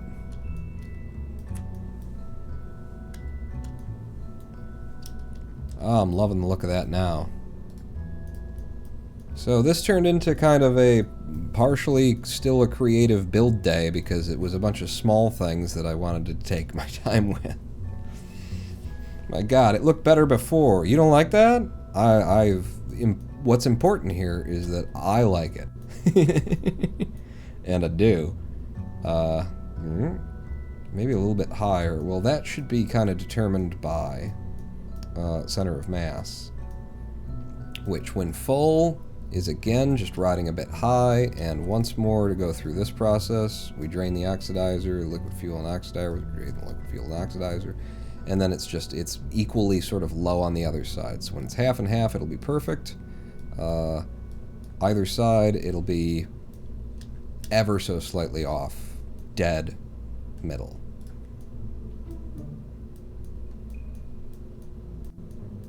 Yeah, I like it. Let me just look at the colors again.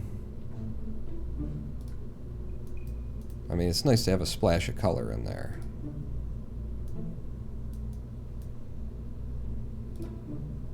Yeah, I think I'm going to go with the splash of color. Is that it? That might be it. Fuel path check. The balls are... My balls are fine. My balls will... I mean, the fact that it's showing us we got 961 meters per second tells the story, I would think. But yeah, we've got fuel traveling in from there to that engine, as well as fuel traveling through here to that engine. So, yes. Yes. Let me get rid of that and then do a fuel delivery overlay from you. You managed to make it to 1, 2, 3, all of those engines. 0.43 TWR on them when they're burning. Nice. Fuel delivery overlay off. Now the problem is mounting. The problem is mounting this thing for sending it up, which we have done once before. Didn't look like this. Didn't have as much going on as it does now. What is our mass? We're up over 1.4 tons. Okay. So our solution for mounting this previously, I'm not going to try and like steal it because I feel like it's going to need to be rebuilt if it's going to work at all here. You know, we've kind of taken every bit of space from this that we had.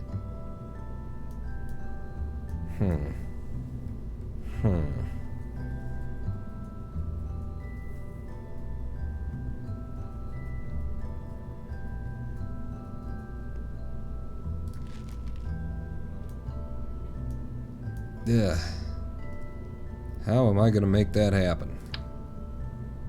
Because the decoupler has nowhere to attach to this surface mount part there. It can attach there. I'll tell you what, Pawn. What? A stack separator. Like that. No, it's not going to work either. But the idea was to have the force percent of it blowing be 1%.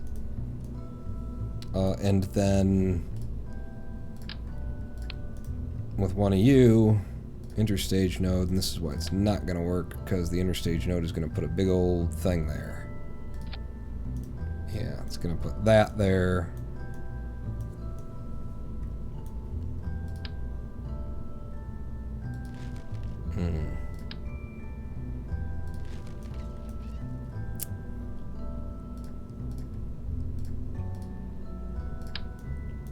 So trying to rebuild some kind of radial thing. It seems like it might actually have some kind of structural reality to it, instead of just being there because it has to. What if it were like that way? Cross my balls.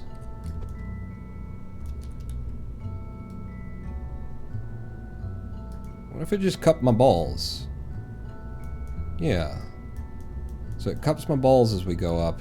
That could be worked. Let's snap you like here. This side. Pull you off.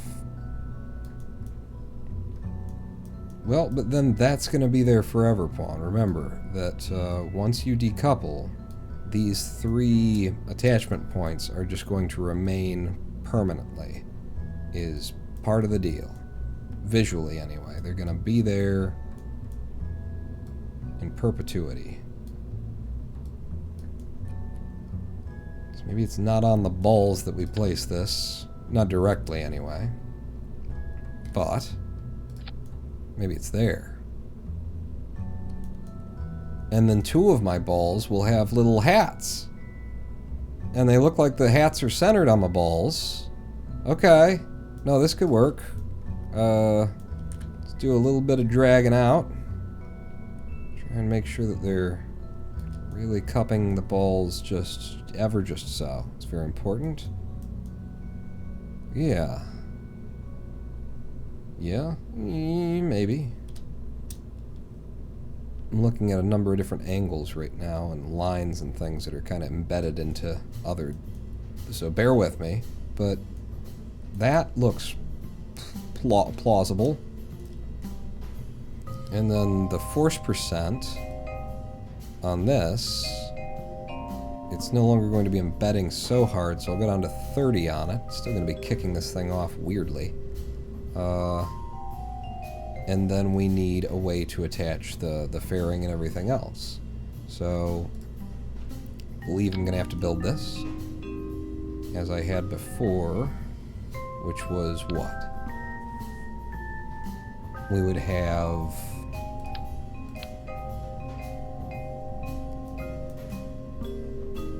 cubic octagonals? Do I have something else that's flatter? In fact, in aerodynamic parts, I have like any blades. Propeller type blade. I mean, I don't love cheating the game a little bit like this, but you know, what we need is just kind of a long strong piece of metal that's flat, thin, comes on down, like that, and then attaches to something down here.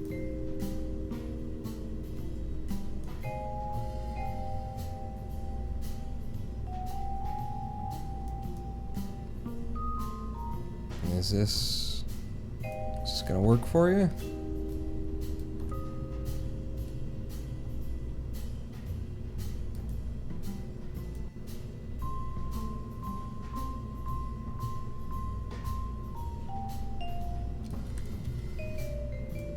How low can she go?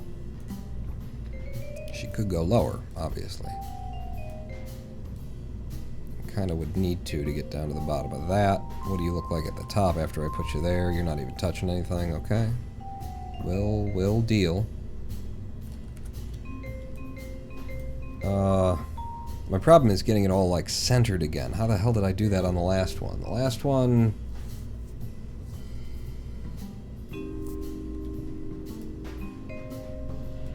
Stage nodes.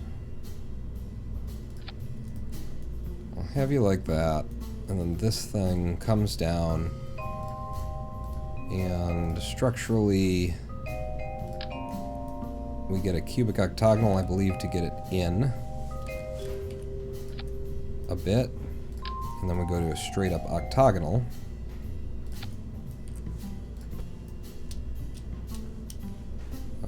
Snap it absolute.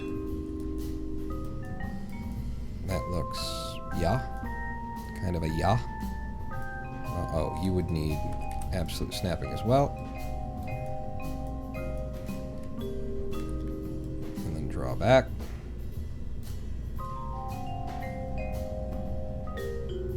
And the notion that we're just kind of eyeballing here is a thing.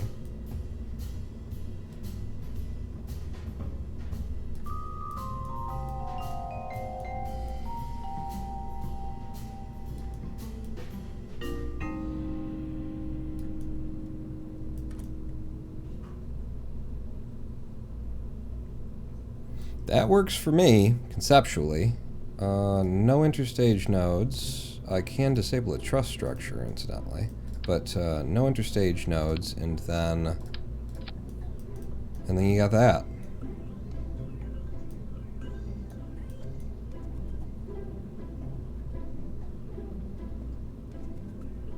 Will it detach correctly? Well, that's the thing we test out on the pad here. So this is going to be 13.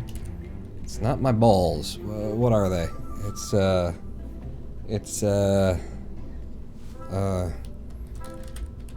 Comms Inc. Mark 1.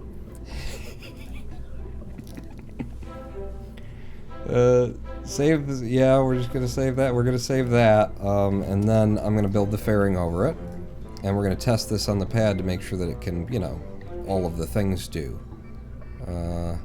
You need to come out to there eventually. Pull down from there.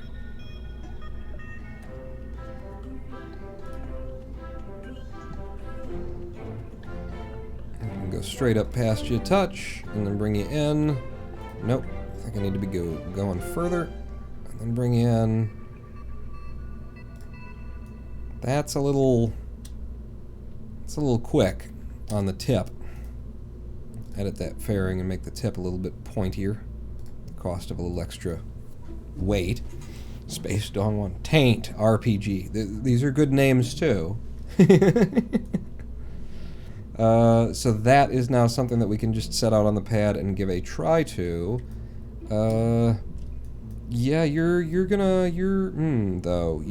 but you. Because I'm going to lose it and then I'd have to import it in some other way. If I hold shift,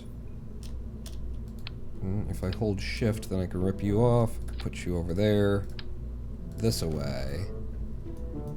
And then we just don't want to actually use, you know, any of that part of anything. So if I move all the things we want to test to the bottom here, it'll be you. Fairing blows, and then that decoupling. That's fine enough, I suppose. Save this and put it out on the pad just so that we can have a look at how it breaks apart. Which now has a nice... and this is all happening in simulation, obviously, because I'm not paying to blow this thing up just to see how it falls apart. Oh, good. Right at night, too. Excellent. Let's get up here. In fact, you could, instead of doing that, you could, like, focus camera here, aim camera there. Alright. So, first thing that'll happen is not the thing that I staged. Cool. You there. And then I think that would be the other thing that we want to test. Alright, so step 1, does the fairing blow off? It does. And we've got this deployed. Incidentally, do my buttons still work? 1 deploys comms.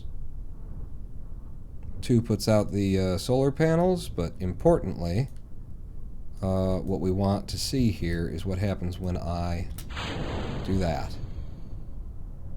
It looked clean. It looked like a clean separation. It seems to have done what we wanted it to do. Oh wow, there's a twist to that propeller once you just start. Yeah.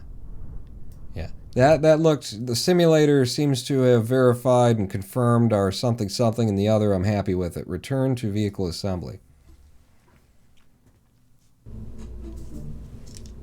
Turn the lights on the KSC.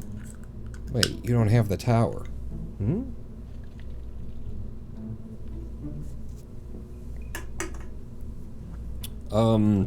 Yeah, that seems to work, and I think we've got pretty decent weight balancing. You know, for an eyeball job, it looks like our orange ball is, maybe it's a little bit to the right now, which would mean, what do you do with that? This is connected to that, is connected to that, is connected to that, is connected to that. So you grab this, right? Or actually, maybe I grab this, and I can make it look a little bit more, and just slightly to the right. Yep, just like that. You nailed it. Thank you. Just what I wanted. Slightly to the right.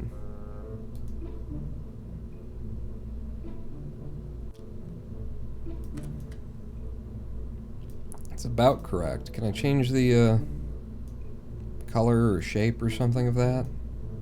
I can. That's interesting. Changes the model entirely. Alright, well that's the one I'm gonna go with then, I guess. Little bit of a cheat, but one that I'm willing to live with. So that's our payload. And what have we got here, just having this thing that we used previously attached to it? At sea level at Kerbal, we've got 1,020 meters per second with a TWR of 1.27 off of the pad. Then we haven't been getting as high as I expected off of this, so I'm going to say like 10 kilometers for the liquid fuel stage, which then has about 2,200. So we're talking 1,000 to 2,200. You know. And then this would happen with that, and this would happen before any of those things. And then you got that. That would actually happen alongside all of those. Yeah, could. It's all one stage. TWR of 2.42? Really, off of the liquid fuel. That's some friggin' power. That is more power than I really want. Maybe that's the problem that we had trying to get this thing up in a clean, smooth way. And maybe what I want to do is just thrust limit the swivel engine. There's something around like a 2, and I mean, just control it while you're flying, Pawn. Alright, fair enough. We don't quite have the full lift to orbit, I don't think. Sea level with the 1.27. We also noted that these were not done when that was. So if I thrust limit these up a bit more so that they're not as limited and they'll burn a little bit faster, back up to 81.5.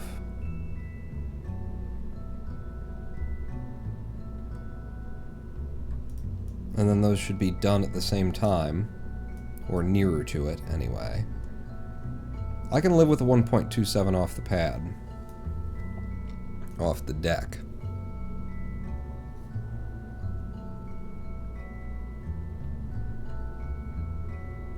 And just add a little bit more liquid fuel. Well, then you're gonna be, and then you won't have as much here. Well, I'll have to rebalance them then. God damn it, we're all in at this point. I thought that I was just gonna slap this guy together and probably didn't want to be bothered for a lot of things. You know what? There's already stuff on there. Let's do this.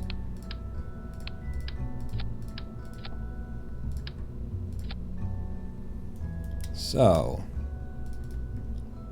altitude now we're looking at just under 2,400, 2,350 from the liquid fuel stage from 10 kilometers and up, and then we've got 983 with a TWR of 1.24. It hasn't gotten that much worse, but let's actually try and rebalance these a little bit. So let's knock you up, say to a 70.5, and then when you guys are full throttle, we have a burn time of 60 seconds. So, yeah, right? So we knock this back until we see the burn time reduce, which will tell us that these are burning out before, or after, rather. I don't know. Something's happening somewhere, somehow. 87.5, and that gives us altogether a TWR of 1.33.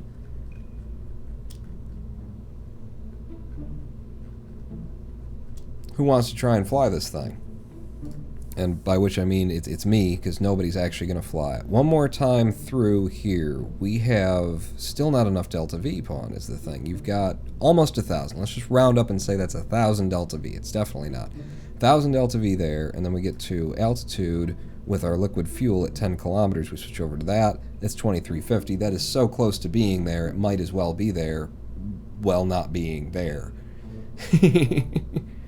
I'm going to fly it anyway. It only costs 15,000 to put it up. If we crash it into the surface of the planet, hey, 15K, that's the kind of thing that we go through that every day. Bay, have some hay, think of May, make things out of clay. Okay. I don't want to launch at night. Who wants to launch at night? As long as the EC doesn't drain, and it is, why would you be draining? You're not supposed to consume while you're in warp. There we go. Doesn't matter, it wasn't much EC. SAS on, throttle to full, and in fact I'm not going to throttle to full, because we don't want all of that going on. And I don't want those stats either. That's not how I fly. I fly by the seat of my pants, by how it feels in my Grundle, which is what we're launching here. Houston, could I get a countdown? Sure, Vaughn. In 3, 2, 1, fire! You're gonna need to hit the space bar for me. Oh. Right, sorry. I forgot that it's just really a show. Right, thank you. I thought you were going to do it. Yeah, no, that was apparent. We want to turn over to the right immediately, but maybe not as much as we did last time is the deal. We turned down a bit too much last time. This time, ship not pulling as hard to the south as it did in the previous build that was not this ship at all, but had the same sort of lifter stage. About halfway through the solid fuel at this point. Feeling very good, feeling nice and stable, feeling like a good solid burn, good speeds, good turnover. I'm not hating this. Just down to like 70 degrees on the ball if you can as we come into the last fifth of fuel on the solid. Okay. Oh, the main booster is going to be the one burning late here. That's fine then. We'll just ride it out. Uh-huh. Oh, we're actually losing speed by doing that. No, we're gaining it. We're fine. And now we'll switch over. That's not quite how we wanted it to go, but that is how it went. And at this speed, well, anyway, at this thrust, building slowly some surface speed. If I crank it up a little bit more, we can go a little bit faster. But let's get up into the upper atmo first. So, 550 meters per second. No, you switch things over. Apwaps of 25 kilometers so far. I'm already down to 30-something on the ball. Let's open up the engines and push hard as we're turning into 20 kilometers above the surface of Kerbal. Is that intended for a reason or something? It's just what I'm doing. Don't worry about it. We should have launched Polar. This is supposed to be Polar. Yeah. So there's another issue, and it would cost more Delta V-wise to launch Polar. So maybe this is completely just a test flight. What are we looking at? Oh. Yeah, you've burned to space, and you kind of let it get out of control. Alright, well, it's not been a good day for me flying, honestly. This is the worst flight, the worst me behind the controls that we've seen so far since we started this career mode. Hey, some days that's just how it is, you know? Some days you're just not 100%. You just gotta pretend like you are and hope people don't notice and aren't relying substantively on your 100%. That's all you gotta do. You ask Donald Trump, he'll tell you. What? Nothing? We're up in space now.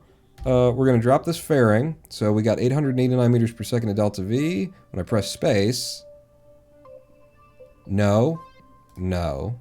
When I press space now, we have 941 meters per second because that fairing was so heavy.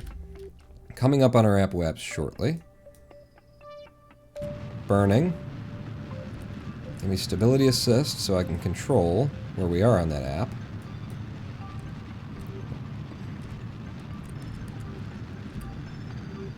Okay, apoapse starting to run away on me. Running out of liquid fuel here. But we got ourselves a periapse and a circularization with 14 meters per second and delta V remaining in the tanks in the process of getting here. Are we going in the right direction for this one? No, that one's going in entirely the wrong way around. So neither of the satellites that they want us to position. We don't have the right equipment on it for putting it in that one anyway. We came up equatorial as a test, and we have exactly the amount of fuel that we needed to get here. So that's not bad. Let's continue testing. Oh wait, you do actually have to, you know, circularize, not just pretend like is the thing. Right. There you go. Now we're all in space together is the deal. Now from here, we get to see whether or not the vessel's gonna break apart. I'm gonna switch over to free mode here. Camera mode. Whether it breaks apart correctly. So hold your prograde as we do this, and in 3, 2, 1, we did not separate.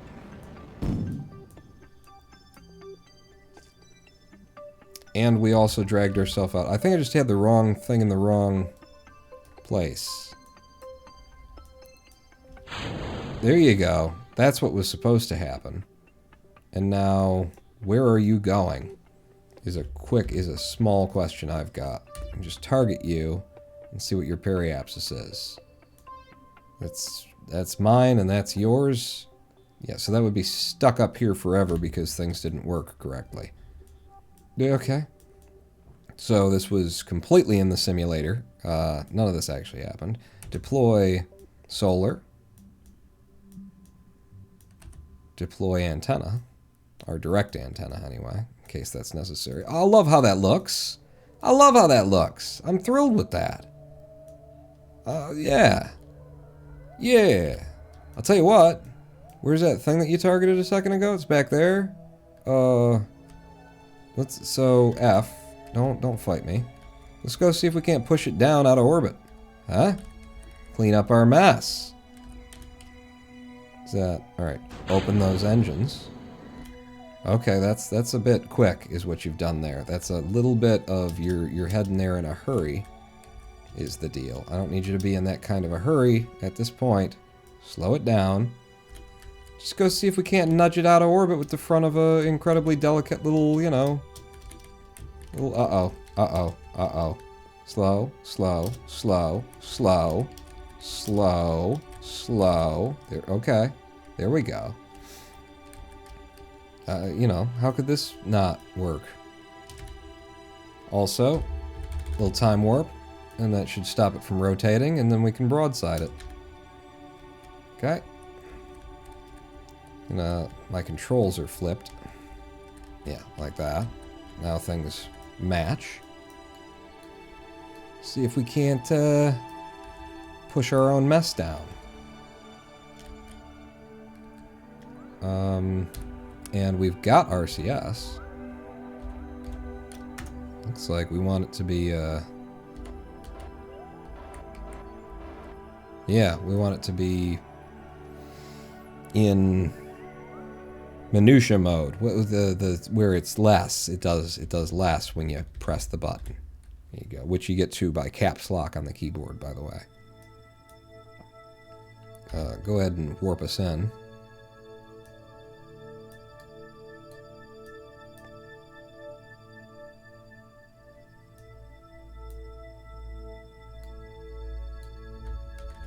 Oh, that looks so good.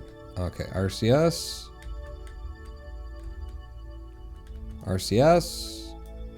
Oh, did I turn it off? I turned it off. Okay, that's the wrong direction anyway, I guess. I'm not entirely sure. I do see that you're going to try and wreck my my solar panels. Let's just go ahead and a little bit of time warp there. Got to get my controls right. So that's H. So we want to head toward the thing. N, so we're not running into it. N, so we're not clipping it as we're backing up. This is looking just pretty as hell, is what I'd say.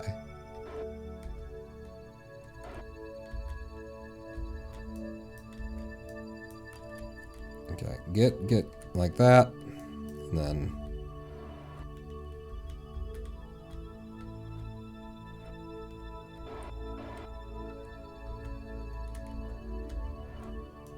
try and push it directly from the rear. Well, that's not going to happen, Pawn. Now you've bumped it again, is the thing.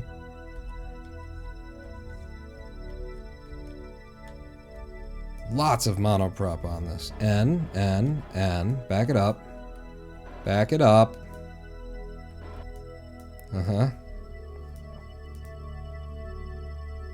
Can I specifically target that? I swear you can do that. Oh, what are you doing? I'm hitting the wrong buttons. It's been a while.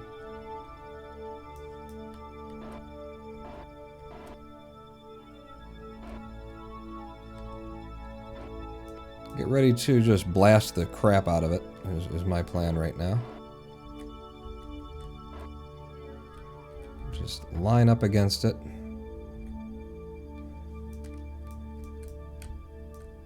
Nope. Alright, blast against it. Didn't need those solar panels, we're fine. Excellent. Just as I'd planned. What are we looking at now?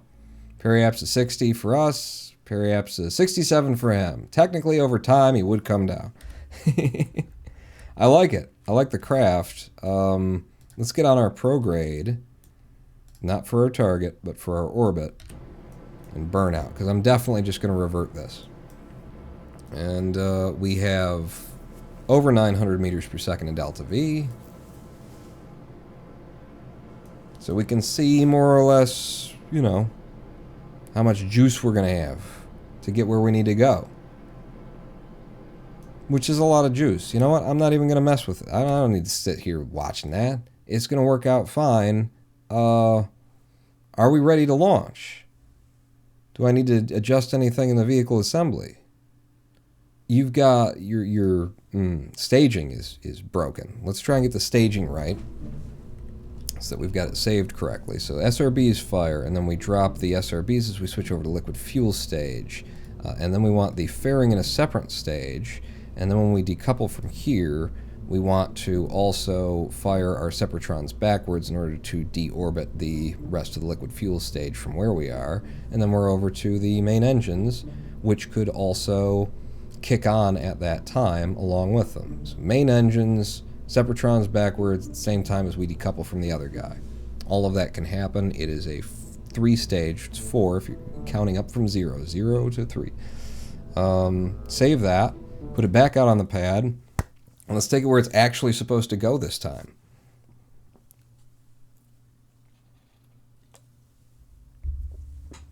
So, step 1 is going to be heading out to map mode and seeing which direction they want it to orbit in, because it wouldn't be the first time that I've put a satellite in orbit and then, oh, we're going in the wrong way.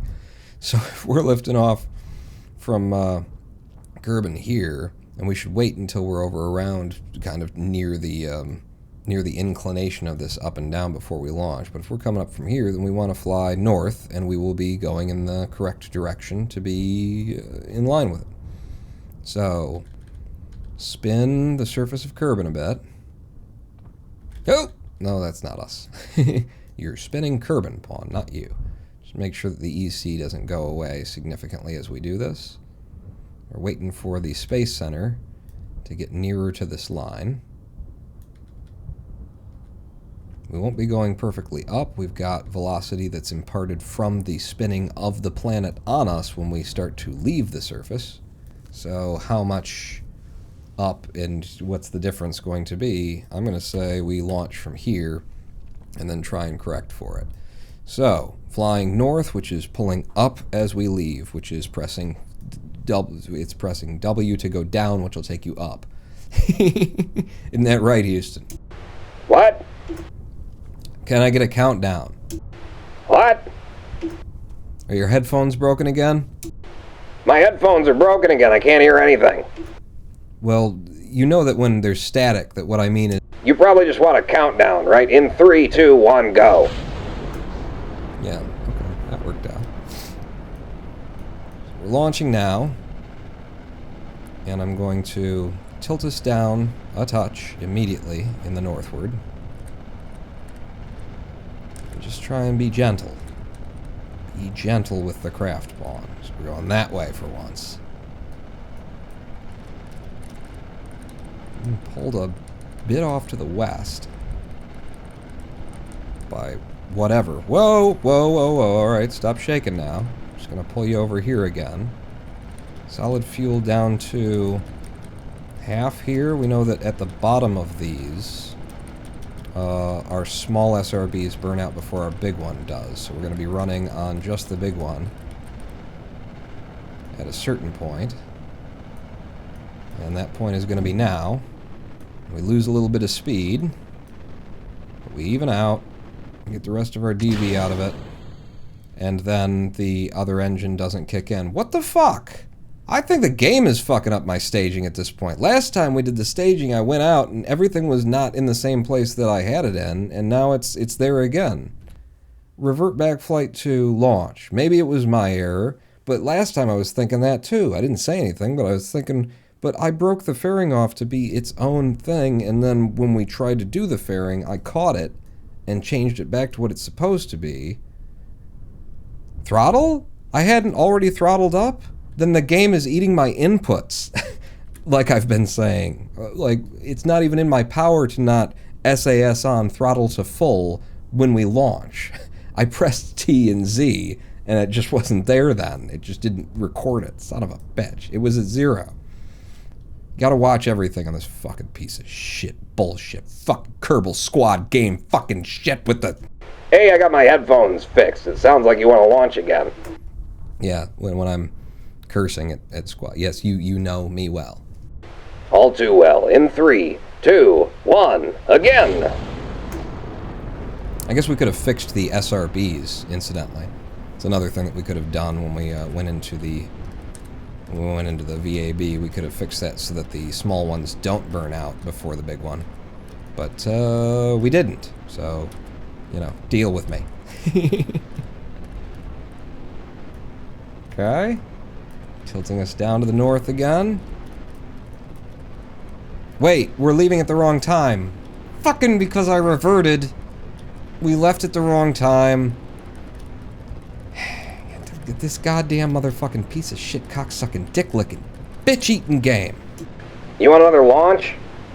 No, that's not what I'm doing. Just a generic complaint.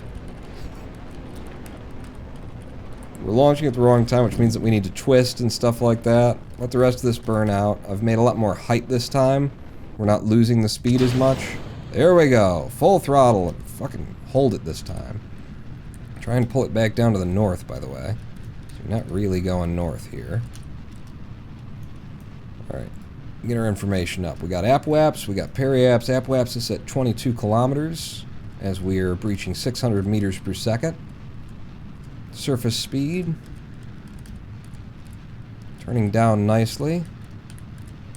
I like the way that our AppWaps is rising. This is a nice, like, slow curl over the surface of Kerbin. I'm going to start trying to pull it down a little bit harder now, though, because we're getting our AppWaps up quite a bit high, and I would like this burn to be a continuous burn. So if I can pull us down, pull us down, pull us down, and just develop all of our delta V in one smooth, complete burn instead of going up, hitting space, stopping the engines, etc. So I'm burning below the horizon now. Letting our AppWaps get up to like 75, and then I'll kill it. And then if you could hold prograde, just to reduce the amount of drag that we get in the wind. We managed to get 2,000 meters per second of speed out of the Delta V. We're down to 184 meters per second of Delta V left in the tanks. We still have negative 251 worth of periapsis to pull up. So definitely not as good in terms of getting up here with the kind of Delta V that we'd like to have. You know, when you're not launching equatorial, you are launching against planetary forces of spin and drag and everything like that. So expect to see a little bit less. We are just in exactly the wrong direction, though, is the thing. To the point where it's like I need to... I did make an F5 before we launched the last one, and I haven't made one again yet. So if I F9'd right now, I think we'd be back in the place that I intended to launch in the first place. We fly one more goddamn time, Jesus Christ, but I think that's what I'm going to do. Heh. Tell me you didn't eat my input for the F5. Along with the you didn't throttle. Okay, so check where we are on the map. And yes, that's where I wanted us. We fly north, and then we're going to be somewhere along, you know, where we want to be and not have to spend as much Delta V on the twist once we're up there. Thank you, game. I'm going to actually spin us around a little bit more even. It's more in line with this thing. Say about there. SAS. Throttle to full. As I always friggin' do.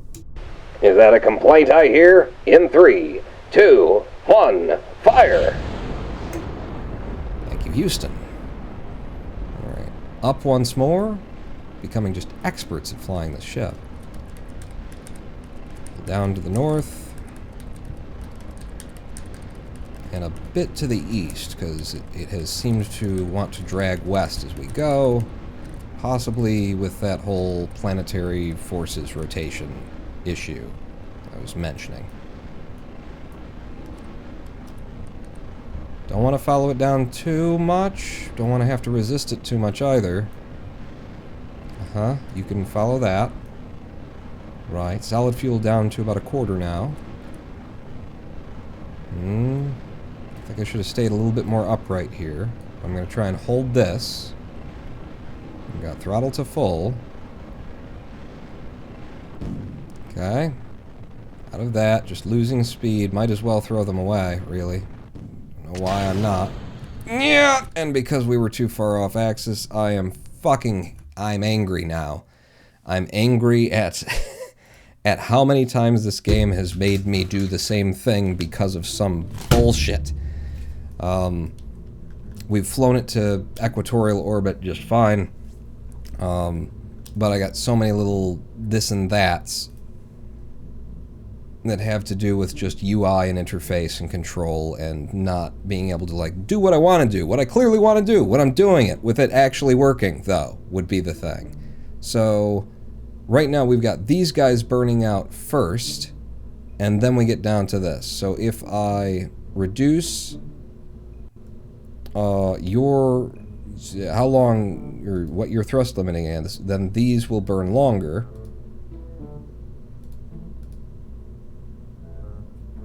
I'm going to have it at a 85 just to make sure that they burn out complete. No. Yeah, make sure that they are still burning when we drop them. That's what we're going to do. TWR of 1.5 as from there, from sea level 1.31. It's I think I just need more from these as well. We'd get further, faster, better with that. And then what else was problematic with this bullshit? Huh? Was there something else other than that? Have we got the staging right now? Is SRBs to there, and then it brocks off the liquid fuel, and then you throw that away, and then all of these three go at once, and yeah. Alright. Let's try it one more time, because it's now I'm not having fun anymore. You need to launch some motherfucking thing and get it there. Get it there. We've got a fair whack of Delta V in the satellite itself, not including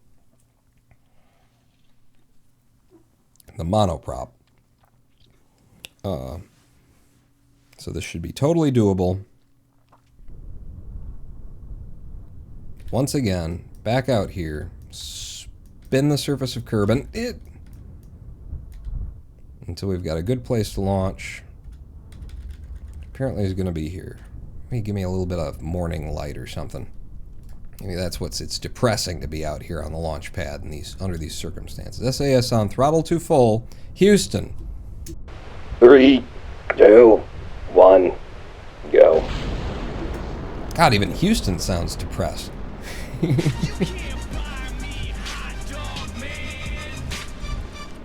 112 pack of boosters, check boss, will do.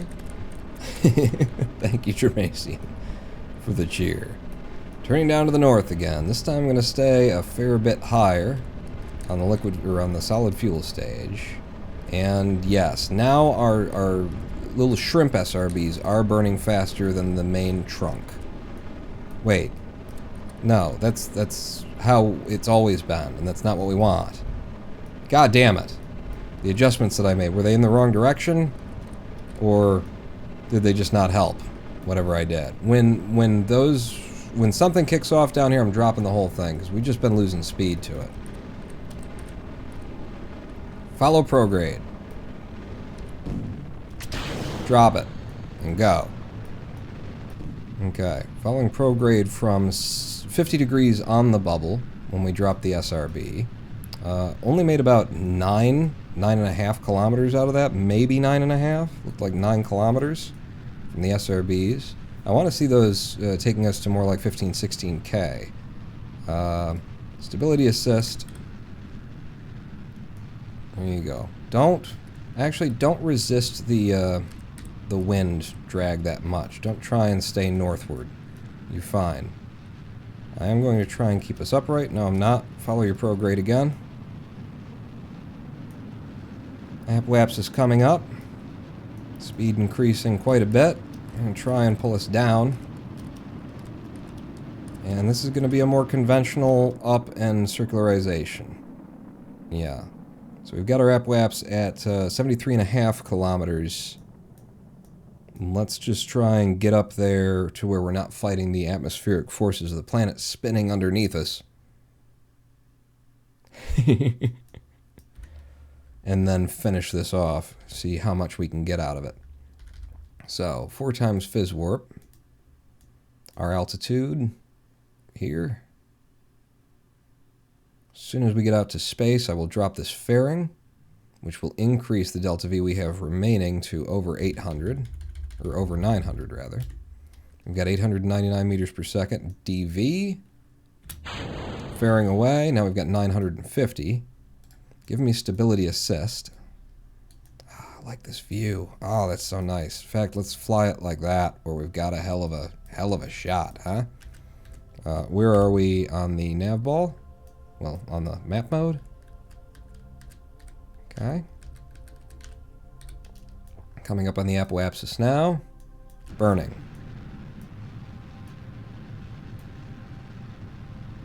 Okay. Pretty good in terms of holding the app in front of us. And we're dead on the horizon now as the app starts to pull away. And we're out there. Shoot, what have we got here? Periapsis negative 72. Alright, so next stage. Killing throttle. Breaking off. Getting thrown really hard. Getting back on our prograde. Holy crap. And then opening this throttle. And I'm going to need you to pull up a bit because our Apoapsis is lost behind us. But I don't think we're going to descend back into Atmo here as we finish this off. No, Periapsis is coming up now. Right there.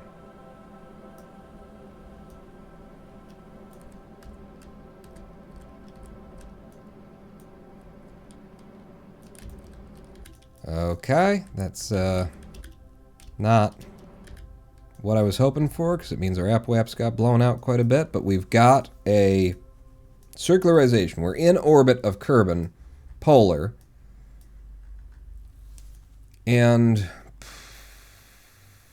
what do we want to do? Because we're trying to get to there. We're trying to get to to there. Your P's up there, your AppWaps is down there. If I just keep burning right now on prograde, I start blowing my AppWaps in the correct direction. Let's just keep burning. See what we can make. It's not exactly the right direction, but it's going to be a long burn. Yeah, you know what? Go around a little bit more. And start from here.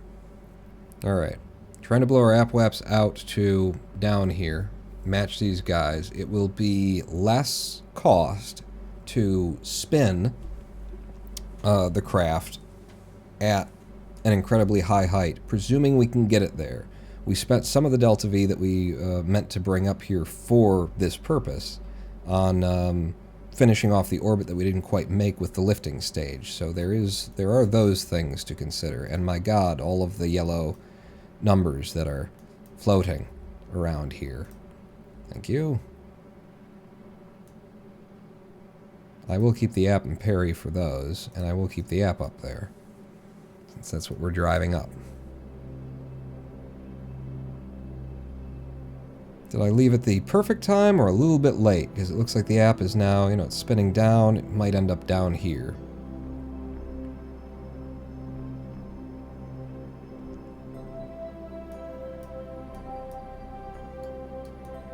Really like to be able to, drag the map mode down a little bit right now so that I could have it less where it is. We're at 430 meters per second of Delta V remaining.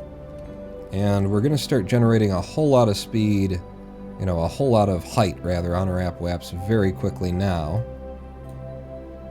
So, up to the point where we're starting to make 100,000 meters every 2 or 3 seconds. 300 meters per second Delta V left in the tank. Need to blow this out to 3.7 million. Halfway there. But a lot more than halfway because of the gains that we're seeing and how quickly we're making the speed. Down to 200 meters per second. Delta V as of now. AppWap's coming in at the right place, but we are going to be short of DV for blowing the parry out. My God.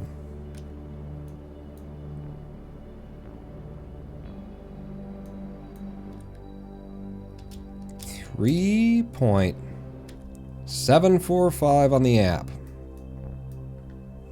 And we have less than 100 meters per second of Delta V left in the craft. Being up here, far outside the gravity well, is helpful for twisting. For gaining speed, it's another thing entirely. We'll go up there, and we'll just find out. We still have a ton of, fuel here in the balls. Lots of weight in the balls right now. So bear that in mind. It's just very slow-burning monoprop that's not really for these kind of maneuvers. Is all, but that's neither here nor there, really. Let's go ahead and warp up there so that I can actually focus on where we are and where we're going. So, the Ascending Node and AppWaps, I've got those very, very close. Kind of brilliant. Add a maneuver. What kind of Delta V do we need to blow our parry out to about where it's supposed to be? 2.6. That is the correct place for that periapsis. It's 364. We have 93. If I turned... we're going to try burning out our monoprop in order to get there. We got 60 monoprop. But we really have to start that burn quite early, is the thing. With how long it's probably going to take us for monoprop to help. Node coming up in -10. I'm going to stop at 4 minutes out still, I think. And let's see where we stand with the monoprop. I'll F5 from here. See where we stand for the monoprop. So H. It's actually not going to take that long. to expel the monoprop. It's not going to take as long as I thought it would, anyway. So if we start this burn with mono and then finish it off with liquid fuel, as soon as this line here, the green, actually touches all the way down there, then we have enough delta V in liquid fuel in order to get where we're trying to go. I'm going to try and do it that way. I'm also going to fizz warp in order to try and get this done a little bit quicker. Mono currently down from 60 to 51, and we've done almost a third of the job. Yeah, I think we're good here. I think we're very, very good here. It's perhaps not ideal. Or maybe it's exactly ideal because we're not wasting anything. We're not leaving an ounce of unused anything in the tank, you know? Down to 40 on our monoprop as of now. That's 2/3 of what we came with. And when we get down to 100 and something meters per second of delta V, we can finish this off with liquid fuel and still have what's looking like it's going to be basically half of our monoprop that we brought in the first place. Here we are, and boom, we're ready to finish this burn with liquid fuel. Hell yeah. Hell yeah. Hell yeah. Can we then, while we do this burn, twist? Oh, we're just going to need massive amounts. Don't worry about that. We're not going to, don't look at that maneuver node. We're fine. Are we at the ascending node? Yeah, pretty much. Burn. And burn until everything's gone, or actually watch what you're doing while you're doing it. So we're looking for 2.6.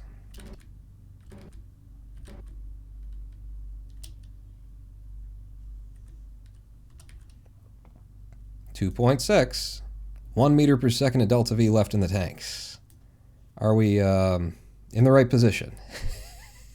Reach the designated polar orbit around Kerbal within reasonable deviation. We're close. We're almost there.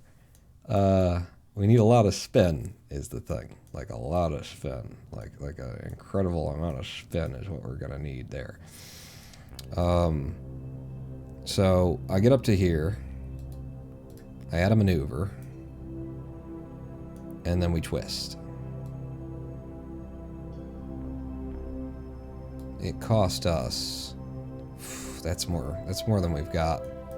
That's more than we've got. Hang on. Pull this back down.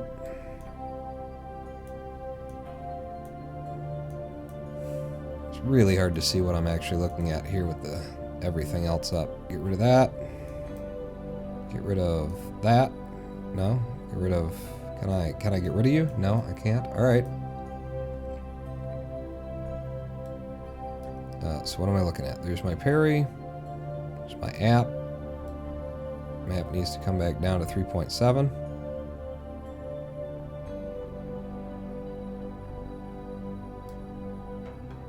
Okay.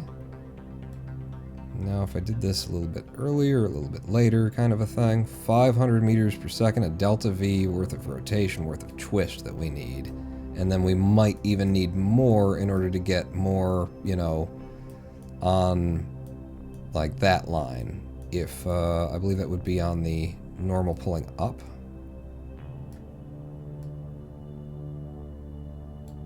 Yeah, just a touch.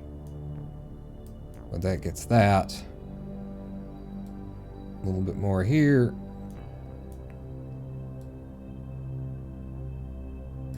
And a little bit more there. We're gonna do it. If we can leave it in this position, dead, without the ability to correct anything, dry, what I mean. Where are we looking at, like, electric charge and everything else? Because I completely forgot to unpack our package. Unpack our package. Number 1, little antenna comes out. Number 2, solar panels come out. All of our electric charge fills back up. We have half of the monoprop. We did 200 meters per second worth of delta V change with the first half of it, so we do not have what we need here. But maybe the game will be generous with us in terms of positioning it where it really ought to be in order to complete the contract. I seriously doubt it. Now, wait a second, because we would be better doing this sort of a twist at our apoaps, wouldn't we?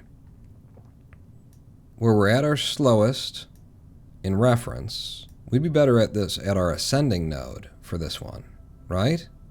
I mean, if we could just save a little bit, every little bit could count here for getting us just close enough where the game says, close enough, that's fine, that completes the contract. So I'm going to drop this one, and I'm going to redo it here.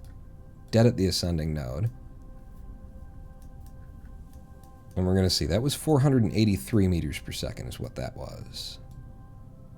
And that's the wrong direction. So first we're going to twist like that. Second, we're going to pull a lot of it back in.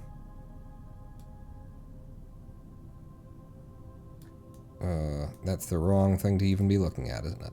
It's the periaps that you want to make sure doesn't get lost to this.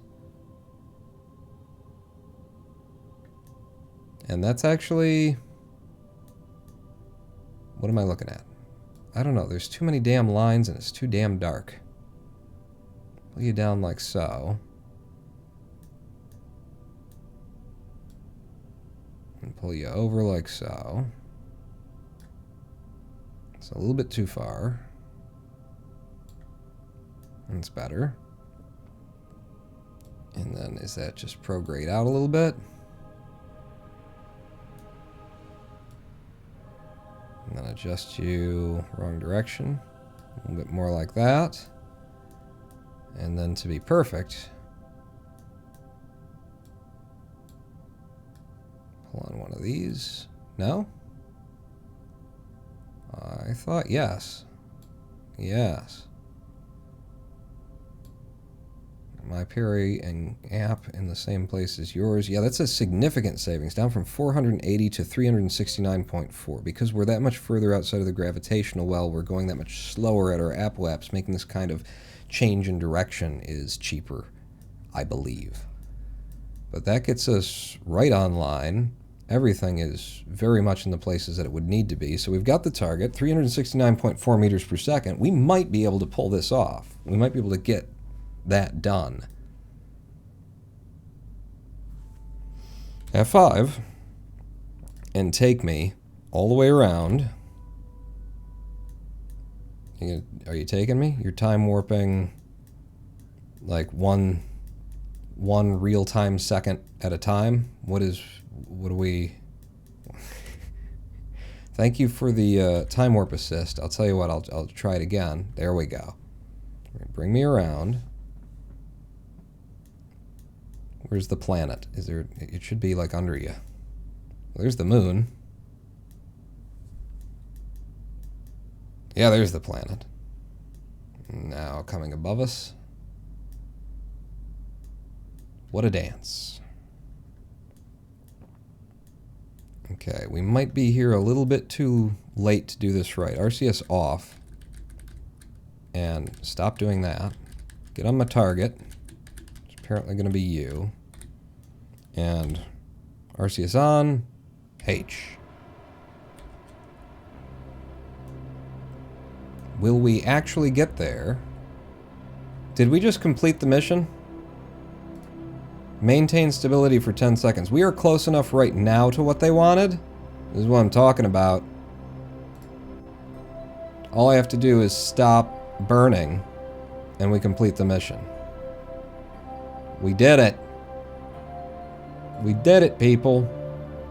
But, you know, I want to put it where I want to put it, I think. Did I mess up and now we're not completing the mission anymore? Oops. Maybe I should have just, you know, cashed out when I could cash out. What are we looking at here?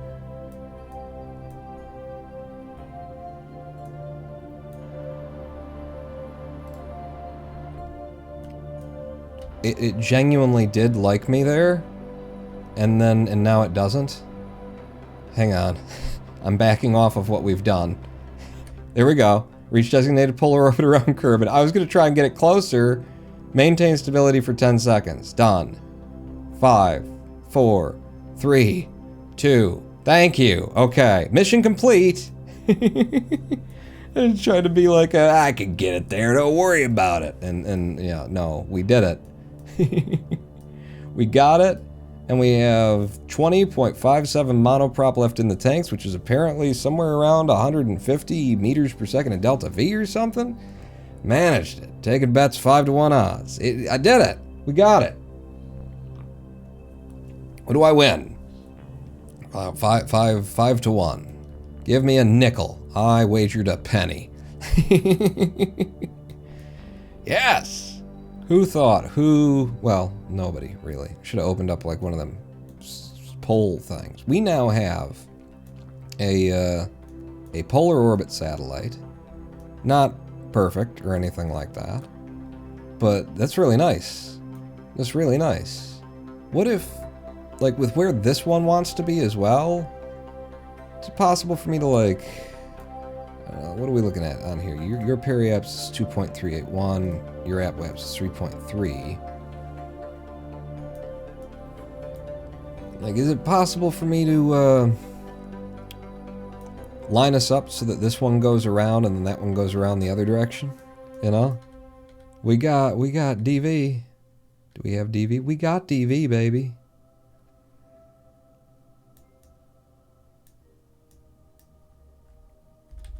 So say I wanted to do that.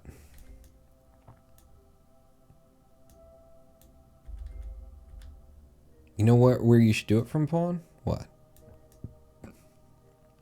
The idea that you'd bring this one back and have it be a bit equatorial? Nah, don't worry about it. Don't worry about it. Bring it up here, and then actually show me a node before I mess everything up. We did it! Congratulate me. We really need to end this live stream for fuck's sake. But, you know, congratulate me, because I had no faith. I had zero faith. Like there. And that would cost me 37.3 meters per second of delta V. Get on the retrograde.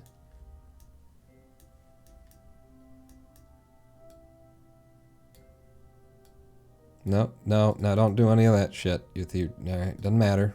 We know what we're gonna do. We know when we're gonna do it. Just let me warp up to it with all of your buttons, game. With all of your buttons, though. I'm gonna go a little bit past it because I think we're early on the line. Maybe we're not early on the line. RCS on H.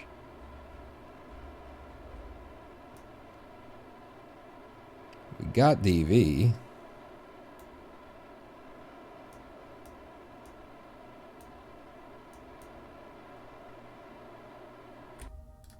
There you go. Now we'll have like a polar and then one that goes around, and they're at more or less the same app and parry. And you still got 18.2 monoprop left in here. Every ounce of monoprop that we expel makes every ounce of monoprop that we have left more valuable. In fact, I should have done that with the liquid fuel that we're still carrying. Because the lower our weight gets, the more our fuel lasts. Light Guy 89, good night, Pawn in chat. Good night, Light Guy 89, and good night to me as well, because we did it. I felt very not confident. I still don't feel confident after that. After this entire thing. But we did get it done. And let's just, like, where's the planet at this point? There it is. Okay. So RCS off. We've got electric charge for days and years and years and days. And you need to stop fighting me and deciding what you're going to do. Let's point the satellite dish back at Kerbal. And let's actually get a beauty shot of it first. So, I kind of want to see your underbelly and everything. Yeah. Should have put some lights on it. Jesus, what am I thinking? There we go.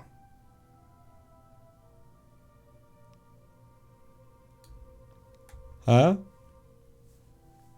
That's good, right? That's nice. I'm happy. Worked good, flew well.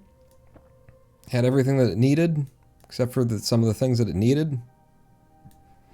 That's a good craft. Worth, using again, but, next time not shipping up with just enough delta V for it to actually function.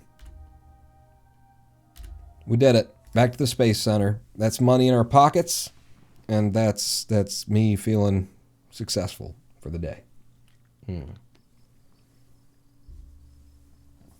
have to do some missions that are a bit more interesting next time. This is a lot of minutia that we did today, which interests me, but it also leaves me feeling a little bit like, because, you know, it wasn't like there wasn't a lot of threat of people dying or exploding, so, you know, kind of, Could you please take me to a day? We've spent the entire friggin' live stream, I feel like, in the midst of night.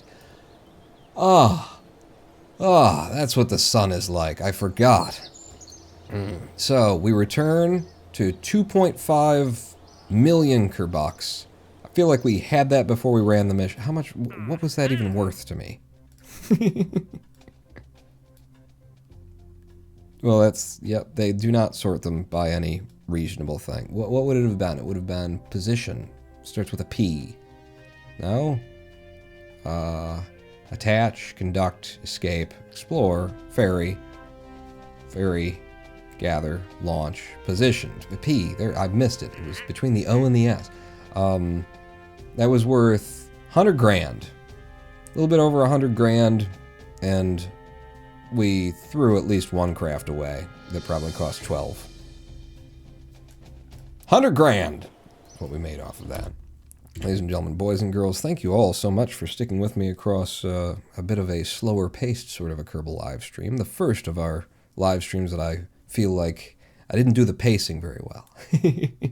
But thank you very much, and thank you for subscriptions and for the cheers and for everything. I hope you had a good time, and I hope to see you back here Thursday when we do it all again in Kerbal Space Program Career Mode. Oh.